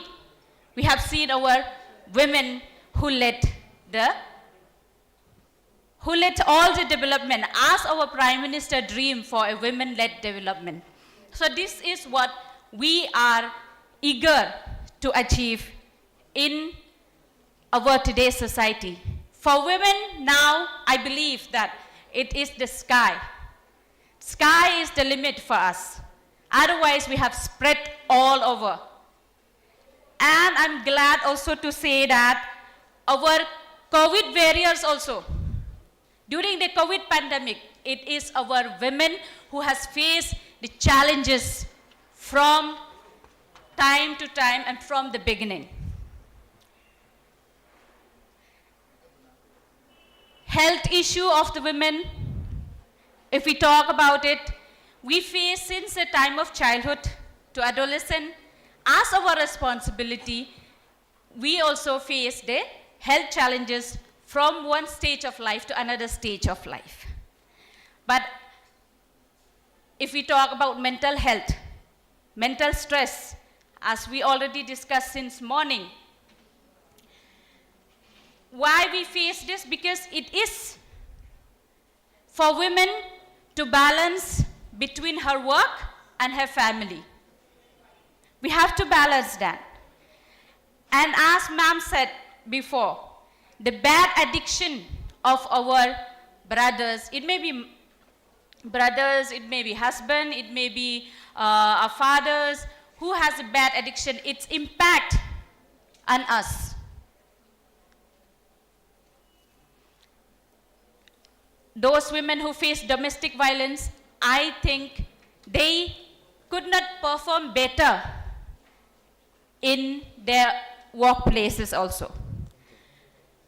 What our Bharatiya philosophy said, Sharira Madhyam, Khelu Dharma Sadhanam. I think you all better understand this. If we want to achieve any goals in our life, it is very necessary for us to be mentally and physically fit in our everyday life. So for that, we need to practice regular yoga, regular exercise, engage ourselves in some sports activities or any other social activities, and you have to involve yourself in a spiritual orientation programs also to reduce your own stress. So what working women needs? What working women needs in their workplace? Have you ever received a menstrual leave in this institution? Do you receive that? No. It is only in the state of Kerala that a menstrual leave also is availed by the female workers in their workplace. So I think this is what we need in each and every institution. Are you with me in this? Yes. So we need this leave also. And for the lactating mother, I strongly believe if she is working, she needs a private space for breastfeeding also. This is also one of the very important space for us women if we are working. And then we need clean washroom to relieve ourselves. We need a common restroom. And I have said before, we should be aware of our internal committee under the POSH Act. As I said, it should be there in each and every institution. And it is provided under the POSH Act also that each and every institution having 10 or more workers, they should constitute the internal committee to deal the complaints of sexual harassment at workplace. So what I would like to suggest that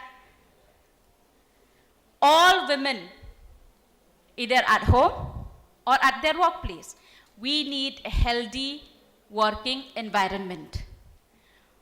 We need a violence-free environment to enable us to perform better and improve our efficiency.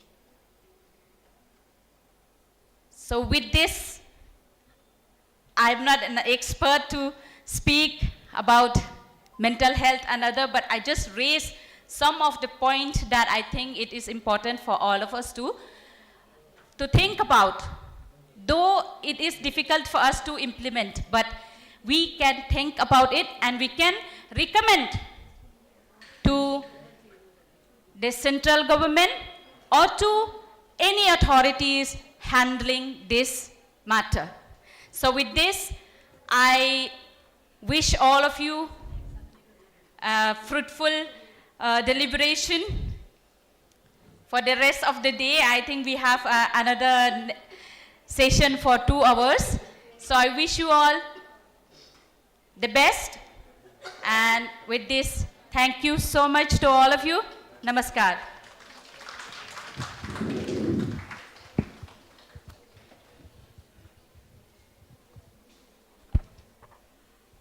Thank you so much, ma'am, for inspiring words. Now I request Dr. M.S. Bhatia, sir, to give the vote of thanks. I thank Delina Madam, who is from the National Women Commission, Dr. Neena Bora, who is a senior psychiatrist, our medical director, Dr. Ashmita, and Dr. Piyush has gone here. He had some urgent meeting in Niti Aayog, so he had to leave the place. And all the dignitaries, Dr. Chadda, Head of Department of Psychiatry names, Dr. Jayasuriya all the way from Nemens, Dr. Suman Kushwa, Dr. So all the delegates, I thank them on behalf of the organizing committee for attending this particular seminar. So Dr. Delina, I already spoken about the agenda of National Women Commission, what they are proposing or they are going to do. So with this, I thank all the, I invite Dr. Shruti to say something. We request Dr. Shruti to say a few words about National Convention Women.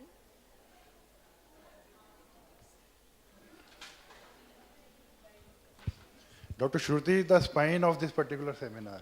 So you should give her the... I would invite additional MS, Dr. Rajat Dham sir, to please take a seat here.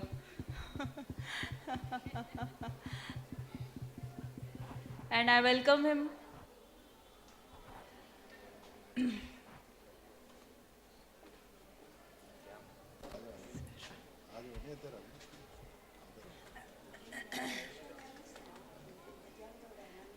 So he is senior faculty from the Department of Medicine, and this is his added responsibility.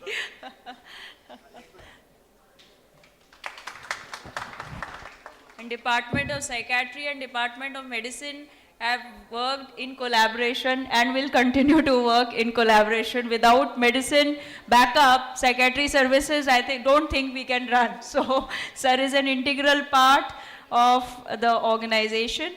I just wish to say that ma'am has already covered, so I would not like to keep everyone holding for the lunch.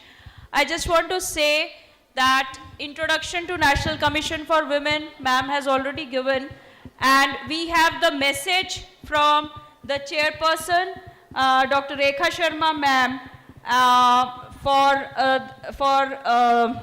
for the souvenir participant manual. We have message from Yogesh Singh sir, Delhi University Vice Chancellor, from Professor Mahesh Verma sir, Vice Chancellor, IP University, from Principal Sir and from Madam Dr. Asmita M. Rathore, and Dr. Bhatia Sir, Dr. Shukla Sir, Ma'am, and from my side. Now, the main objective of this seminar is to educate, understand, impart knowledge regarding mental health problems faced by working women suffering from various forms of mental health problems, anxiety issues, sleep disturbances, depressive symptoms, stress, coping, suicidal ideation, cognitive task, sexual harassment at workplace, domestic violence issues. Next objective was to provide information through panel discussion by experts from various fields. Third objective, to prepare a self-assessment checklist to detect, identify early symptoms, to master self-help, early intervention, early indicators to reach out for professional health services. I am thankful to the National Commission of Women, ma'am, for giving us this grant and sponsoring the program, as well as physically being available and chairing the panel session and the proceedings. I'm also thankful to the guest of honor, senior eminent psychiatrist, Dr. Neena Bora, ma'am. I'm thankful to Professor from the Department of Gynecology and our medical director, ma'am, Dr. Asmita M. Rathore, ma'am, to deliver her, ma'am has not delivered. Ma'am, please come on the stand. Okay, ma'am's message is there, and ma'am has given a beautiful message, and I will just read out. Ma'am says, Guru Tegh Bahadur has recently been appreciated for disability certification and Corona Warrior Award by the government of Delhi. Okay, okay. So, Can I have a word? Yes. See, most of the time after these seminars, is on? Or am I audible? I just want to say, usually after these seminars, now we put the topic under the carpet and we just don't bother what we have discussed. I'm sure Shruti and MS Bhatia, I've seen their working. It's not that they were my students, so I'm appreciating them, but really if they take it a task, they will really take forward. I request all of you to please help them to carry out these recommendations what we are doing. Only three important things I would like to say. Dr. Neena Bora has started the post-graduation in MD Secretary in Lady Hardinge Medical College, and I had to be first PG of Lady Hardinge Medical College for MD Secretary. Second thing I would like to say, Dr. R.K. Chadha is here. He started the Department of Psychiatry in University College of Medical Sciences in 1988. Now he is heading the Department of Psychiatry in All India Institute of Medical Sciences. And the third thing, Dr. Rajat Jahanvi is there. Our department, myself and Dr. Chadha, we were working under the Department of Medicine. Dr. J.S. Guleria was the head of Department of Psychiatry also. And under the able guidance of Dr. Bhatia sir, we have started the post-graduation in MD Psychiatry last year. And I welcome our esteemed Professor Dr. Jaisuriya sir, traveling all the way from NIMHANS, Bengaluru, to be a resource faculty and give his deliberations. I also welcome Professor and Head, Department of Neurology, Dr. Suman Kushwaha ma'am, and I am thankful to the organizing chair, Dr. Shukla ma'am, and scientific chair, Dr. Bhatia sir, all seniors, colleagues, faculty, staff, administration, both sided. As I always say, मेरी पांचों उंगलियां घी में हैं. ना मैं college की हूँ, ना मैं हॉस्पिटल की हूँ, मैं दोनों तरफ की हूँ. And this is the privilege that I take from both the sides, the arrangements, the manpower, the resource, the faculty, the research, and everything. The important announcement that I wish to make is that the certificates will be signed by Delina ma'am from NCW. She will be signing the certificate, and there is a feedback for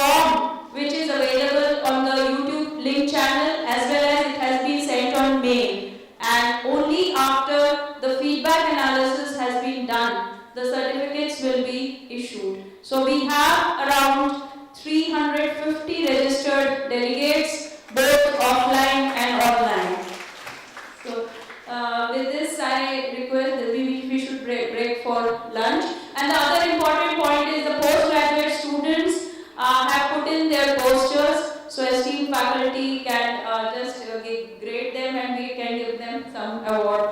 And the nursing students have contributed to the colorful posters which they have made, and the rangoli also from the Principal School of Nursing.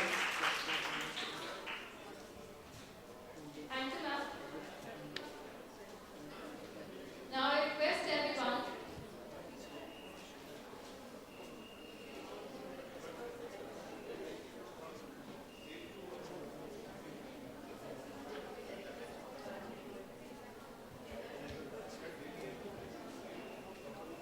we thank our esteemed guests for today for their kind and inspiring words. We also thank the faculty who have given their valuable time to us. Now, we proceed with lunch. Lunch arrangements for the faculty is separate. So, we would request one of our postgraduate students to escort them. That's on the right side of the canteen.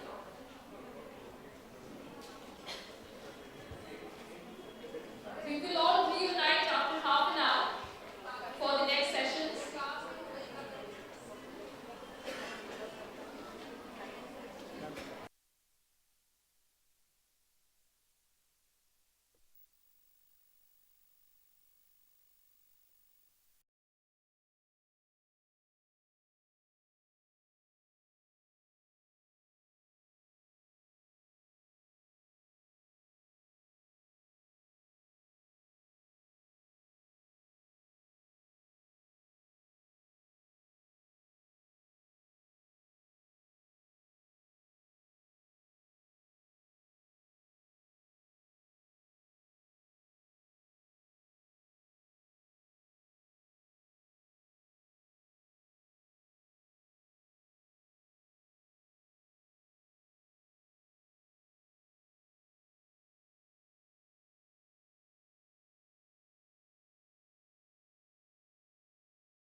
हम ना भी करें तो यहीं से देख लूँगा मैं, ठीक है?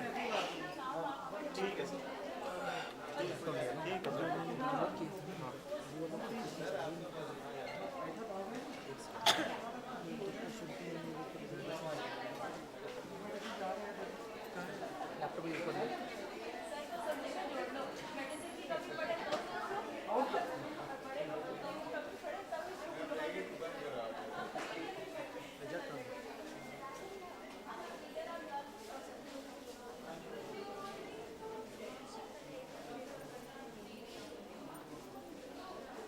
हेलो जोशी जी, जाओ कहाँ है? वो फैकल्टी के साथ जाओ। नहीं मैं तो यार ये काम दे दिए चला गया। आप जाके आ जाओ। तो कौन कौन है? चलो आओ, चल रहे हैं, एक साथ ही चलते हैं, अकेले क्या जाएं? जाओ जा सर, आप जाओ जाओ, आप जाके आओ। फिर आप जाओगे? मनोज जा, चलो आ जाओ। अरे जा, वो पहले खा के उसको बोलो मैडम हमारा करवा दो पहले, वरना फिर हमें आके यहाँ पर सारा सेट करनी पड़ेगी। आ जाओ पहले अपन कर ले नहीं कौन मेल कर ले आ जा, फिर रह जाएगा और जा सर साथ ही मनोज आप आधे घंटे में बुला रही हो, नंबर नहीं आएगा, साथ में चल लो तो फिर यहीं कर लो। और क्या साथ में चल आले पे नंबर नहीं आएगा, चले काम कर आ जा, माना करो, लगा के छोड़ दिया, लगा के छोड़ दिया। कौन है? बंद कर देना, नहीं होता ना क्या? लाइव नहीं होता, बाद स्विच ऑफ कर दे बस। फिर क्या करना है? कैसे खाओगे फिर? सब कुछ हो जा जाएगा। रहा हूँ, आप चलो इसको कॉपी करके उस पर कॉपी करके आ रहा हूँ बस।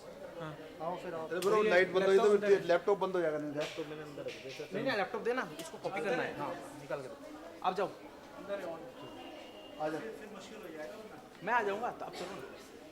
फटाफट खींच के आ जाते, दो खुल गए बस हो रहा। बचन गई है नहीं है फैकल्टी में बच्चों का नहीं है, किसी बराबर में कंटिन्यू आ जाओ। हाँ आ जाओ, आ जा कर जा फटाफट आपके साथ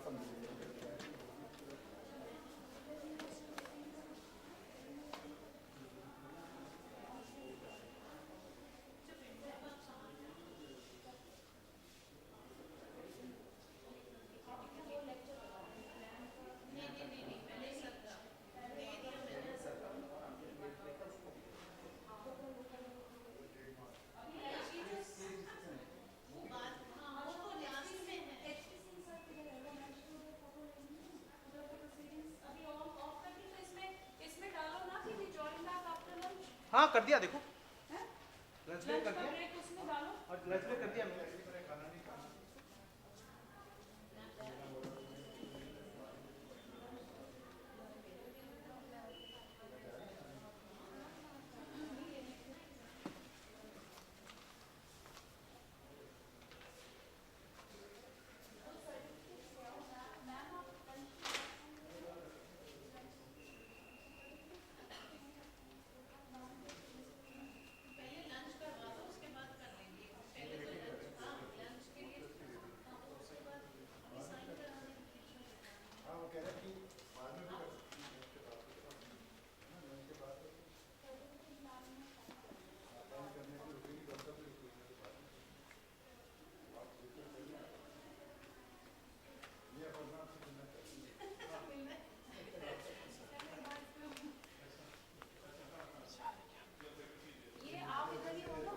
जी ma'am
Testing, 1, 2, 3, hello, my check testing. Hello, hello.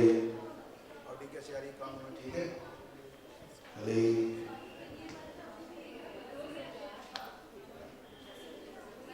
Check testing, 1, 2, 3, hello, my check. Hello, hello, hello, hello, hello, hello,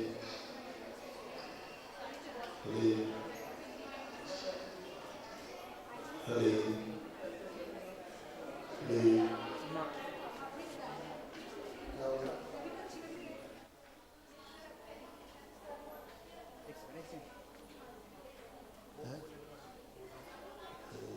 ये वाला ये को क्यों बढ़ाना है मास्टर ये बढ़ता है ये बढ़ा check check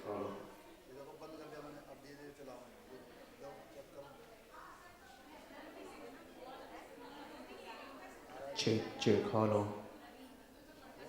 hello check 1 2 3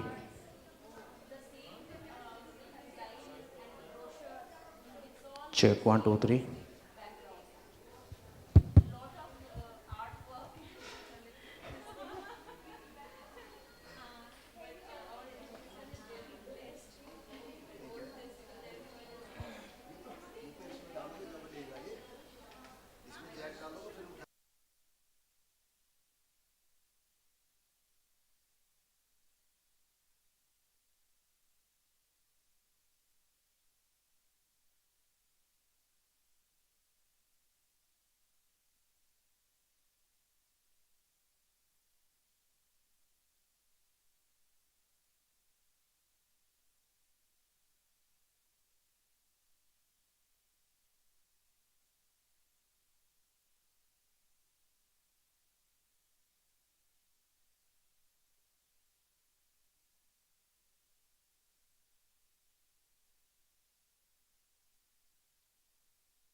Good afternoon, everyone. I welcome you all after a hearty lunch.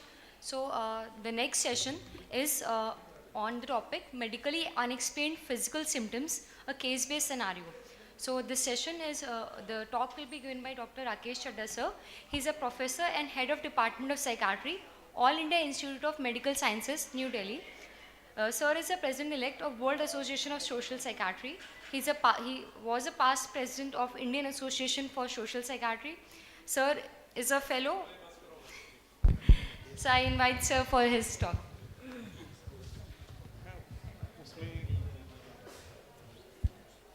Yes, sir. So,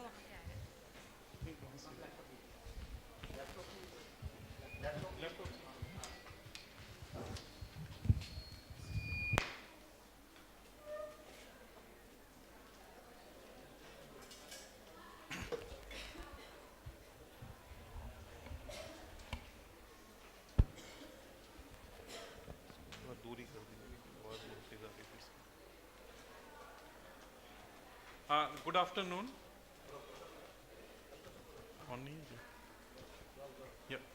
Good afternoon.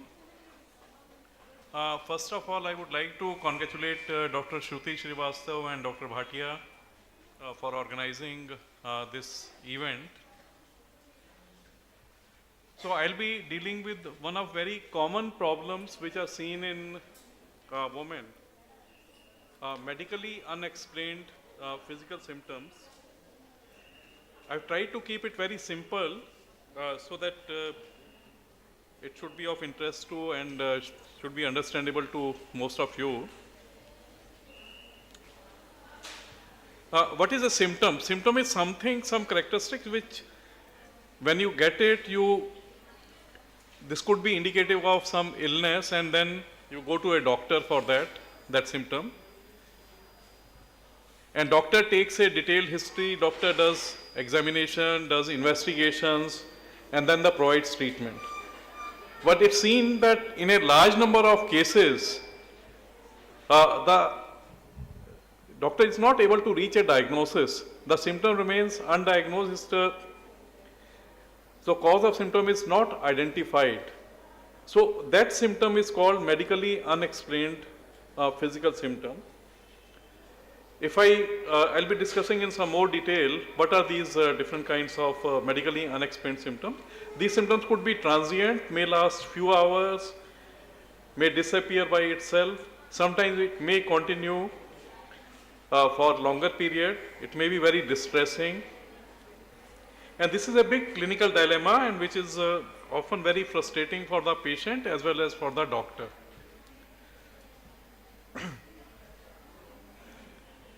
In one of the studies which were done some years ago, it was found that 14 common physical symptoms account for 40% of visits in a in general internist clinic, which include pain chest, fatigue, dizziness, headache, edema or swelling, backache, dyspnea, insomnia, abdominal pain, numbness. So many of us, I would say many of you would also have suffered from one other of these symptoms at different times. And it's not always that you were able to get a diagnosis when you visited a doctor. So that is a situation where it becomes troublesome, it becomes disabling, or it becomes frustrating. So this is a further expanded list of such symptoms which has been reported from South Asia. Now, persons with medically unexplained physical symptoms, they can appear, it's not that they will be seeing only in the clinic of the general practitioner or internal medicine. So, such symptoms are identifiable in different medical disciplines. For example, tinnitus, dizziness, the person would often visit the ENT OPD, temporomandibular joint pain, the pain in the face or over the jaws you visit dentist, you are not able, your dentures, your teeth are okay, there is no, you get the x-ray done, x-ray of teeth, and that's normal. Pain chest, all investigations are done, ECG, sometimes one goes for angiography and you are not able to find any symptom, any positive signs. So, but pain chest is continuing. Similarly, some food allergies, one is not able to identify any cause. Irregular bowel habits, irritable bowel syndrome, very, very uncommon. Dyspepsia, very common. Chronic fatigue syndrome, you are feeling tired, fatigued, and you get the investigations, all the investigations are normal. Headache, tension headache, pseudo seizures, premenstrual syndrome, chronic pelvic pain, carpal tunnel syndrome, chronic low backache, dyspnea, habit cough. So these are the number of this is a very long list, and you go to the doctor, you get the investigations and nothing comes out. So this becomes very frustrating, what is happening. Now, another thing, why this topic has been chosen here, these symptoms are more common in women compared to men. Almost it's twice more common as compared to that in men. Why it is more common in women? Any responses from any of you?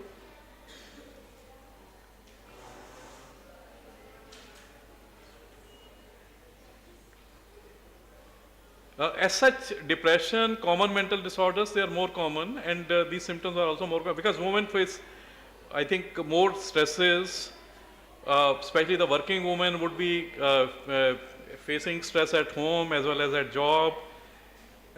Then the women go through number of stressful phases during as they grow older, starting from the adolescence, then pregnancy, childbirth, menopause. These are the things which don't happen in the men. And then there could be social causes. So there is a number of such things which could be responsible, hormonal and social, and these could be responsible for also genesis of, or maybe more commonality of medically unexplained physical symptoms. Now I'll be just sharing some common case witness. A 45-year-old lady presents with recurrent headache, low backache for 5 to 6 years, physical examination and investigations don't reveal any abnormality. She also underwent hysterectomy for fibroids nearly 7 years ago. That is at the age of just 38, she underwent hysterectomy. Now, this presentation is not uncommon. In fact, many times a hysterectomy is done for a benign indication where it was not indicated, and that leads to so many other problems.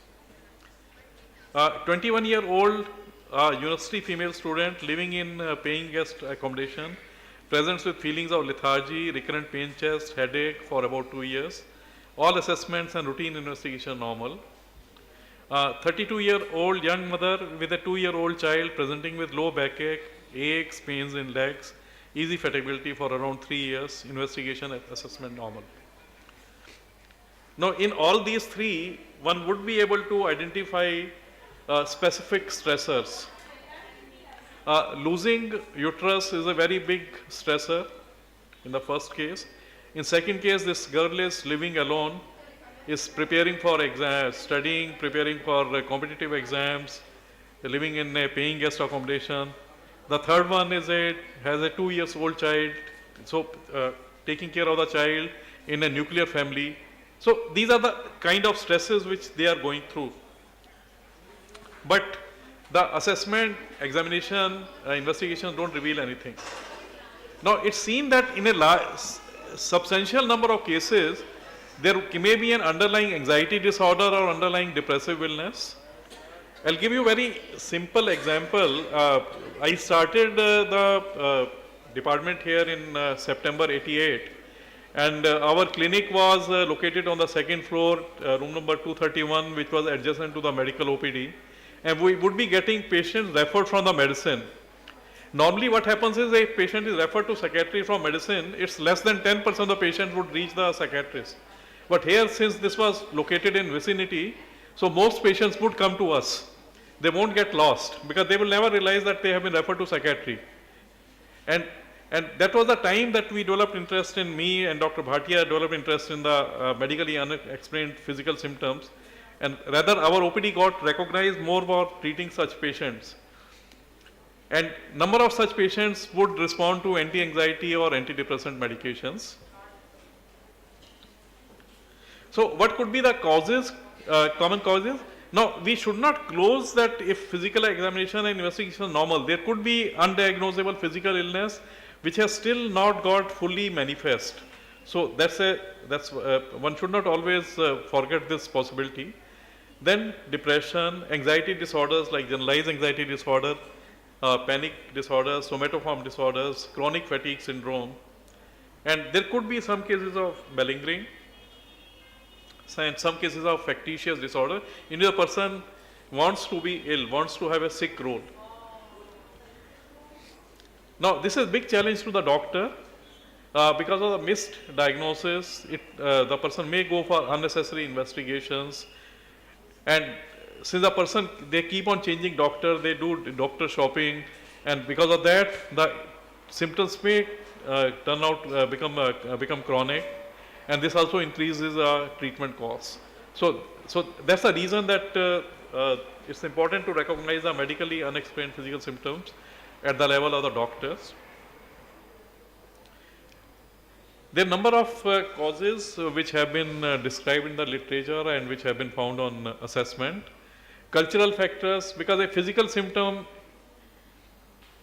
gets identified with an illness. So if patient is feeling stressed, the person if says I am feeling stressed, I am feeling low, I am feeling depressed, I am losing interest, nobody would recognize. So person goes for such a symptom which would bring which will make the family to take the patient to the doctor. Stressful life events, interpersonal conflict.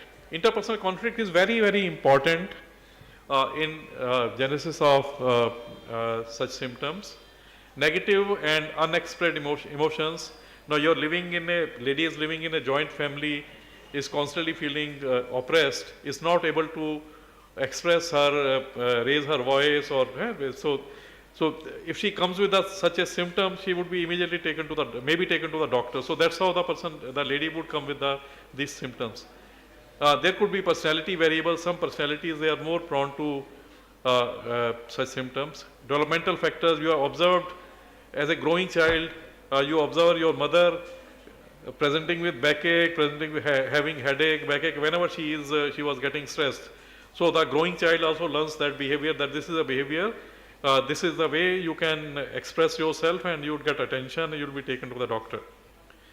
There could be also biological reasons. There could be maybe certain persons are predisposed to have enhanced response from the nervous system to the enhanced, they have more pain sensitivity. Disturbed filtering of the peripheral emotions, peripheral sensations, amplification or augmentation of sensations. Some people have a hyper arousal in the cortex and neurotransmitters. So what we can do for that? Now this is more at the level of the doctor or at the level of the health professional. Many of you are the health professionals. Detailed history of physical examination. Now role of nurses would be, if the investigations and investigations are normal, you need to reassure the patient. One may go for the lifestyle interventions, anxiety management, those are the things. So if there is no evidence of physical illness, one should look for symptoms of anxiety or depression. And what happens is 50, 60, 70% cases, one is able to identify some signs of anxiety or depression, or any recent life stressor or change in life situation, financial loss, marital disharmony, death in family, change of job, retirement. So there are so many things which can lead to such symptoms. Now I have recently I got a patient, now this is a male patient who is just retired, and he is getting up around 3 a.m. and is has a chest pain, palpitations. Normally in midnight, if the person is getting up at midnight and at the first onset at the age of 60, it's unlikely to be a cardiac event. And he has been fully investigated and in cardiology, and everything is normal. So now here I would say that this is a medically unexplained symptom, but his retirement has a relation with that, there is an important life event with which this symptoms was related. Normally medically unexplained symptoms don't appear for the first time in the older age. Generally they would be in early 20s or adolescence, and the symptoms continue over the period. And we treat if we are able to diagnose the anxiety disorder or depression, we would treat, and most such patients would respond to the specific treatment if it's an underlying anxiety disorder or underlying depression. Now, number of non-pharmacological interventions are very important. Now, this includes focus on assessment, that one should not be missing any physical illness. Supportive listening. If one listens, one is able to identify stress, that there could be some stress which one would be able to identify, and the patient also feels reassured that doctor has listened to me. Detailed history and physical examination. So primary concern is being understood. Giving a feedback that examination is normal, you don't have any serious physical illness. There may be something which is not diagnosed now, but it's nothing serious. So that itself reassures the patient. And one should also try to identify if there is underlying distress, and link the symptoms to the psychosocial stressors if present, and focus on improving functioning and decreasing distress rather than complete removal of symptoms. We may say that symptoms will come down, distress will come down. So generally this helps the patient, and over the period the symptom would also remit, disappear. Unnecessary investigations should be curtailed, and regularly scheduled follow-up visits, maybe visit every 2 months, every 1 month, and that can be arranged. And preparing a plan of management, negotiating goals of treatment with patient. Other thing is recognizing stress in yourself.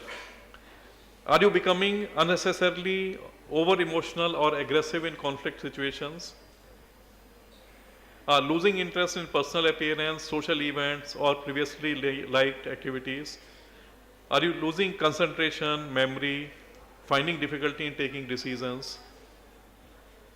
Constantly having sadness, guilt, fatigue, apathy, losing interest in the things which interested you, irritability, feelings of helplessness, feeling loss of confidence in personal abilities, getting feelings of lack of self-worth.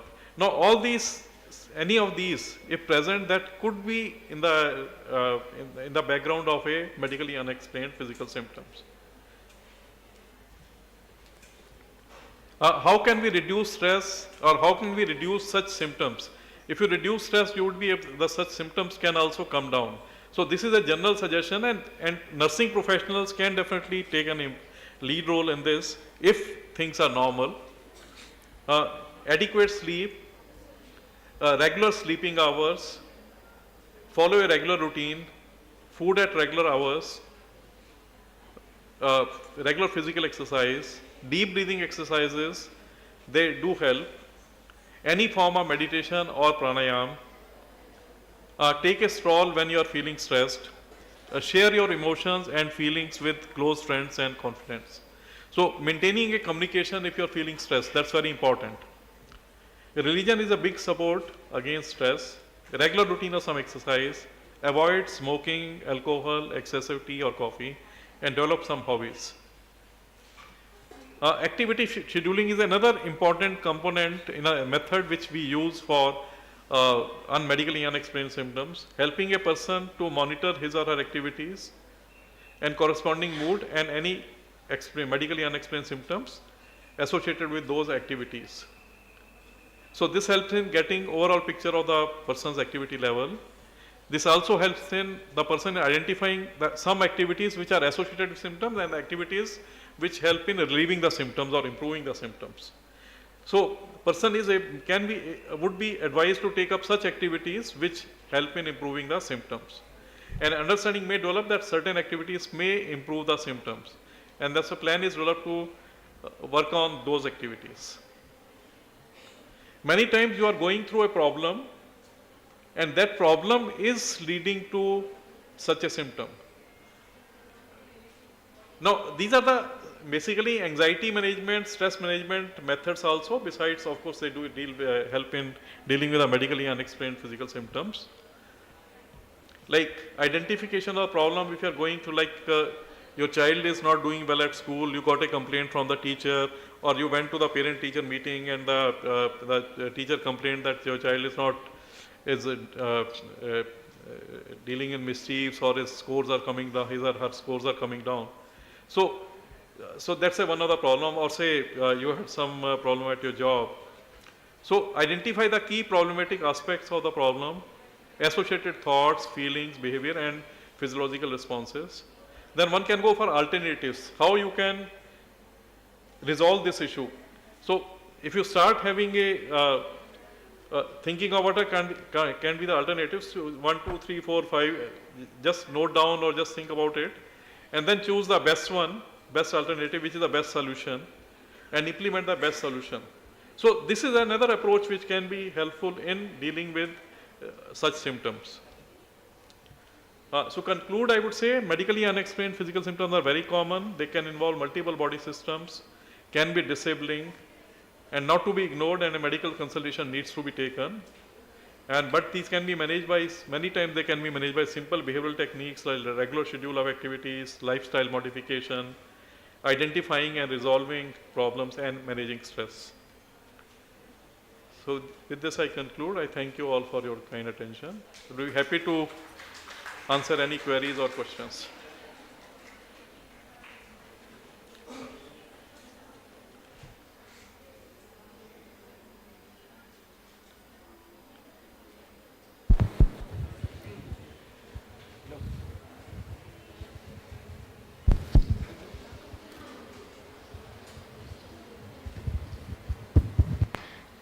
Any questions or comment? What Dr. Chadda has given an elaborate lecture on. This is a big challenge in psychiatry, medically unexplained symptoms. In every specialty, people are encountering these kind of patients. So any question, any comments?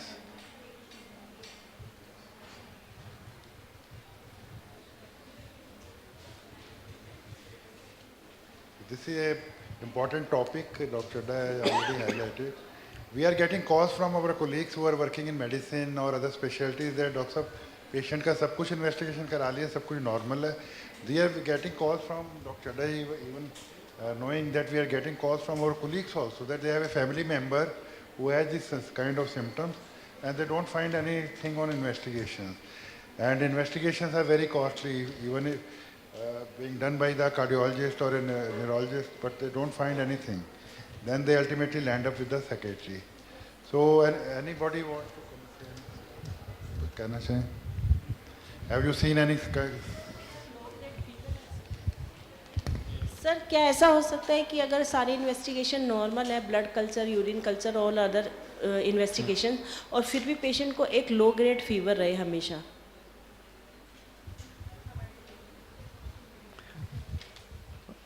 अगर सब test normal है, possible है कि low grade हो सकता है कि उसका जो थर्मोस्टेट है बॉडी उसका ब्रेन में जो थर्मोस्टेट है वो ही उसमें हायर लेवल पे सेट है, तो उस वजह से वो टेम्परेचर जो है हमेशा वो 99 और 99.2 चल रहा है.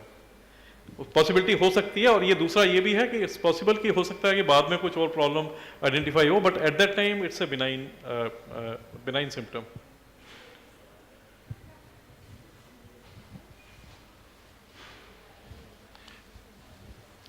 आप लोगों को काफ़ी अवेयरनेस कराई गई है बर्नआउट के बारे में आपको मालूम है? जो आपके ऑफिस पे भी बहुत लोग होंगे, वो complaining and they are taking leave from the office, they are not able to work, their interest is not there, such kind of patients.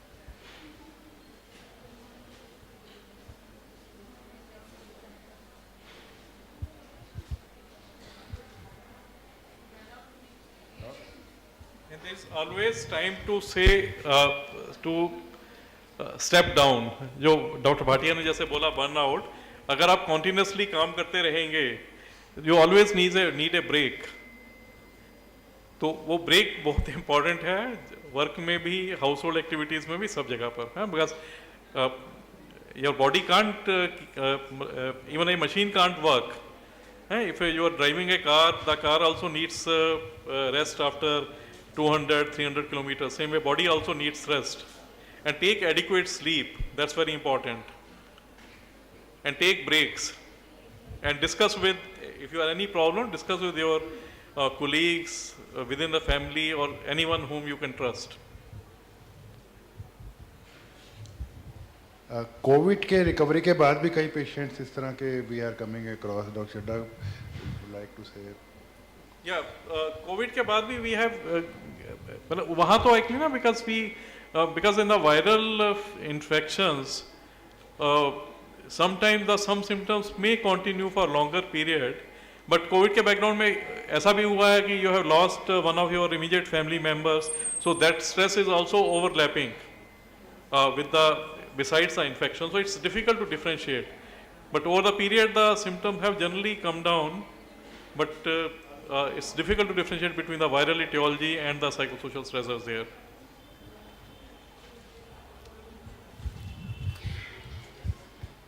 So we can conclude, Dr. Bhatia. Yeah.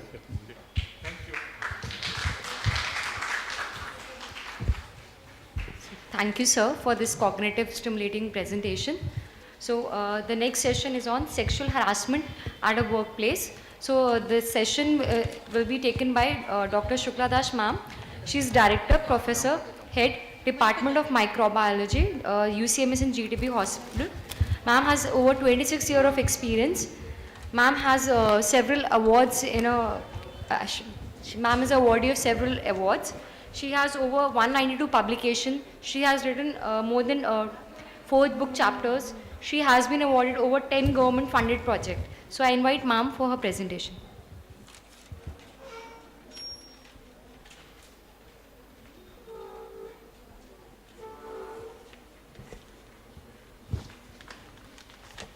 Good afternoon, everyone. So Shruti is not here, but Dr.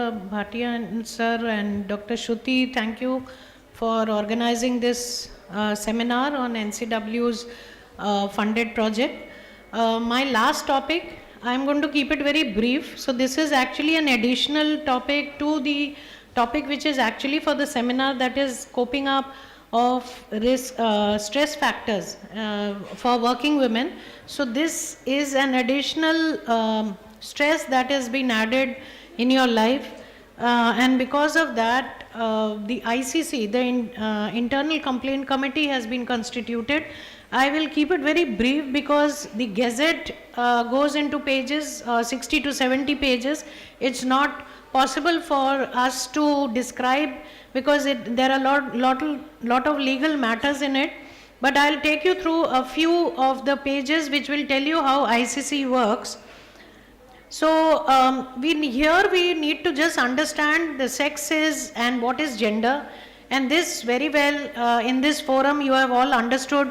It is biological difference, we identify it as a sex, whereas gender is what the society has constructed.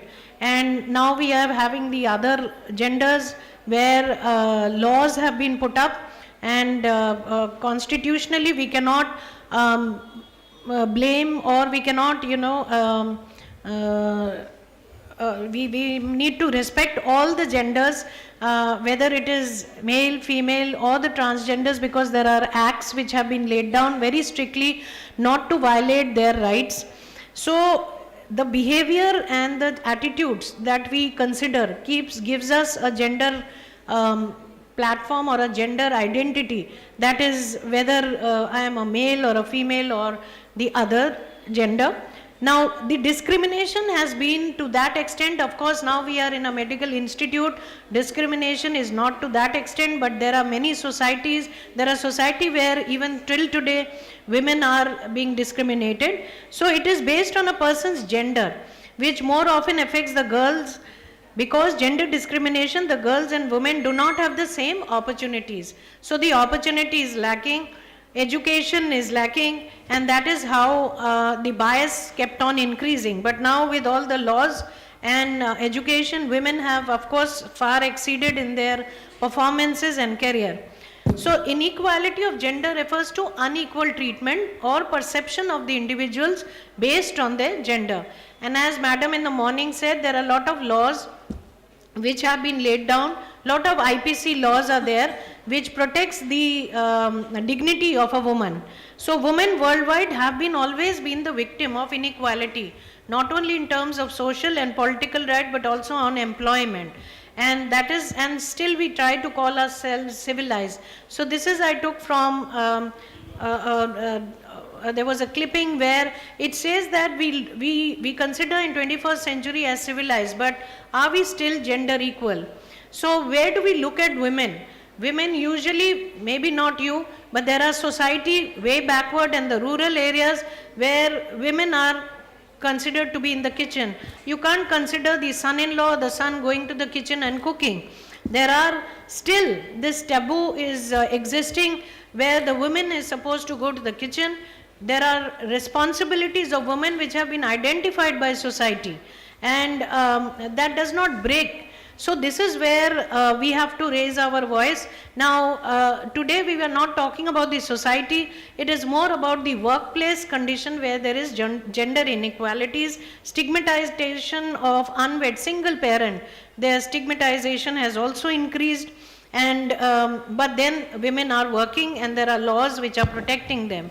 So these are a few adjectives we keep using. So for a masculine, he is active, presence, independent, whereas a feminine is usually emotional and feminine, illogical. We add these adjectives to male and female and giving a masculine or a feminine character to it.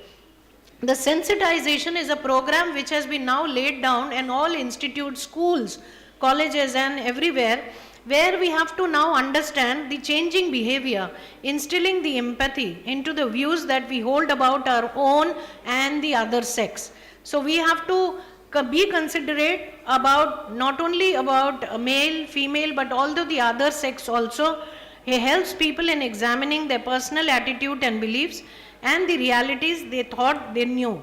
So this is the sensitization program, which I will just go through what we are doing in our institute, so that you understand, and then tell someone who is unaware of these facts and spread the news. So sexual harassment at workplace. So this is sexual harassment women at workplace. This is prevention, prohibition and prevention of sexual act laid down by the Gazette of India, notified in 2013, but it was passed in Lok Sabha and then Rajya Sabha in 2012.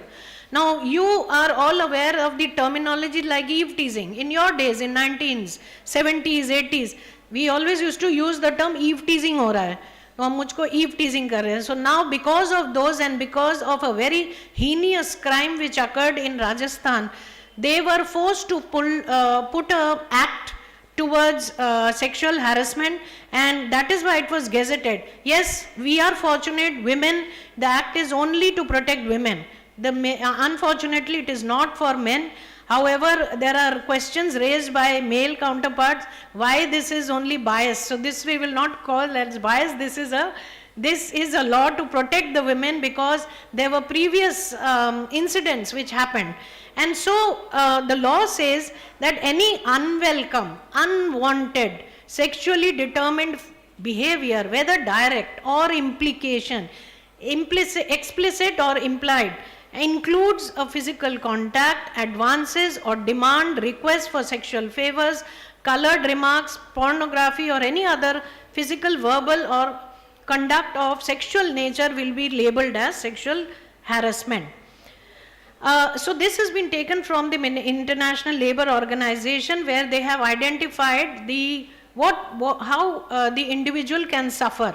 So there can be, if an individual has been classified or has been sexually harassed, so then the employer, there is low productivity by that person, the person remains embarrassed, there is gossip around the society that this person is not, if you do not report, or even if you report, again the same thing happens. Your complaint becomes, the ICC does not publicize it, but it somehow gets publicized by the word of mouth, by others. The woman feels insecure, feels ridiculed, and thinks that it is a matter of gossip, everyone is enjoying it. So society has to take care of this. There is long-term rehabilitation, and later on the woman will go back, sit at home, not work, unemployment will increase in such women, and they will undermine their capacity to work. So the law is there. The Gazette tells that best is that if there is a complaint, then you immediately put it up across to the ICC, so that the time is not lost, and so that you are able to get an answer as quickly as possible. So this was updated. The Gazette, as I said in my in morning in the discussion, the Gazette has certain rules, regulation, and it is very legally bound by, we cannot distort the rule and regulation, and this gets updated. So the ICC society, I am the ex-ICC founder, the ICC started where I was the chairperson initially under the membership of lot of faculty members. Now the ICC is being chaired, and every 3 years the ICC of a institute gets nominated and from the by the principal, and it changes. So this is how updation, you have to keep on looking at the Gazette. If there are any updates, change in the policy, the ICC has to look at those policies and make amendments in their day-to-day work. So this is the act as laid down by UGC. An internal complaint committee has to work on it. The objective of the act is protection against the sexual harassment at workplace. So each of these words, please mind you, look at the definition. What is sexual harassment? We will define who is the complainant, who is the respondent or the perpetrator, what is a workplace? Is a metro station a workplace, or only the premises of our college is the workplace? And how are the redressal measures? It extends to entire country. Every institute must have. If you do not have an ICC in the institute, you will be penalized. This comes under the act very strictly. So harassment here is, see, the Vishaka case was a gang rape, whereas that was very extreme, whereas here, because of that, the act was laid down. But here, if these minor incidents are not reported or are overlooked, then women will always remain a target, and we will always be fighting for discrimination. So if you look at these definitions, sexual harassment includes physical contact, advances, a demand or a request only as a favor, or some colored remarks, showing pornography and unwelcome verbal. Now this is again, ICC has to, like there are training programs for the ICC members also. They have to undergo training. We are not self-trained or read books and then become trained in it. It is very complicated when the proceedings happen, when there is a complaint put across to the ICC. So a perception of a woman of a colored remark by a male counterpart can be welcome or not welcome. So this difference is up to the complainant, and if the complainant keeps on telling the male counterpart stop, the person does not stop, then it becomes actually a habitual matter, and then the person has to then the person is forced to put up a complaint. The circumstances, any one of the following circumstances connected or related to behavior having sexual overtones. So these are, again, as I said, it can be very explicit or can be implied. So can you think of an example at a workplace? So at a workplace, sexual demands can be there for promotion or for better activities or for your upgradation to your role what you are playing. Maybe you are upgraded to a next level. So these sexual favors are not welcome. What is this that it says? Explicit promise of preferential treatment as quid pro quo. So this is this for that. So you give me a sexual favor, I will give you this result. So this was one of the sexual circumstances which was laid down in the Gazette. The others are very explicit. threat, detrimental in treatment in conduct of work. So a person may be, so a female is on leave for a long time because of some medical issues, but the employer demands that sexually the favors can be met. If they are fulfilled, then your leaves will be cancelled. So I'm giving you very not very incidental or not very examples which have been cited in the Gazette. So these none of the examples are from our institute. Implied or explicit threat about the present or future status of the person concerned, creating or intimidating or a hostile learning environment, and humiliating treatment affecting the health and the dignity of the person. These are the circumstances which can lead to sexual overtones. So now what are the warning signs? These are inappropriate behavior. Can be a sexual comment or a joke, phone call, stories, or a look, gesture, or just a touch. Now I'll give you an example where some male counterpart, as you is a co-ed, so there is a male counterpart who has the tendency to touch the back of female, male, and talk. So that can be that he's doing it for everyone. So that if one person puts it as a complaint, maybe the ICC looks at that it is a behavioral instinct or it's his behavior. So that person can be asked to stop and you have to make him realize that this behavior is unpleasant to many and may be pleasant to the others. Again, it comes to perception. So it becomes very difficult for one person to put it as a complaint. Then there are certain incidents like a phone call. You may have a morphed picture of someone who's touching you. Now this usually during an inquiry you must have ready witnesses, or the complaint has to be very genuine. It cannot be anonymous. If you have just a picture, so the picture is now, you know, because of AI and other apps which are available, you can morph a picture. That will not hold good as evidence. Now what is not considered as sexual harassment is compliments. If someone is complimenting you that you are looking good, your sari is good, that will not come as a sexual complaint.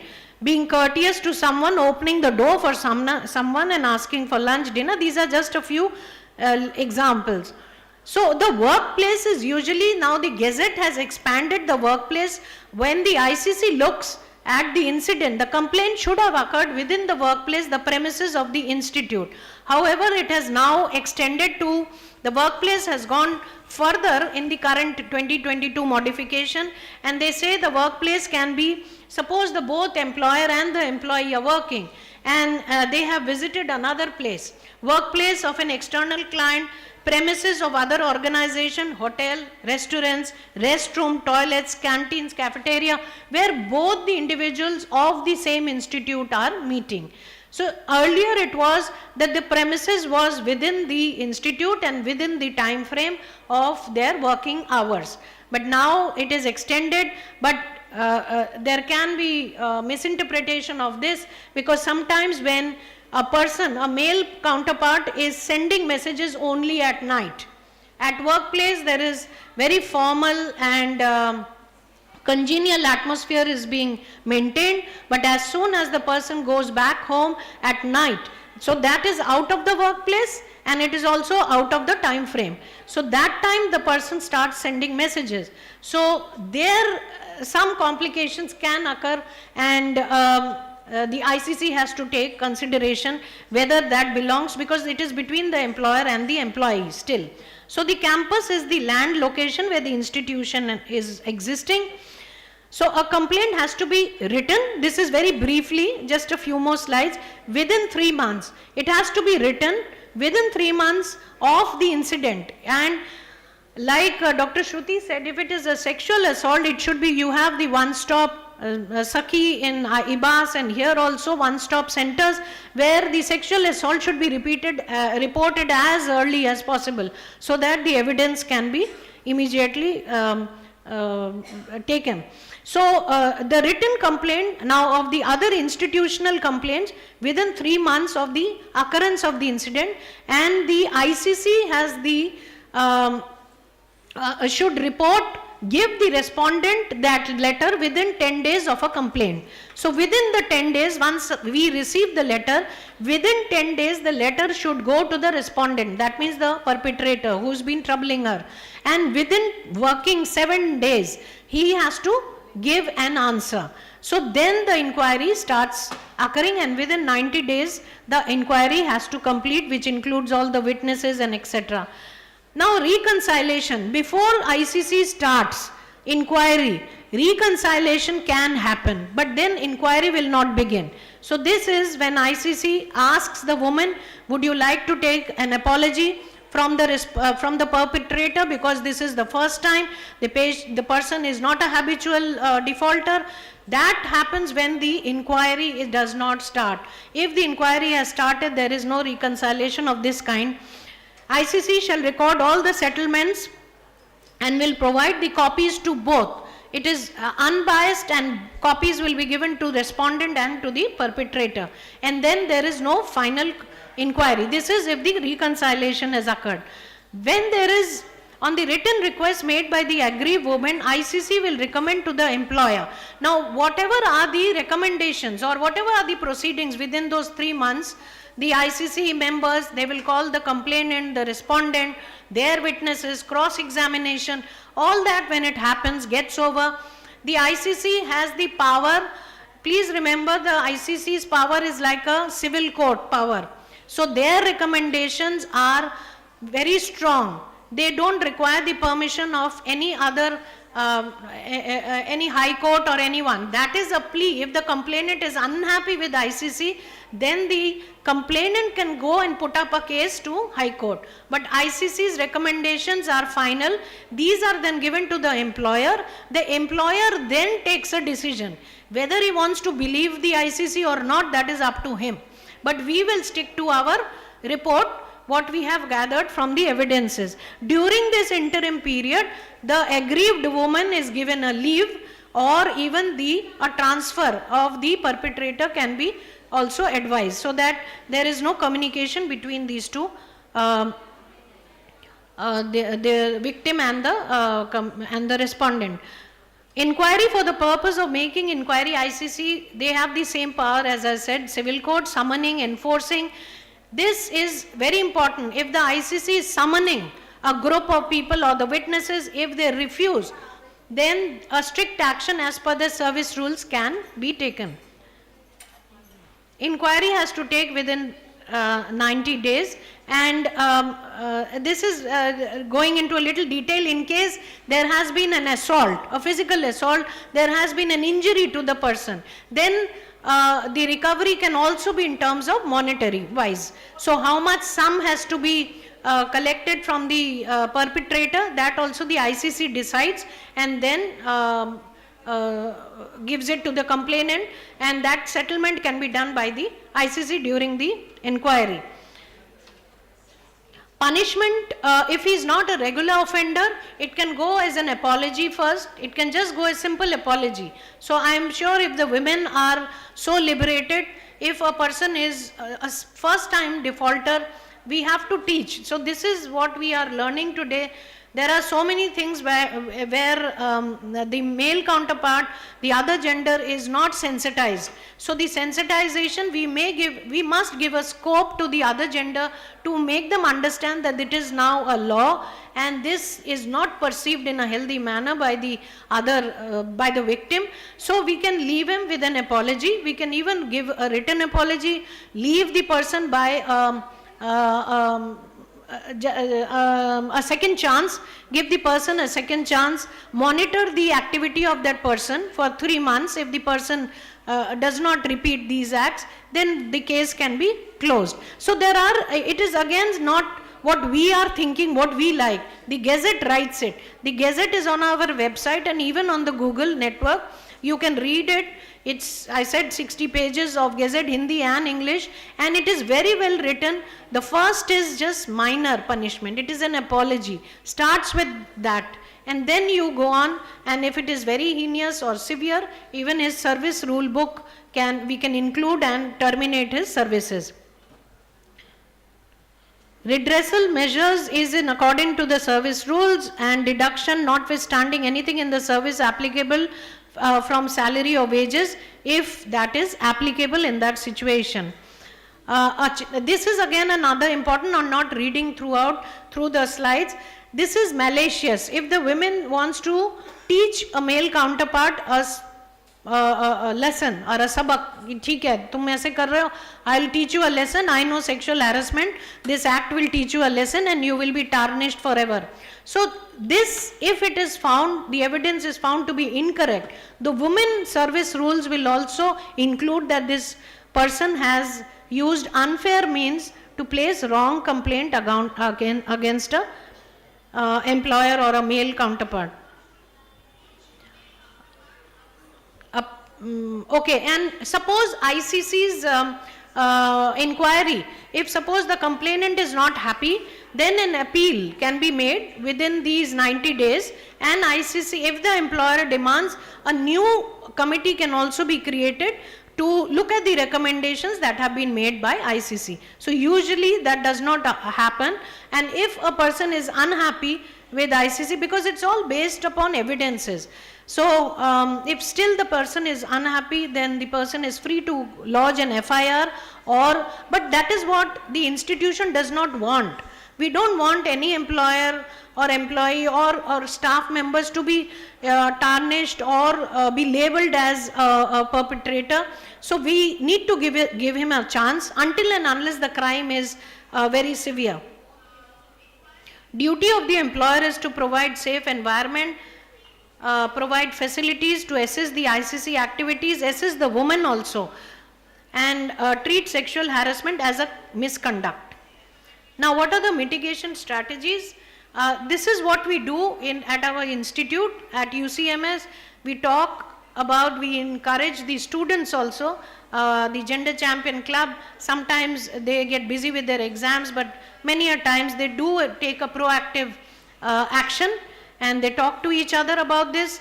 A student who has a problem can talk to another student. There are student committee members also, and the student members also play a very important role. Condemn such instances. If suppose you are in a group and you find a male counterpart doing cracking such jokes, colored jokes, or sharing some photographs, you can immediately stop that person and say that this the sexual act is very strong. If a complaint is put against you, then it will become a big bother for your service. Student can remain active and vigilant and do not embrace silence. Be sensitive to these social issues. It is not, eve teasing and bullying is no longer a fun. Student can choose to support a woman who lodges a complaint. Adopt a firm and uncompromising stand against such harassers. Key to success is active participation, prevention, prohibition, sensitize. This is what our poster has been displayed everywhere. And we have a Gender Champion Club which was laid down, the guidelines were laid down by Ministry of Health, Women and Child Development, HRD. This was a survey done by Dr. Shruti and by postgraduates. And we found, if you'll be surprised to see that 35% of them felt sexual inappropriate remarks were passed casually. So that's a large number, or depending upon the appearance. And half of the participants were even unaware of the guidelines, and whom contact in case of an event relating to sexual harassment at workplace, they did not even know where it is existing in the institute. 30% of them didn't know, had knowledge about the college committee. Now 85% of the participants believe that unwanted sexual comments, noises, gestures constituted. So large number were aware. There were some who were not aware, and 30% did not even know that there is a ICC existing in the institute. So we hold such programs where we invite external members. This one was one Digital Shakti on cyber alert. We give certificates to posters and to gender champions, and the role of the students is like this. There's helpline display, exposure, workshops in colleges. This was our annual report which was submitted number of cases, and this is how we display our posters at most of the places, and even the Medicamentum, which is a national conference by MBBS students, they are also displaying and using gender sensitization as one of their as a key component in their debates and discussions. So these are a few places where we have been holding the sensitization program. Again, one of our Cyber Alert online program by Dr. Sakshar Duggal. So summary is, to summarize, we need to understand zero tolerance, spread information to employees, review the policy. One size fits all model, this is a training. What I mean that training is common to all. I cannot say training faculty, no, you don't get trained. You are very superior. The more the senior, the more the superior, the more vulnerable you are as a target. So you better know what ICC is all about. Focus on positive attitude and professional behavior. Be proactive. Try to avoid any complaint. So what we advise, that talk to each other to avoid any complaint. But if there is a complaint, please respect it. So thank you.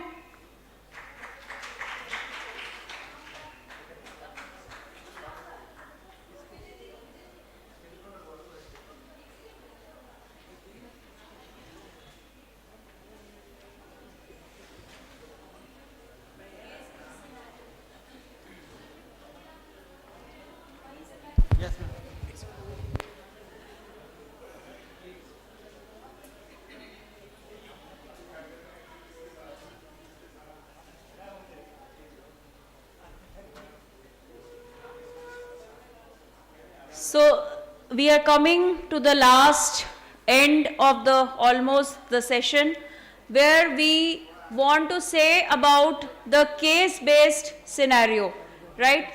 So ma'am has discussed about the prevention of sexual harassment at workplace, and this is the responsibility of the institutions, and rather a responsibility, academic responsibility of medical colleges to do gender sensitization, and this is our published work.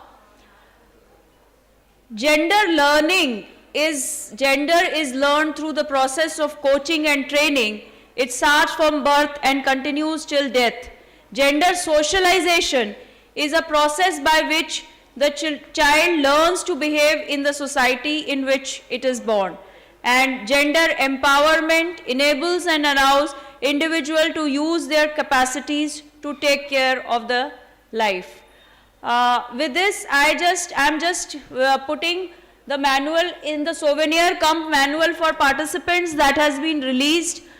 We have used this case vignette, and I just want an interactive session for this discussion. It will just take 2-3 minutes. Mr. Y, 25-year-old, sends a WhatsApp message containing a movie song being sung in a popular Bollywood movie to Miss X, 26-year-old. Both Mr. Y, Miss X had joined recently a private firm. Mr. Y behaves with Miss X in office premises in a cordial manner overtly. But he continues to send her different songs of movies with sexual fervor on a regular basis, being sung by a famous actresses, all popular love songs. So, it is open for the interaction.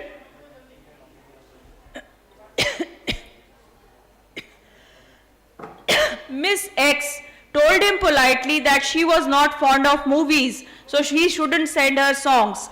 Mr. Y continued to send songs. Fed up, feeling distressed, she decided to lodge a complaint against him in the internal complaint committee. So just to emphasize the points once again. First, what is the constitution of internal complaint committee? Yes?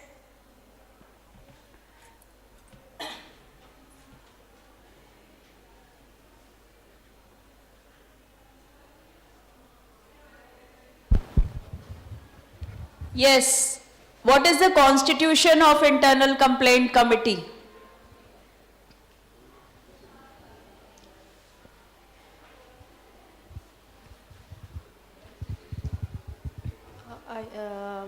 There is one chairperson and there are other members. One is legal expert, one from outside the institution, and some number is fixed for male members also. There should be a representation in the Internal Complaint Committee. This is very, very important. There has been recently a court case. I'm not, because we are already, we are in the closing end.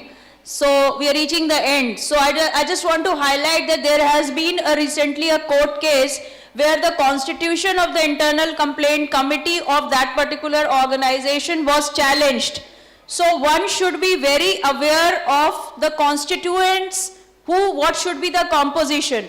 There is always a member in the NGO, like a non-governmental organization, social activist, or somebody who is not in the organization. And it should be represented by all. Like in our Internal Complaint Committee, both from the college side as well as from the hospital side, there is representation from Safai Karamchari, there is representation from administration, there is representation from students, there is representation from faculty. So all female members are there mostly, and the chairperson is also senior person. Now the important point is, even I have written former chairperson, ma'am has also written former chairperson. As per the act also, the chairperson also has to rotate, has to change to have it unbiased. So this is an important point. And it is as per the gadget, the prevention of sexual harassment of workplace. So I just want to ask you all a question. Was this case vignette shared with you? Does this come under the purview of this act? Yes, students?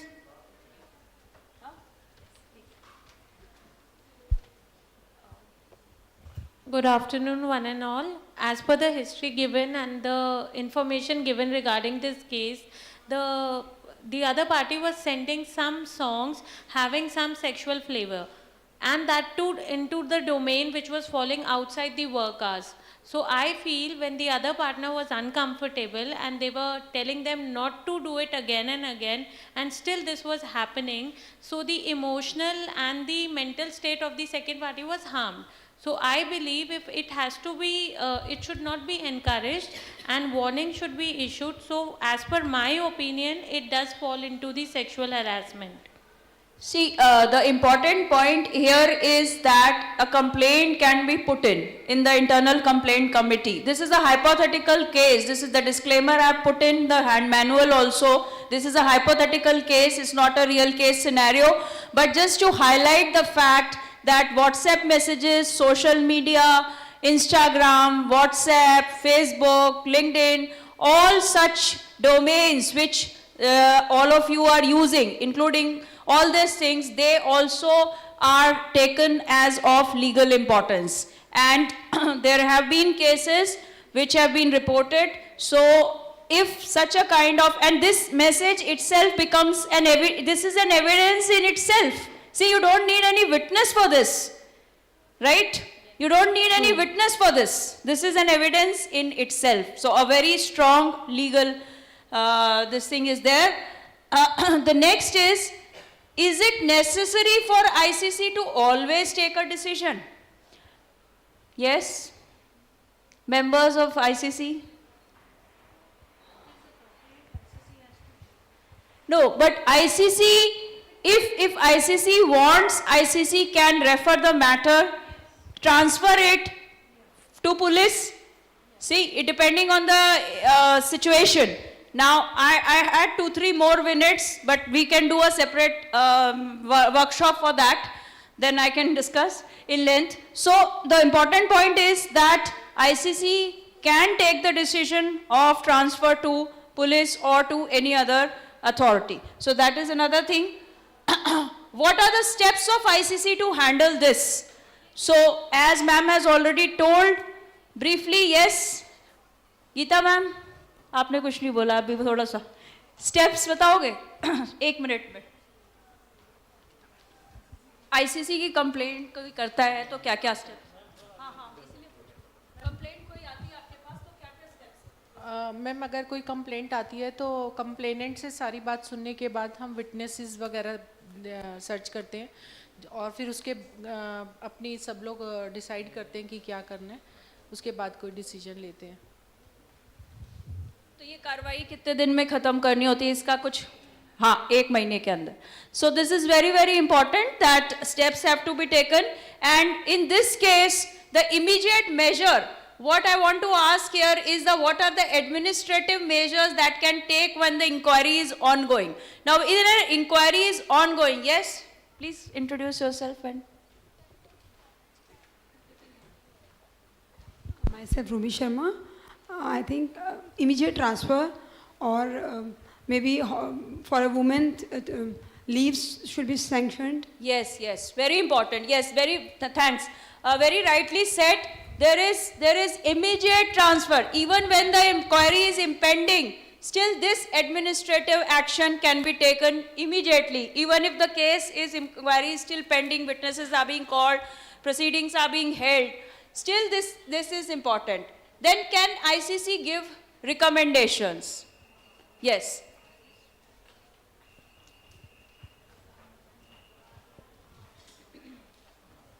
Yes, ma'am. I am Jayashri Krishnan from Biochemistry Lab. Yes, ICC committee can give recommendations whether they find the evidences they are correct or not, or the female has falsely implicated the case. Okay, so recommendations are given, and recommendations, ma'am has said, recommendations are given to the higher up authorities and subsequently the matter is being decided. Now, I would like our senior residents to please announce the awards for the poster session that was being conducted during the lunch hour. It was being chaired by the judges were Head of Department, Dr. R.K. Chadda sir from All India Institute of Medical Sciences and Madam Delina from National Commission for Women. So, I would like Dr. Pooja, our senior resident, to announce the awardees. Thank you, ma'am. So, award for the best poster goes to Miss Kajal. Miss Kajal, are you here? Yes.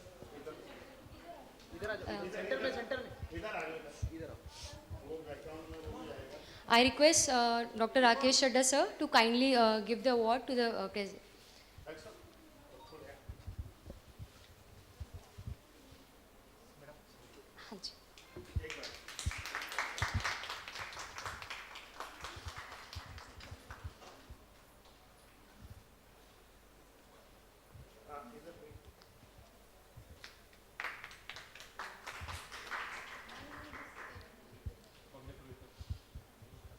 So the second prize goes to Miss Sangeeta.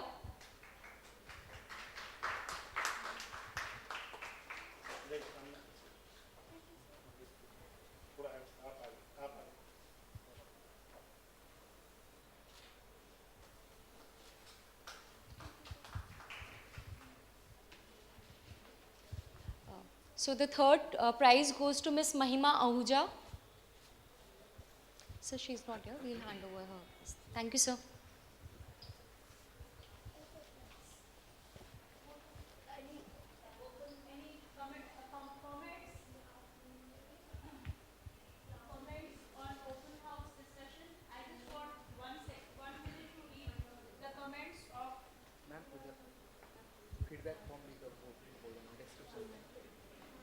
Just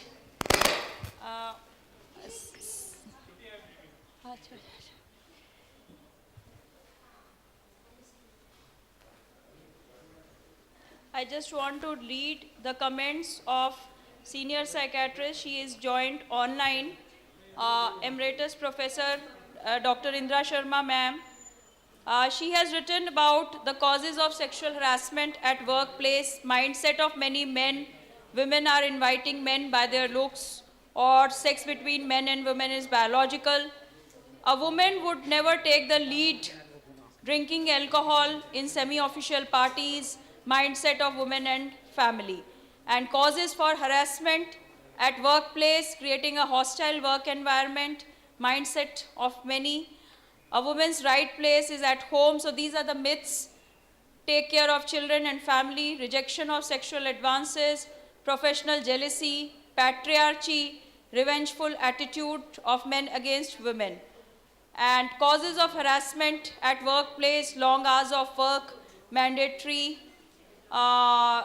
decking up in certain professions, mandatory serving of mandatory, not allowing women maternity leave, childcare leave, or incentives. So causes of sexual harassment and causes of problems of working women at home, mindset of many husbands, in-laws, duty of the woman to attend her domestic responsibility. Many husbands do not know how to cook or don't like to do so. It's the wife's duty. Not able to cope up with the domestic responsibilities.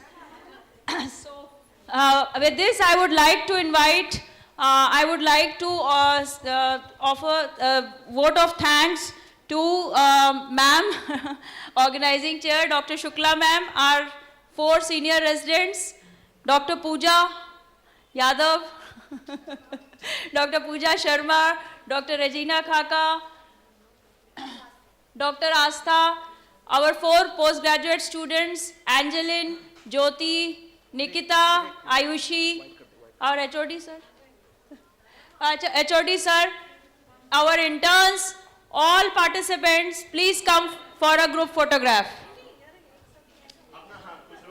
And vote of thanks as organizing secretary of the conference to Dr. MEU, Medical Education Unit, Dr. Amir,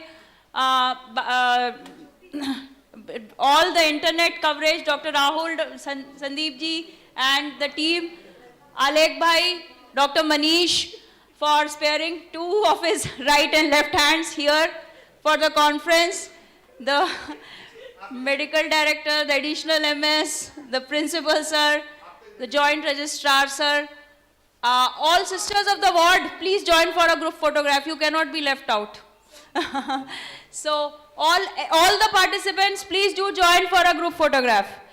A vote of thanks to all seniors, colleagues, participants, delegates, and all HP Singh sir, our caterer, our printer.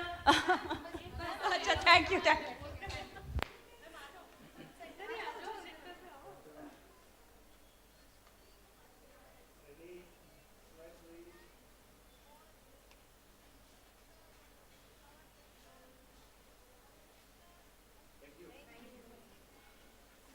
National Commission for Women, thank you. Live streaming to stop, please.